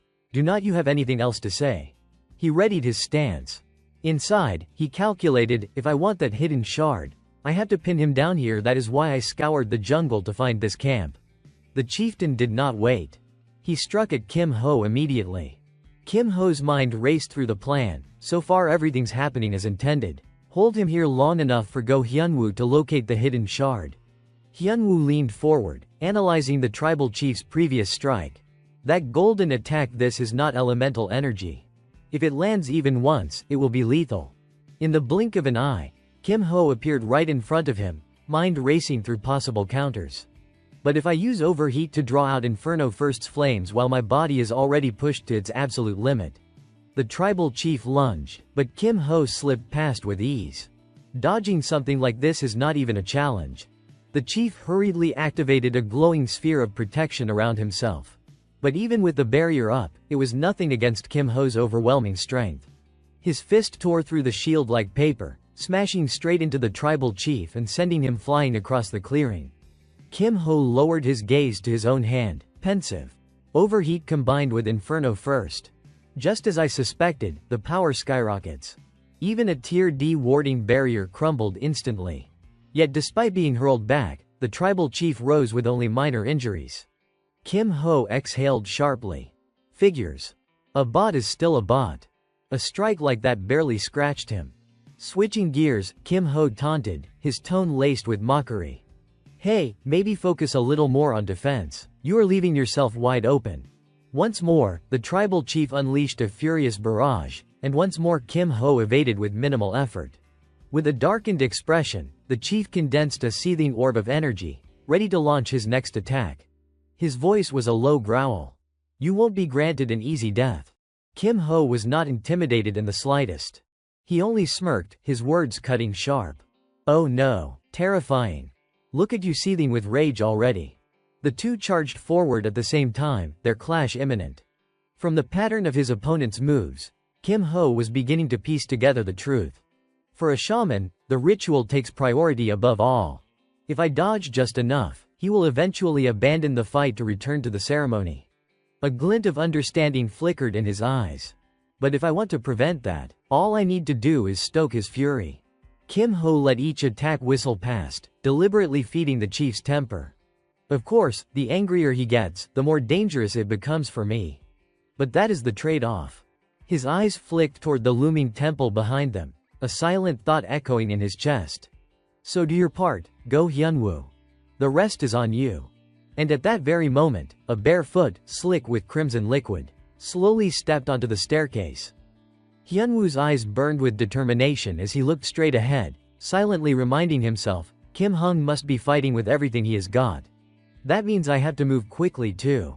At the base of the staircase, the corpses of fallen tribesmen lay scattered like discarded dolls. Hyunwoo strode forward fearlessly, his steps steady and resolute. I will finish the task Hung entrusted to me without a single mistake, then regroup with him. Just as he set foot on the temple's upper landing, a massive shadow blocked his path. A towering tribesman stood waiting, a massive timber club gripped tightly in his hands. With a guttural roar, the giant swung the club down at Hyunwoo. Thanks to his speed and agility, Hyunwoo slipped past the crushing blow and dashed right past the hulking brute. His sharp gaze flicked back at the enemy, already piecing together the man's identity. That must be the deputy priest mentioned in the strategy notes, the dungeon's mid-bot. His nickname was Fatso, was not it? Figures he would show up right away. Sword fragments clutched in his hand, Hyunwoo slowly advanced toward the grand hall. I will have to keep him busy while I move in. Inside the chamber rested a sacred treasure. Everyone sought, a golden shield artifact, bait for countless raiders. Hyunwoo's focus narrowed. I must claim the hidden piece, the feathered serpent's sword art, no matter what. But then, from behind the altar where the treasure rested, another shadow stirred. Hyunwoo's thoughts sharpened instantly. Right. According to the raid guide, there should be another mid-bot besides him. A sharp whistle cut the air. An arrow whizzed straight toward him. It struck his blade, leaving a trace of sticky residue. Hyunwoo's eyes narrowed. Poison-tipped arrows.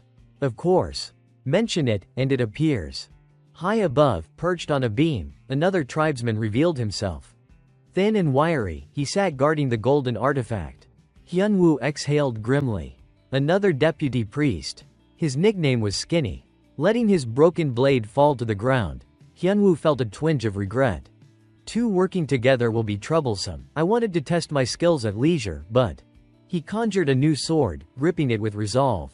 Now I will have to end this fast. Skinny loosed another barrage of poisoned arrows. Hyunwoo danced lightly between them, his reflexes keeping him untouched.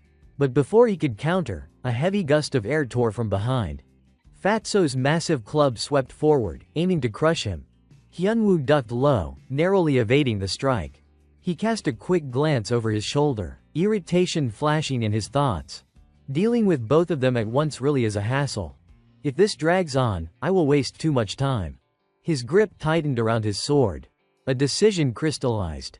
If that is the case, I will just have to gamble everything. Both Fatso and Skinny lunged together, their attacks converging. Hyunwoo closed his eyes for a split second, then a surge of raw energy erupted from deep within his body, blazing outward. Hyunwoo opened his eyes in an instant and fixed his gaze straight ahead. A current of energy streamed from him toward the Skinny tribesman, and at the same time another surge struck the big, fat brute. In one synchronized motion he would dealt with both of them. They collapsed almost immediately beneath his strike. Hyunwoo sheathed his sword and reminded himself, good. That is taken care of, but their stamina's tough. Do not let your guard down until it is truly over. Sure enough, the fat one was not finished. He rose up, glaring at Hyunwoo. You won't go quietly.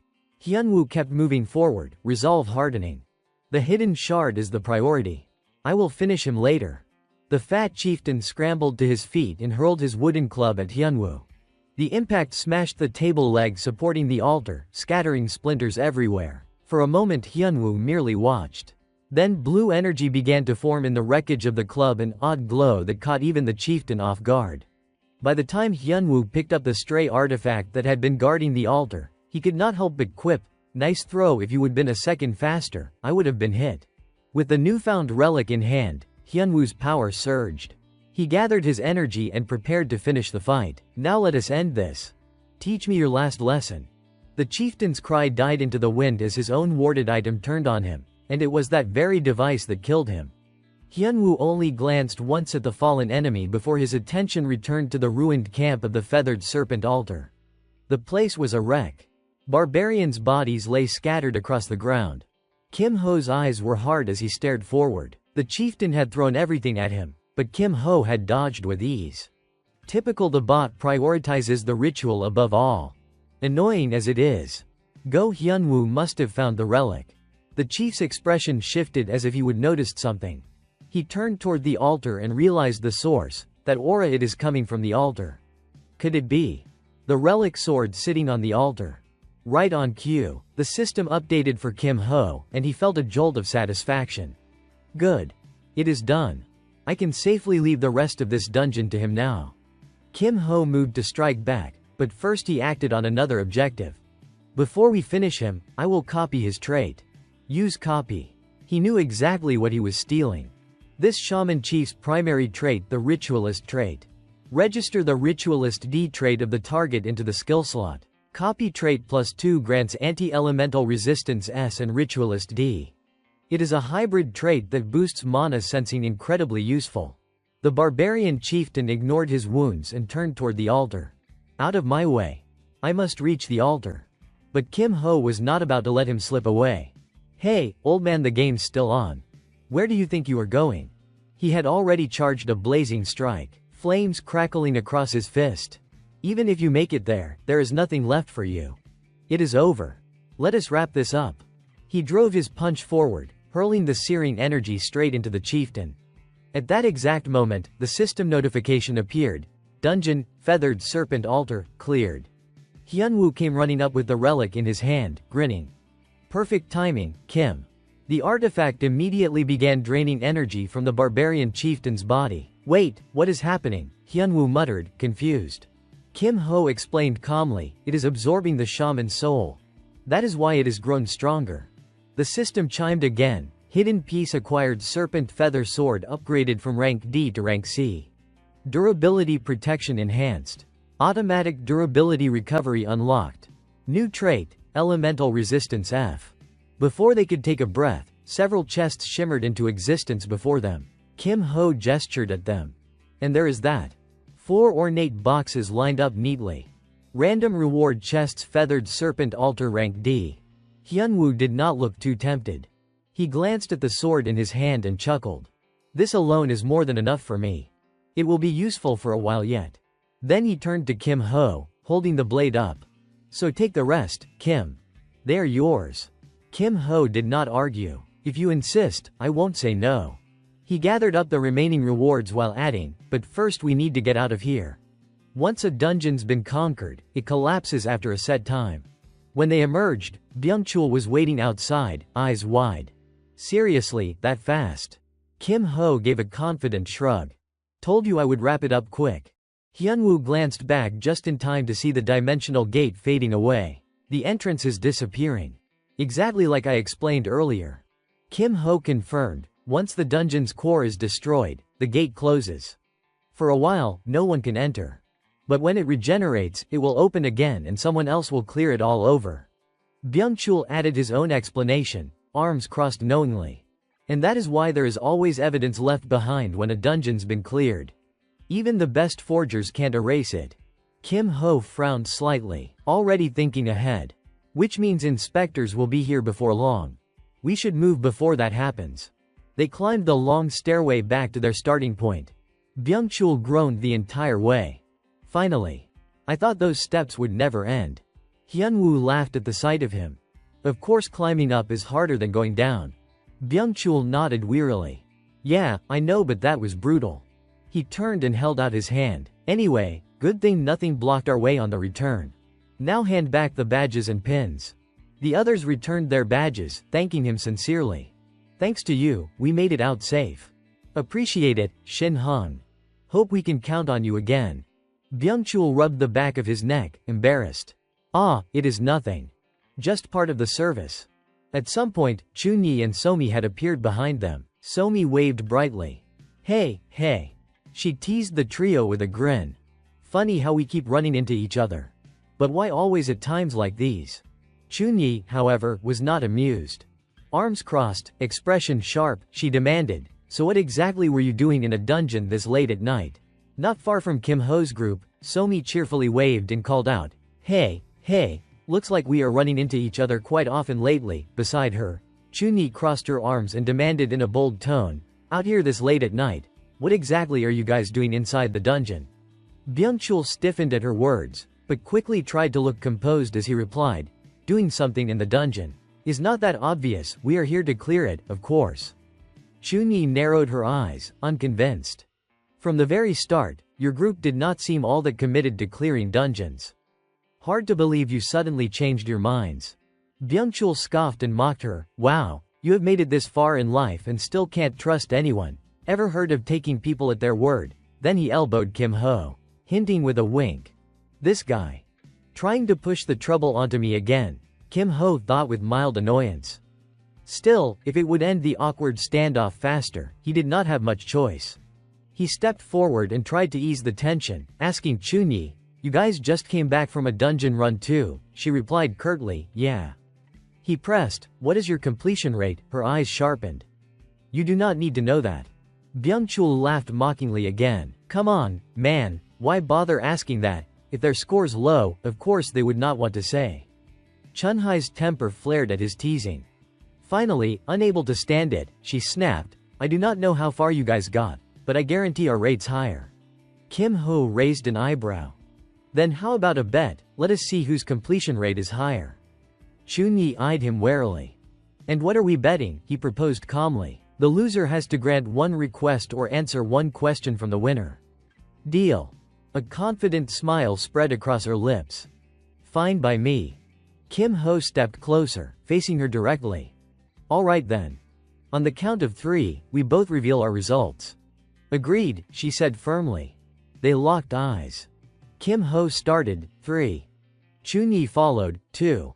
Together, they counted down, 1, and simultaneously tapped their screens. A second later, the numbers appeared. Chunyi froze in shock. Wah! Her jaw dropped as she stared at Kim Ho's screen. Dungeon completion, 100%. Seeing her stunned expression, Kim Ho felt a flicker of guilt. 97% would have been impressive enough. Guess I overdid it a bit. Well, might as well make a clean exit now. He turned away, motioning for his 2 friends to follow. Before leaving, he called back over his shoulder. I will remember that wish of yours as a debt. Alright, good luck next time.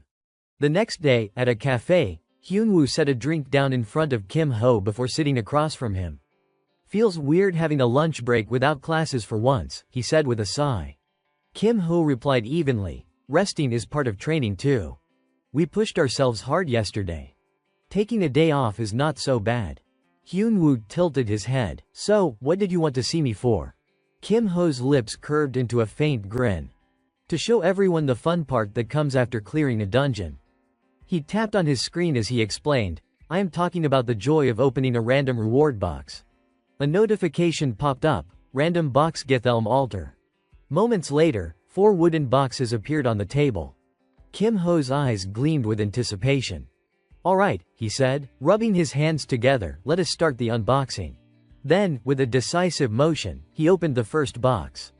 Let us see what is inside the first one. The moment Kim Ho opened the box, a golden light burst forth, glittering brilliantly. From within emerged a rolled-up scroll, its name appearing on the holographic display, rank up. Kim Ho smiled with satisfaction. Not a bad start at all, he remarked appreciatively. Then he reached for the second box. Next. A soft blue glow shone from within this one, prompting Hyunwoo to exclaim in surprise, Whoa! A simple black bracelet floated up. And a line of text appeared before them, Priest's black bracelet. Kim Ho's eyes lit up. There it is, he said, delighted. He looked at the 2 items on the table and could not contain his joy. A rank-up scroll and a priest class accessory, this haul's already more than worth it. Encouraged, he turned to the others. You guys should try opening one too. Hyunwoo blinked, surprised. You mean? We can, sure, Kim Ho nodded. Go ahead. Hyunwoo smiled gratefully. Then I will give it a try. Without hesitation, he opened one of the remaining boxes. The item that appeared left him speechless. It was a plain wooden cup, marked as Gethelm tribe's wooden cup. Even Kim Ho had to sympathize with that level of bad luck. Wow. You really defy expectations. Not even a trace of fortune, huh? Hyunwoo groaned, hanging his head. Sorry, Kim. Kim Ho chuckled and reassured him, come on, no need to apologize.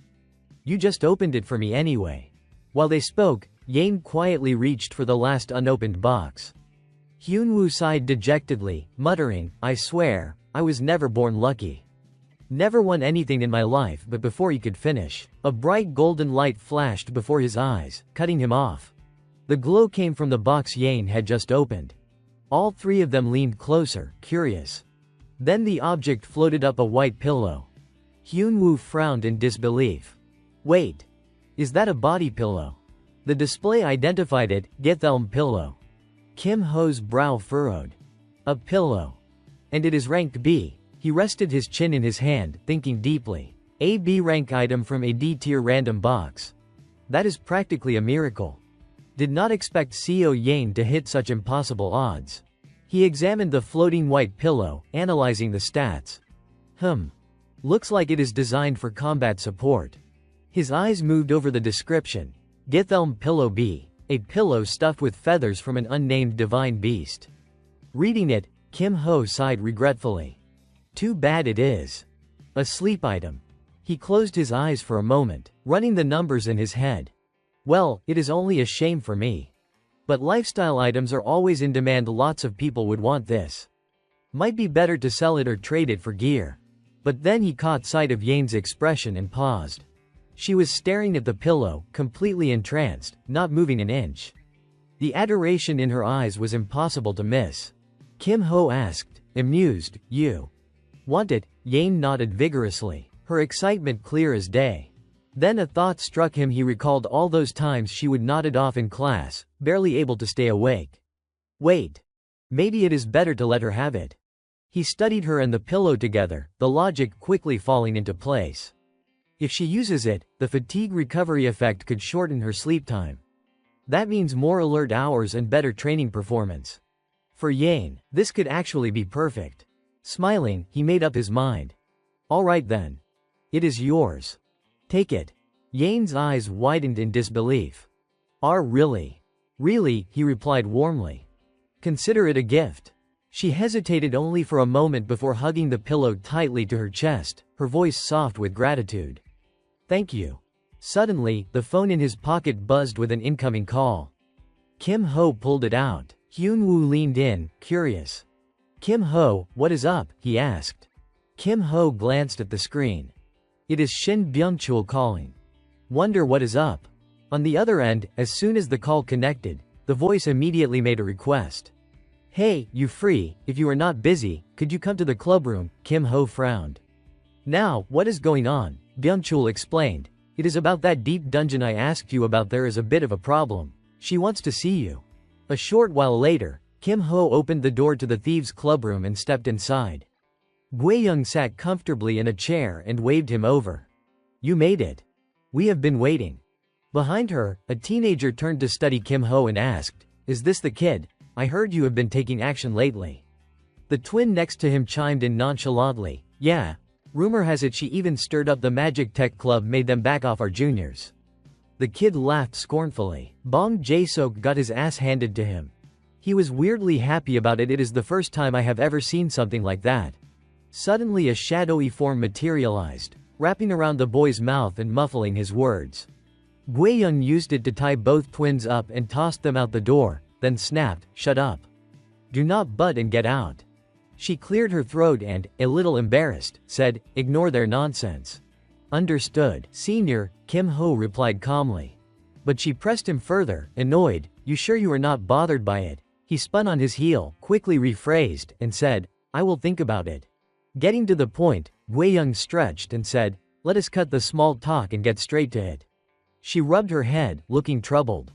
About that Dark Serpent Guild commission you asked about, the recipient encountered some trouble. It is tied up in a bidding conflict. Kim Ho folded his arms, expression steady. Just a regular bid, or priority bidding? He asked. She answered seriously, Priority bidding. He stroked his chin and said slowly, Priority bidding, huh? This is messy.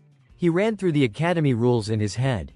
Deep dungeons have a rule: once a dungeon core is broken, that dungeon cannot be re-entered until it regenerates during the next cycle. The number of teams allowed to challenge a single dungeon is limited, and for dungeons with great rewards, competition is inevitable. To handle that fairly, the academy uses a bidding system. The basic method, regular bidding, simply orders entry based on teams' dungeon clear performance. But there is also priority bidding. Clubs have a finite number of priority bids.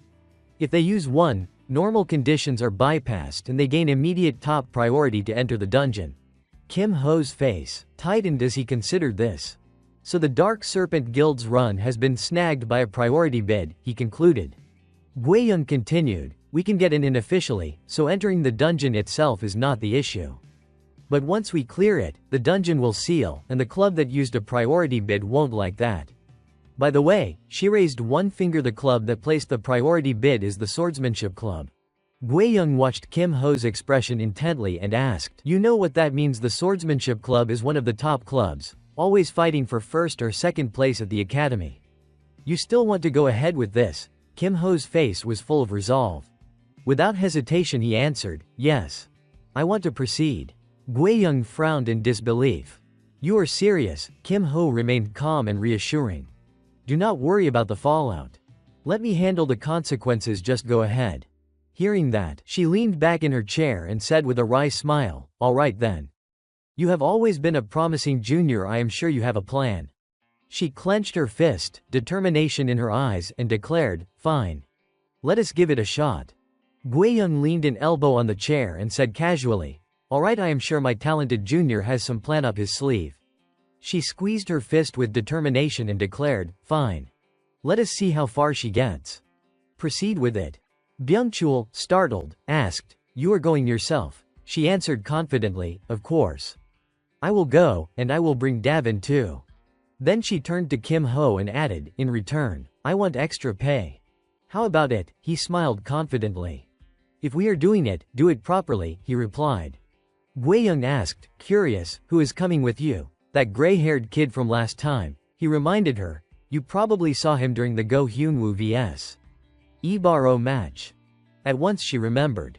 Oh, that handsome one, she mused, skeptical but impressed. If you two already cleared a B-rank dungeon on your own, That is something. Nearby, Davin, who just heard the plan, looked puzzled and asked, Vice Leader, she is a first year, she can handle a B-rank dungeon. Realizing someone was not fully informed, Guiyang glanced up. Right, Davin might not know the background. She recalled that when the two of them had met before, both had worn masks to hide their identities. He would seen the masked kid when they raided the temporary warehouse, but the mask had a magic concealment on it at the time. Moving closer to Kim Ho, she lowered her voice and asked, Can you say who he is? He answered calmly, As long as you do not go blabbing it everywhere, it should be okay. Guiyang covered a grin and then leaned in. Davin, do not freak out. Listen up. Without hesitation she blurted it out, he is Inferno Fist. Davin's eyes went wide and he whipped his head toward Kim Ho in shock. With introductions finished, Kim Ho pulled out a stack of documents and said, Okay, that is the intro. Everyone, look at this. Guiyang skimmed and then asked in surprise, What is this? The sixth instructor's strategy. Where did you find this? As she read a passage, she could not help but comment, Hey, look at this, just take the essentials and get out. Davin and Byungchul craned their necks to see, and when they read the text clearly they all scolded at once. You really are nothing but a thief. Then Guiyang brightened and said, See, I told you he is a perfect match for our club. Davin agreed, adding, and he is kinda cute, too. Kim Ho replied indifferently, I left the opportunity open, but that does not mean I accept everyone indiscriminately. She huffed and complained good-naturedly, You are awfully quick on the uptake. He moved the subject along. Back to business, he said. Do you think this strategy can actually be carried out? Guiyang snapped the folder shut and answered plainly, If we follow your plan, we probably won't have to fight. We just need Byungchul to deactivate the dungeon's activation mechanism. Byungchul screamed in terror, his voice cracking, Wait, me too, I had to go in there. Guiyang answered with infuriating calm, Did not you say you were confident? You are always bragging about being a prodigy when it comes to dismantling magic mechanisms. Her tone was teasing, but it cut right through him. He froze, guilt flickering across his face before he stammered, Well, I did say that, but a B-rank dungeon is completely different. We are talking about a place where your life hangs by a thread. The more he tried to justify himself, the more he worked himself up, eventually shouting, No, absolutely not. I am not doing it, I can't do it. Kim Ho turned his head toward him, his tone unbothered yet quietly sharp. Really, he asked. You will regret that. Byungchul shut his eyes, steeling himself, and declared with mock heroism, Sorry, but no matter how high the pay is, I am not risking my life for it. Before he could finish, Kim Ho calmly said just 2 words. Shadow Phantom. Instantly, everyone froze and turned toward him in astonishment. Information about the item surfaced in Kim Ho's mind. Shadow Phantom, a hidden piece coveted by those whose professions depended on secrecy. It was an artifact once known to expose even professional assassins. One had lost his cover the moment he faced it. For a club specializing in theft, its value was irresistible. Guiyang clearly recognized the name too. She folded her arms, her face turning serious. That thing actually exists. I thought it was just a school legend. It is real, Kim Ho confirmed firmly. Trusting his words, Guiyang nodded. You have never been one to lie about something like this. Then we can't pass this up. She glanced toward Byungchul. If he is out, that leaves just us. But then Byungchul suddenly called out, Wait, leader. He thumped his chest and declared with exaggerated bravado. A real man needs goals and the courage to test his limits. When it comes to magic mechanisms, who could be better than Shin Byungchul? Kim Ho was speechless at how fast he would flipped, but since no one else objected, he just thought to himself that if even someone as pragmatic as Dang Guiyang trusted him, then Shin Byungchul's skills must be reliable. If you are coming, all the better, he said. Then it is settled. See you Friday night. Time passed quickly.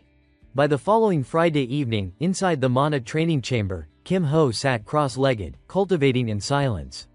While focusing his mana, he also thought ahead before delving deeper into the dungeon. He needed to prepare properly. His craftsmanship proficiency had risen, and D-rank items were no longer sufficient. He turned his attention inward, reviewing his current attributes. With the newly acquired priest trait, he now possessed 2 characteristics: registered trait, priest rank D and skill copy slot 2/3, awareness resistance S priest D. Thanks to the resonance with the black cleric bracelet, His mana was condensing at an accelerated rate. The black cleric bracelet de-synergized perfectly, and after a series of precise mana channeling motions, the glowing sphere at his core grew dense and stable. His core level had increased. Next, Kim Ho examined a rank-up scroll, mentally calculating. He had a D-rank rank-up item obtained from a random box. His primary spell, Heavy Cannon, was powerful but notoriously difficult to enhance through normal training. Might as well use it to guarantee the upgrade, he thought. Immediately, a cascade of system notifications filled the air before him. Skill rank up, Heavy Cannon E right pointing arrow D. Core level up, D right pointing arrow C. The glow surrounding his body pulsed brighter, and the air around him trembled, faintly evidence of the power steadily accumulating within. Kim Ho glanced at his status screen and nodded to himself in satisfaction. Good. Everything's ready. With that thought, he rose from his spot and made his way out of the chamber to regroup with the others. As he walked, his mind ran through his checklist one last time. I have prepared everything I need. With this much equipment and mana capacity, I should not be lacking anything when we reach the deeper floors of the dungeon. Suddenly, a voice called out from behind. Kim Hung, you are training here too. Hyunwoo jogged up with a bright grin on his face. Kim Ho looked over and greeted him warmly. You are about to head out as well, training right before entering the dungeon. Impressive. Hyunwoo beamed with pride, eager to share his progress. I have been getting used to my new weapon. I think I can finally handle it properly in real combat now. Good, Kim Ho said approvingly, smiling faintly. Seems like everyone's ready, then. Shall we go? A short while later, the group gathered at the dungeon entrance. The moon hung high and bright, bathing the landscape in a silvery glow. Inside the underground passage, Guiyang spotted them approaching and announced, looks like everyone's here. If you are ready, let us move out. Hyunwoo hesitated, then turned toward Kim Ho. But, Kim Hung, are we sure it is fine to go in like this? What about that item Shin gave you earlier? Kim Ho looked back at him, answering calmly, that thing, we won't need it. Then, glancing at Guiyang who was already casting spells ahead of them, he added, just watch. You will understand soon enough. Before Hyunwoo could reply, faint purple butterflies began fluttering through the air, delicate, glowing, and eerily beautiful. Phantom butterflies. They scattered gracefully throughout the space, slipping into every corridor and corner of the dungeon. Hyunwoo's eyes widened in realization. Ah. I see, she is using the butterflies to scout ahead. Kim Ho chuckled softly. Exactly. We just need to follow their trail. Let us move, Guiyang ordered, raising her hand. At once, the group fell into formation behind her and began to advance quickly through the dim corridors. As they ran, Davin pulled out a compact device and tapped a few commands. Small, spherical drones immediately appeared beside her, hovering in place before dispersing in all directions to monitor their surroundings. Down the stone stairway they went, following the shimmering butterflies deeper and deeper. When they reached a certain point, Guiyang suddenly raised her hand. Stop. Her tone turned serious. From here on out, Davin and I will hold the entrance. Everything beyond this point depends on you three. Standing before the ominous gate, she cast a grave glance at the glowing panel beside it. What is ahead will be nothing like what we have seen before, she warned. Without turning back, she added in a calm but chilling voice, so. Good luck. I will see you again if you make it out alive. The next moment, the three young men stepped into the glowing teleportation circle. When the light faded, they found themselves standing in an opulent, old-fashioned chamber with intricate carvings and dim golden light. Kim Ho glanced back at Byungchul, who was nervously scanning the surroundings, and thought to himself, the moment we entered, everyone's tension spiked. Their movements are stiff. Nervous.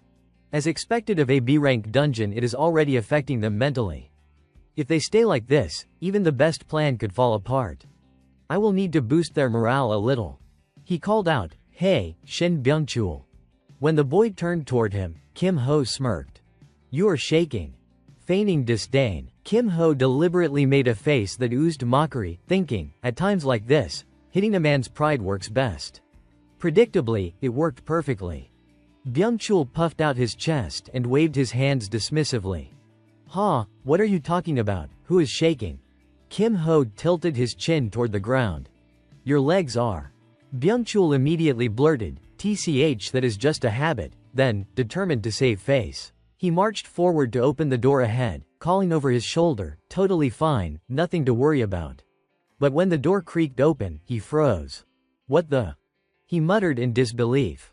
Before them stretched what looked like a bustling bazaar. Stalls lined the streets, merchants called out to unseen customers, and people in cloaks and armor wandered to and fro. Byung-chul's eyes went wide. "This is the Black Serpent Dungeon, right? A B-rank dungeon." Hyun-woo frowned, something clearly bothering him. "Wait a second. Does not this feel off to you? With this many people around, it should be noisy as hell." He glanced around the eerily still crowd, voice dropping as a chill ran down his spine. "But it is quiet. Way too quiet." Kim Ho looked ahead with a calm expression as he explained, "This area has been plagued with strange incidents lately. Unfortunately, we will have to make use of those very disturbances."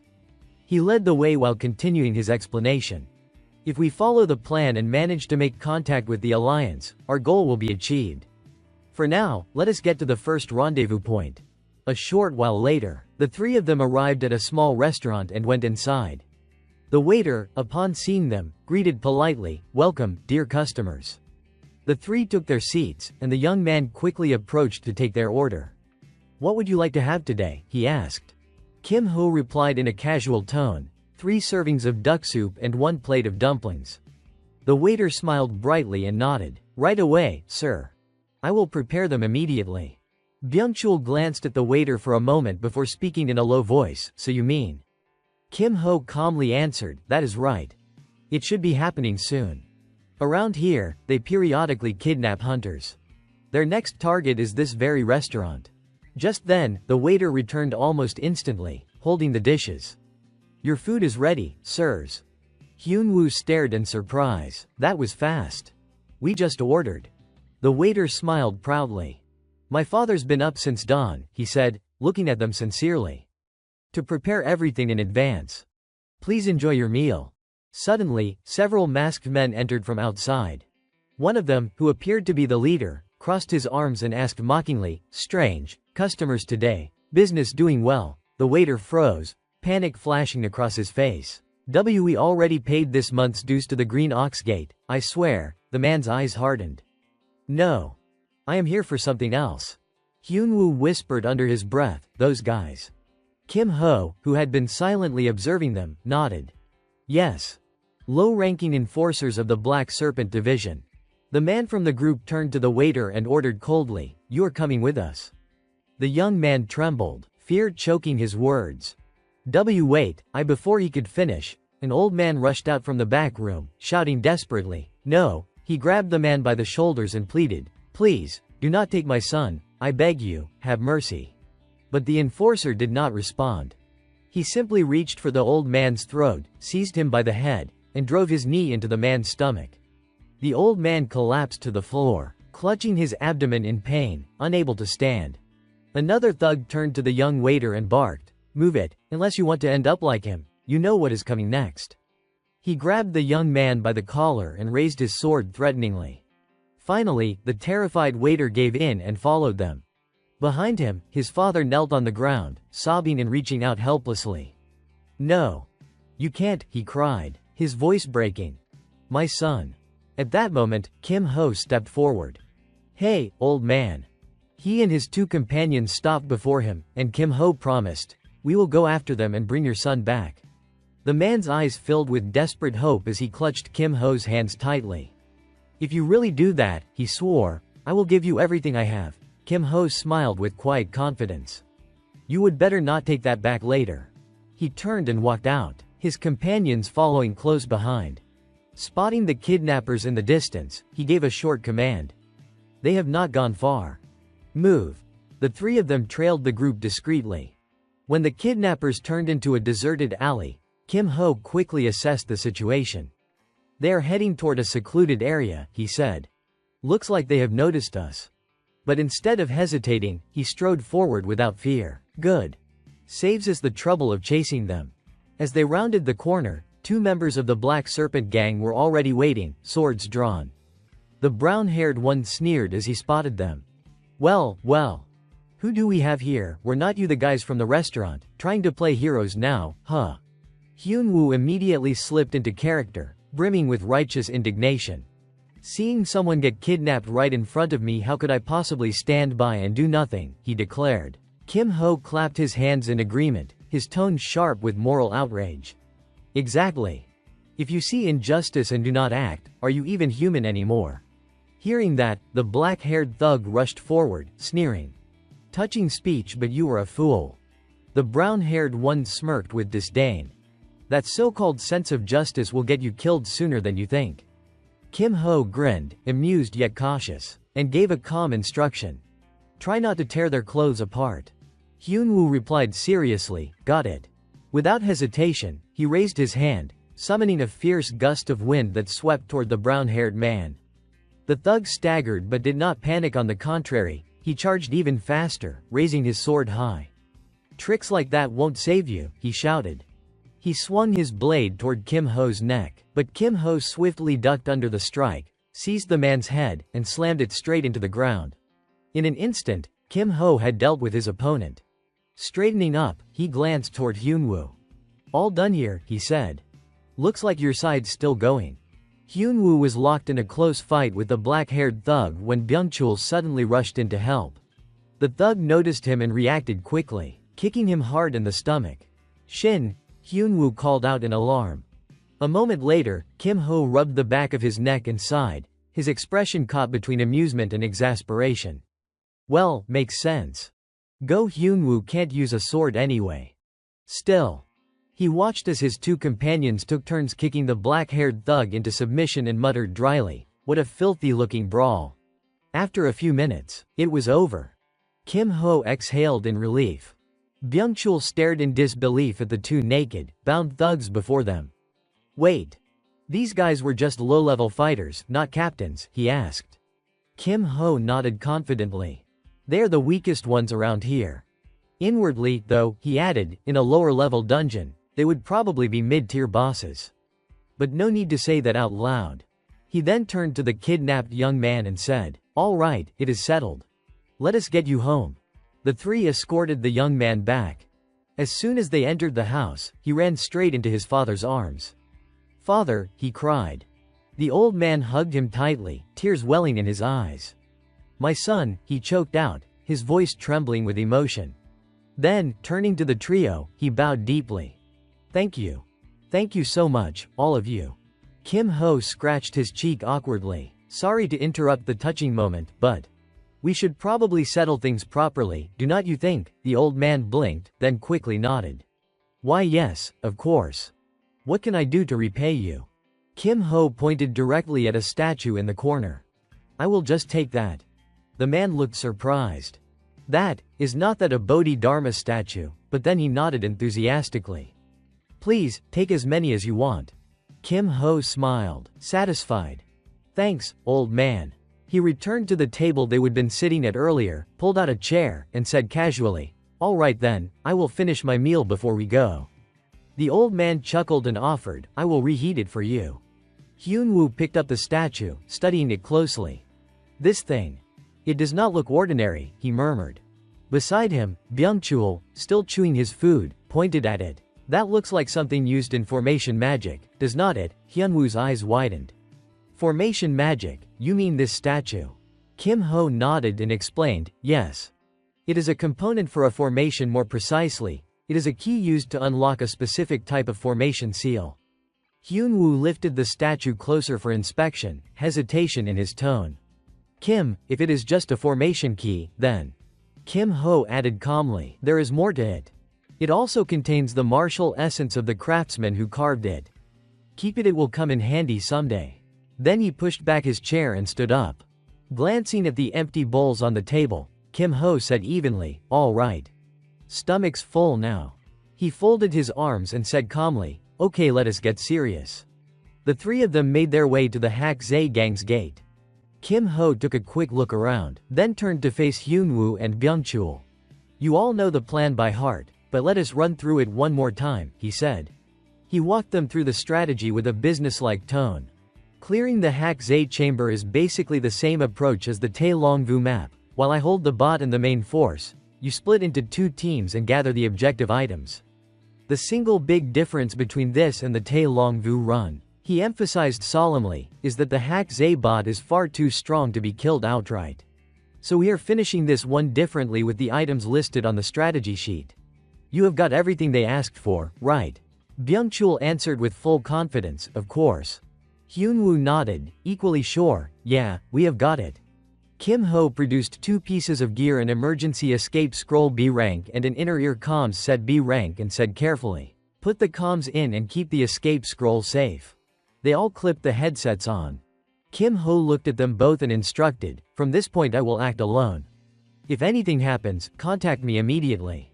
His face was all but certain of victory as he reiterated, if we stick to the plan, there won't be any problems, but stay cautious out there. Hyun-woo trusted him and wished him luck. Good luck, Kim.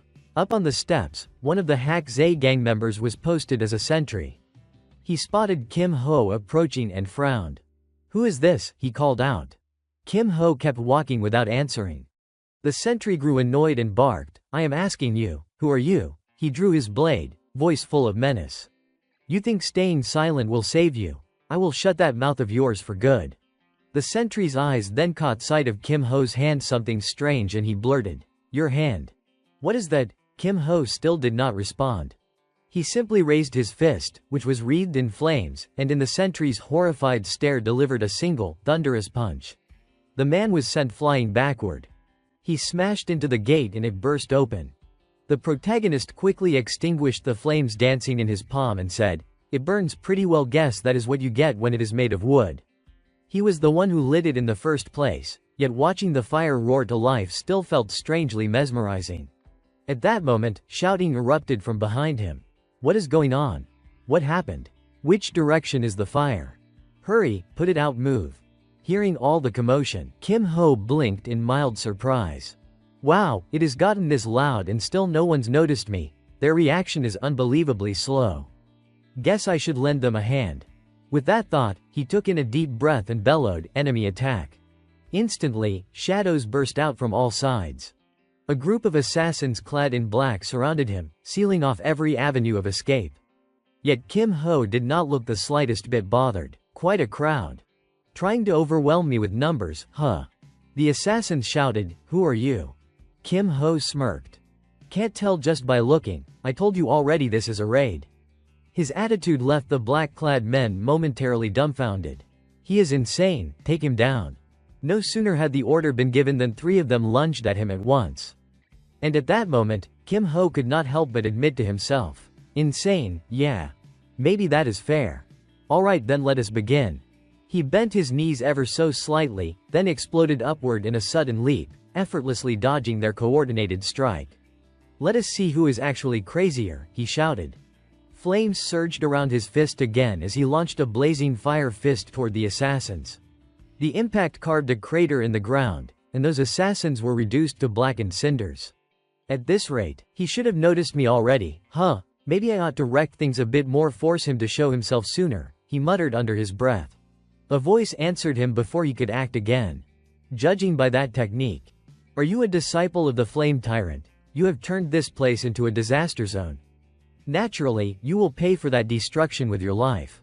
Kim Ho turned toward the direction of the voice, momentarily surprised. So you arrived earlier than I expected, next successor of the Black Serpent clan. He focused on the name the man had mentioned. Flame Tyrant. He must have misunderstood because of the Hellfire Fist. Whatever. This works in my favor, it will make him pay even more attention. Putting on an arrogant expression, he shot back, I have got no reason to answer some low-tier lapdog from a cult. That one remark was enough to make the Black Serpent heir explode with rage. How arrogant! If you really are a disciple of the Flame Tyrant, then answer me with your strength. The moment he finished speaking, a sickly green glow spread across his fingertips, venomous, toxic, lethal, before he lunged forward. But Kim Ho simply shifted back a step, dodging the attack with ease. He even had the leisure to tease, attacking without saying a word, that is just rude. At least let me finish talking. Across from him, the Black Serpent heir looked momentarily surprised that the protagonist had avoided the strike. Oh, not bad. Kim Ho's gaze drifted to the man's hand as he analyzed, His technique blends claw arts with poison deadly venom. Even a scratch could kill you. Unaware of Kim Ho's thoughts, the black serpent heir kept attacking while shouting, "You slip away pretty well just like a damn eel." He swung again, but Kim Ho slipped past the attack once more. As long as he kept dodging, he would be fine. The black serpent heir pressed harder, feet pounding the ground as he chased. "Stand still." Kim Ho taunted back, "I have always had fast feet, you know. Also, you might want to wash your hands. They're pitch black." The remark threw the black serpent heir off for a moment. He glanced at his fingers, confused. "What did you just say?" Kim Ho dodged left and right, answering casually, "Come back after you have scrubbed those hands clean. Then maybe I will consider fighting you seriously.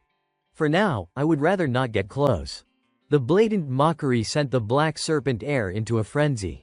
"You bastard, I will give you a death more painful than anything you can imagine." He slashed wildly, like a rabid beast, but could not even graze Kim Ho's sleeve. Meanwhile, Kim Ho continued provoking him. "You seem a bit too slow to be selling that kind of death to anyone. Just how long do you plan on running?" The black serpent heir roared. "Until Yun Woo gives me the signal," Kim Ho thought. "All I have to do is keep this guy focused on me. Once the signal comes, I retreat. But if I drag this out too obviously, he will catch on. And it looks like he is getting suspicious already. I guess it is about time I land a hit." With that in mind, and before the black serpent heir could sense anything amiss, Kim Ho stopped dodging and said, "If you really want to see it, then I will show you." He activated Hellfire Fist, heat surging through his arm until his fist glowed red like metal pulled straight from a forge. Across from him, the long-haired man's eyes widened as his suspicions solidified.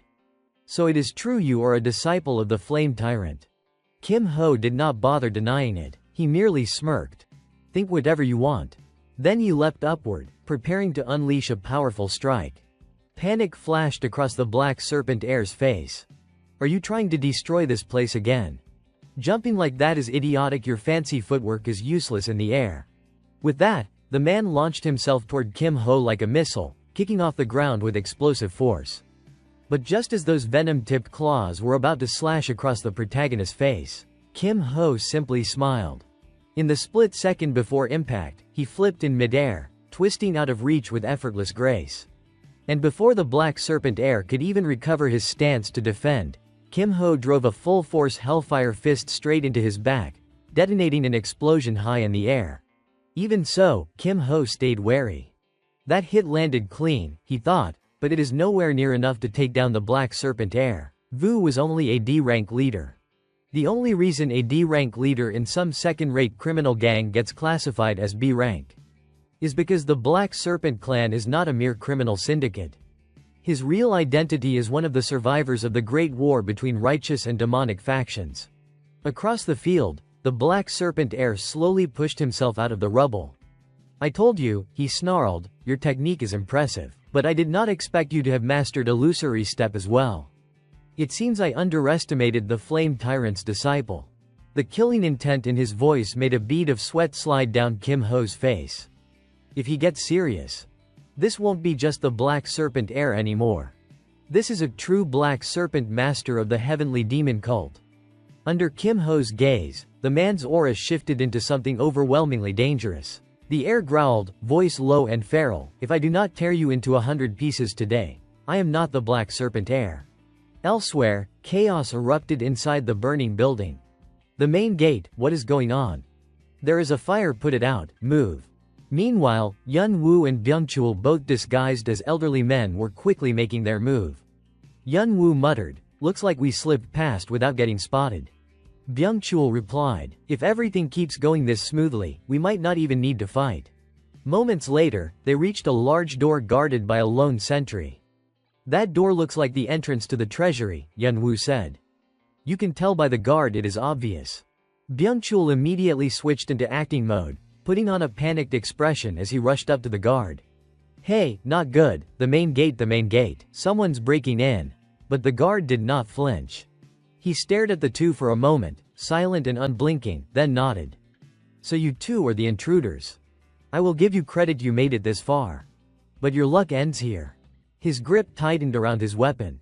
Byung-chul slumped in frustration. Damn it. How did he see through us? Our disguises were perfect. Ignoring the complaint entirely, the guard began interrogating them. Do you have any idea how many people have stepped foot in here only to die on the spot? You can't possibly be members of the clan, you would know that. And another thing. He jabbed a finger toward Yun-woo. I do not recall ever seeing some handsome face like yours around here. That remark made Yun-woo grin as if he had just won a prize. Haha, so it is my fault, huh? Beside him, Byung-chul trembled with barely contained frustration. We got exposed because he is too handsome, even with a mask on. God, if only I could get caught for a reason like that. Seeing that the jig was up, Yun-woo tugged down the cloth covering his face. Well, I appreciate the compliment. But unfortunately for you, this is where I am forced to cut you down. The moment the words left his mouth, his figure shot forward at a terrifying speed. With a single, clean strike, the guard collapsed instantly. At the same time, Byung-chul rushed toward the door's massive lock, fumbling with it in irritation. This thing is such a pain. Who designs a lock this damn tight? I am not enjoying this one bit, but work is work. I was not brought here to swing a sword. They hired me because I am the tech guy. Yun-woo answered with a bright smile, of course I know. I heard you are an insanely skilled specialist. My bot has high expectations for you. The praise made Byung-chul practically float. He chuckled, puffing up with pride. Haha, well, since you put it that way. Then feast your eyes. I will show you what real mastery looks like. Watch closely, the great Byung-chul is about to perform. With that declaration, he whipped out a set of lock-picking tools, ready to get to work. After saying that, he started moving his hands at a speed that looked almost mechanical, so fast that even Byung-chul, who was standing right next to him, felt dizzy just watching. And of course, Byung-chul was anything but ordinary. In just a few seconds, the door's supposedly reinforced, unbreakable lock clicked open as if it were nothing. The two of them quickly pushed the door and stepped inside. Yun-woo, still a little stunned, asked, "That is it, you are done already?" Byung-chul turned back and nodded. Yeah. You can go in now. Just like that, the two of them moved deeper into the hidden hallway. As they walked, Yun-woo scanned his surroundings and murmured, wow. This is really the path leading to the treasure vault, and there are not even any security devices. In response, Byung-chul, who was walking in front, scoffed. Good grief. I swear I will never understand amateurs. Places like this are exactly where people hide the deadliest traps. And as if to prove him right, Yun-woo's foot suddenly pressed down on a loose tile that sank a few centimeters into the floor. A split second later, an arrow shot out from the wall with a sharp whistle, fast enough to slice through the air.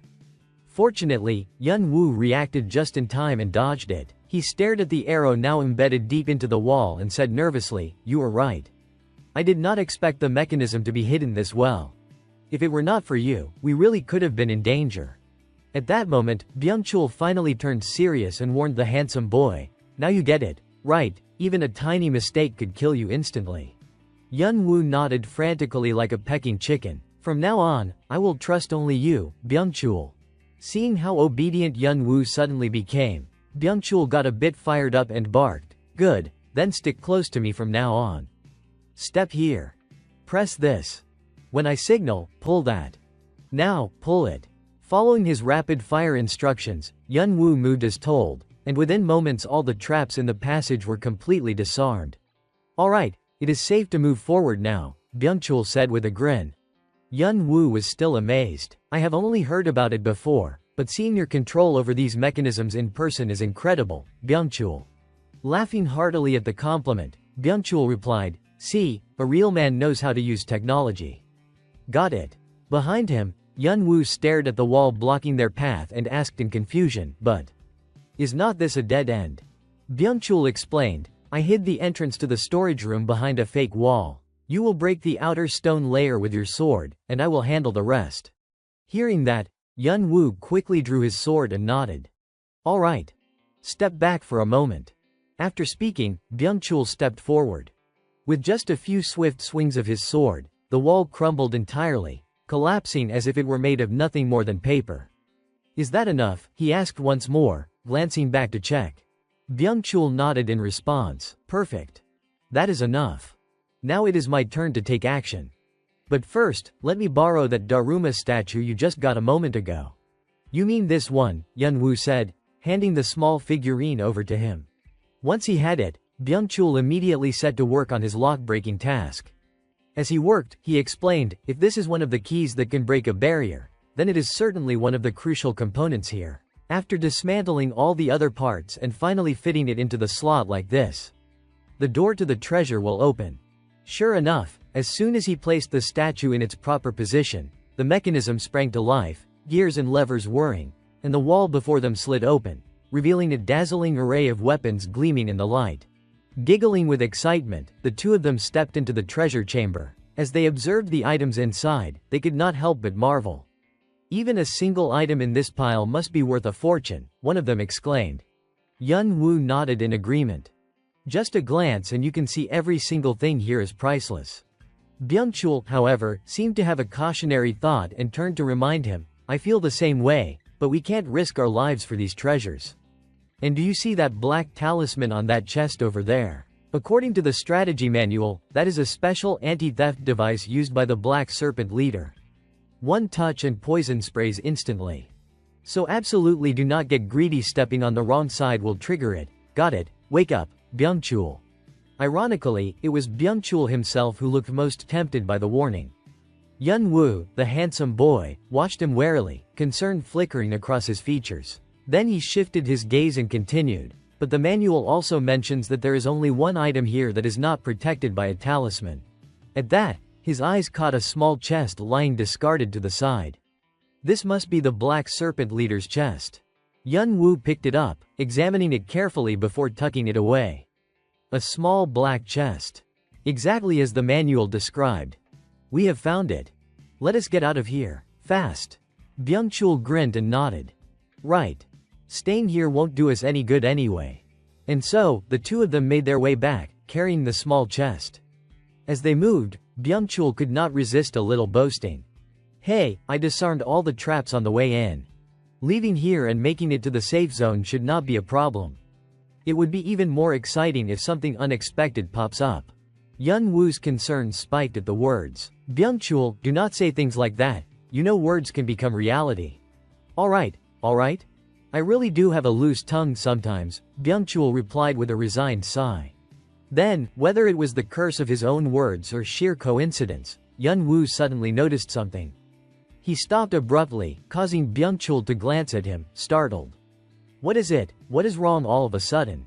Before Yun-woo could answer, Byung-chul himself noticed the anomaly.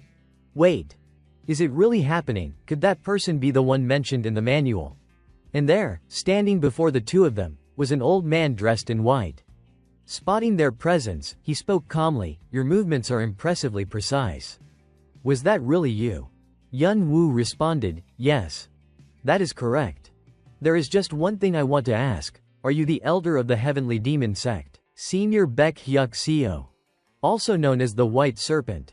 The White Serpent, once the deputy leader of the Black Serpent sect and a senior elder of the Heavenly Demon Sect. He was one of the two individuals to hold the titles of Black Serpent and White Serpent.